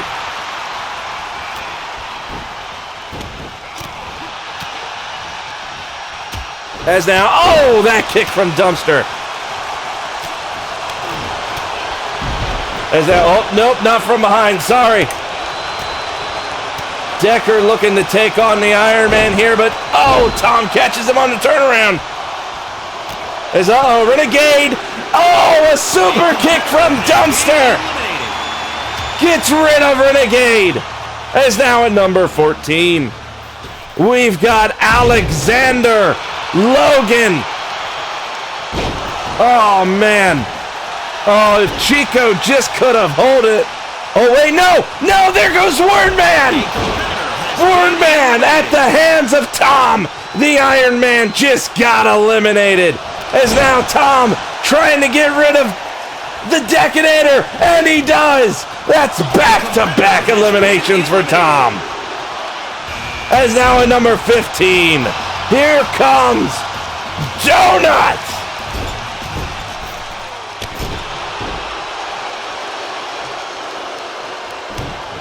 As now I think Donut might have just saved Tom there in the corner. As so Tom goes over, has a little look-see at the likes of Alexander.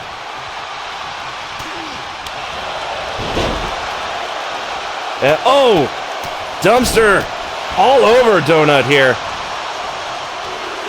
As now Donut, previous Rumble winner, is now, here comes 16.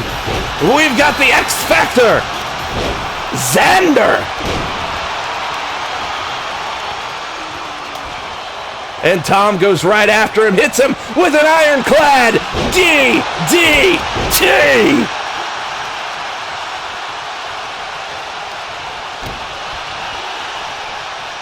Tom now. Immediately goes after Xander, stops him.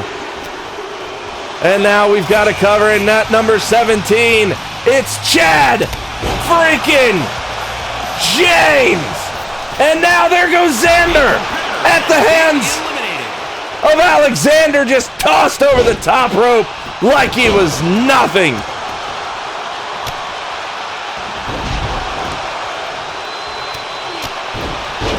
As now, Tom's got his hands on Donut here.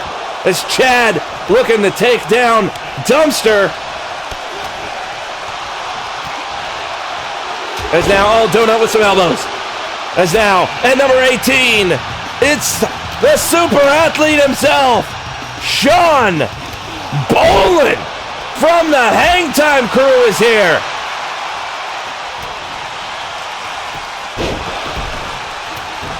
And brutal clothesline and elbow after elbow after elbow from Alexander to Tom.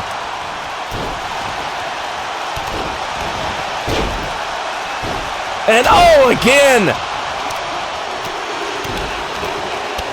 And it looks like Donut. And now, look at this, number 19. Here comes Locke. As, there goes Bolin! Bolin just got yeeted! And Locke taken down by Alexander. As Tom put in the corner by Donut.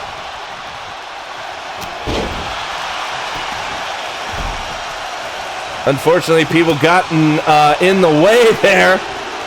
Donut probably trying to do something as, no! At number 20! Here comes, he's back! It's Johnny Viral!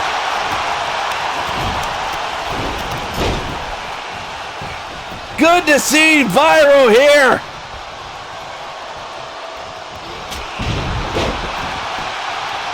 As he's got a hold of Chad, but he can't find a place to take him.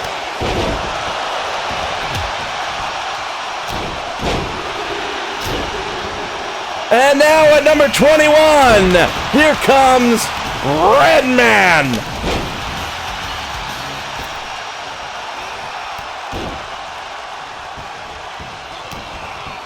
As now, this ring has filled up once again with so many superstars. As now Locke with Dumpster over in the corner. He's got him. He's trying to get him up and over.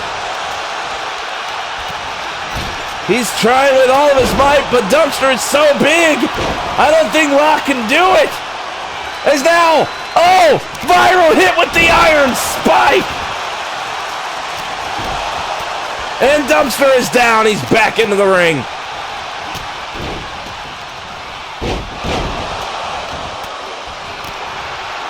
As now,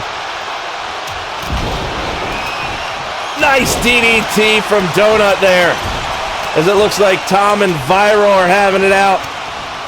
Irish whip, Viral in the corner. But Tom turns his direction to Donut. Oh no, Donut! Donut just got super kicked over the top by Tom. Donut is done. Donut is gone. But Alexander, puts Tom down.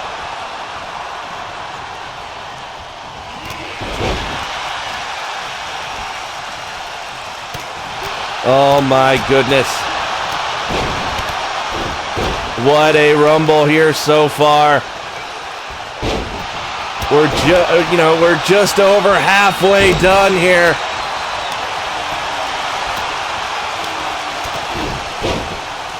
And look at this. On the shoulders, the countdown is going. As now at number 22, it's Mr. Amazing, Tim Wolf. As now we've got Tim Wolf here of previous Rumble winners. Oh, there goes Chad. Chad James is gone. Is now, what is this? Alexander just beating the crap out of Tom. Dumpster! Dumpster ducked and took the rope with him. And there goes Viral. Johnny Viral is gone. All thanks to Dumpster and his, I guess you could say quick thinking, maybe? I don't know.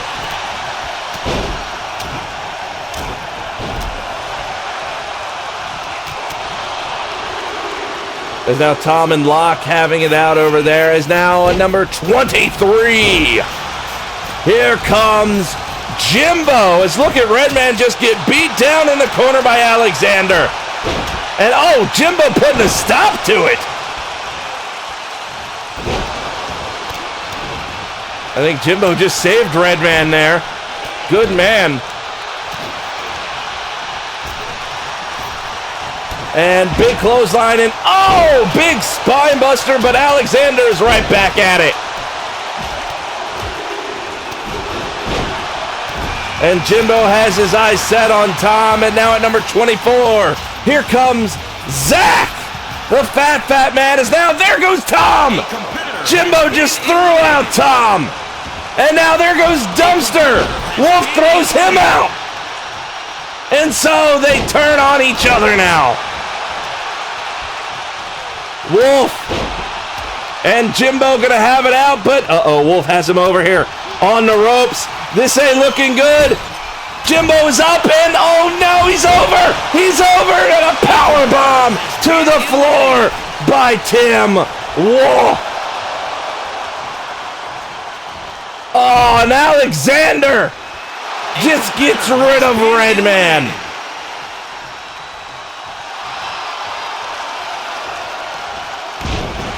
Oh my goodness. It has been absolutely crazy. There goes Locke! Zach just got rid of Locke with a well-timed hip placement, but now look who's here, the All-American man himself. Here comes Chris into the Rumble.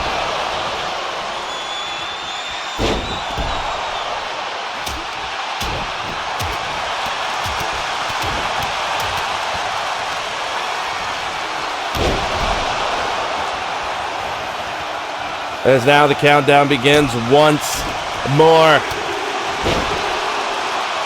And now at number 26, hey, it's the Force from the North.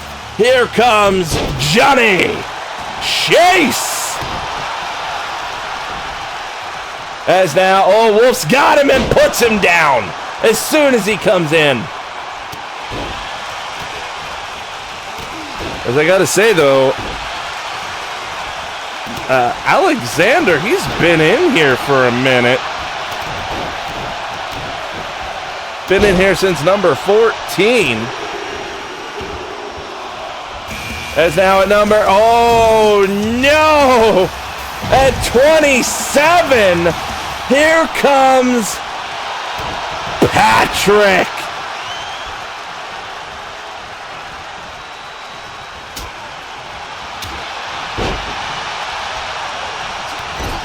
As Alexander looking to get rid of Wolf here. Wolf could go. There he goes.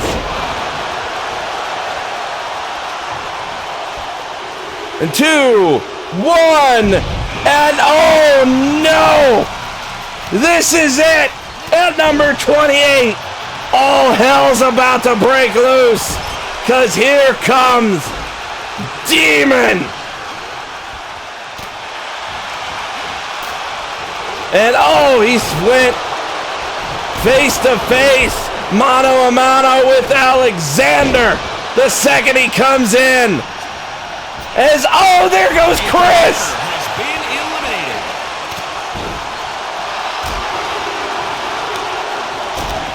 And now at number 29, here comes Silent the Punisher, Hero.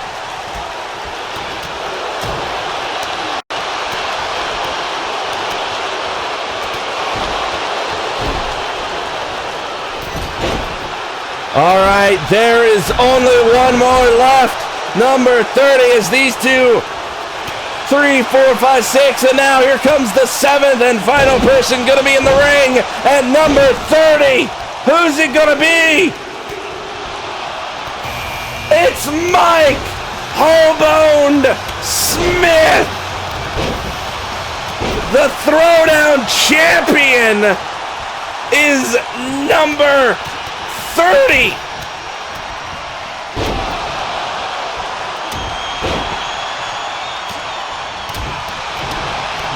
As now we can see over here in the corner some flames of the past as Patrick has been beating on Demon for a while, but now Johnny, Johnny might be able to get rid of Demon. Can he do it? He does! Demon got done in by the man from the Great White North, Johnny Chase.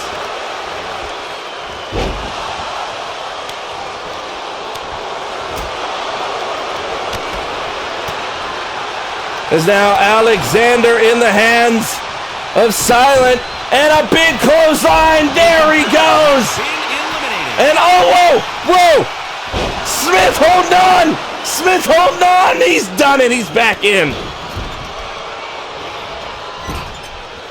Oh, man, what a save. As now Johnny looking for another elimination. Johnny looking for another one. He's trying to get Silent over there in the corner as Patrick trying to get rid of Zach. And Zach not going anywhere. As, Mike Smith. Off the ropes goes Johnny.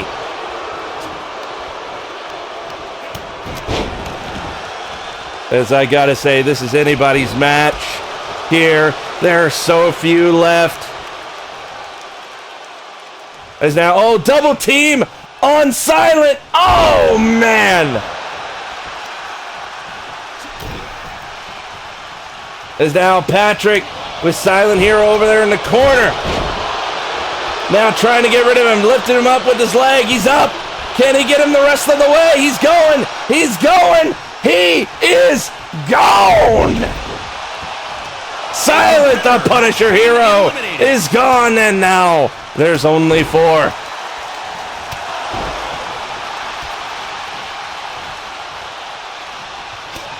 As now, things ain't looking good for Johnny over there. And, there we go. Johnny Chase in control here is, Mike Hobone Smith over on the ropes. Zach lifted him up. Can he get him over? He's trying, and there goes Smith at the hands of Zach, the fat man. And then there were 3.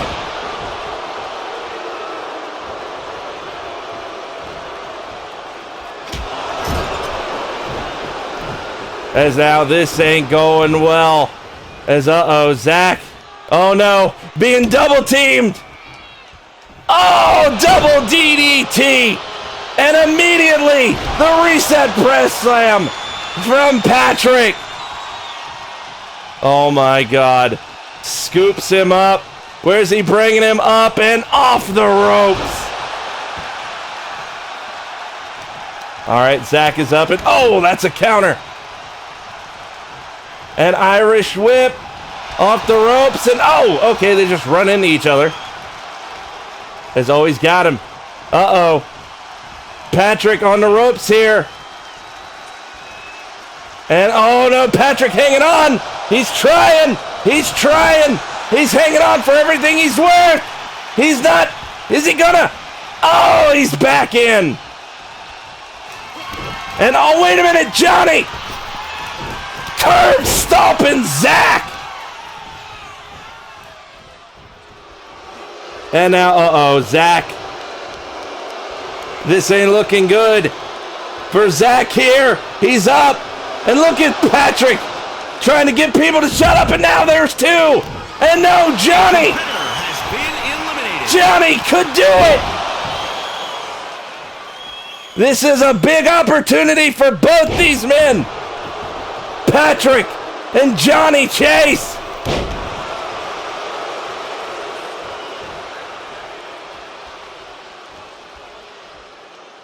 Who's it going to be?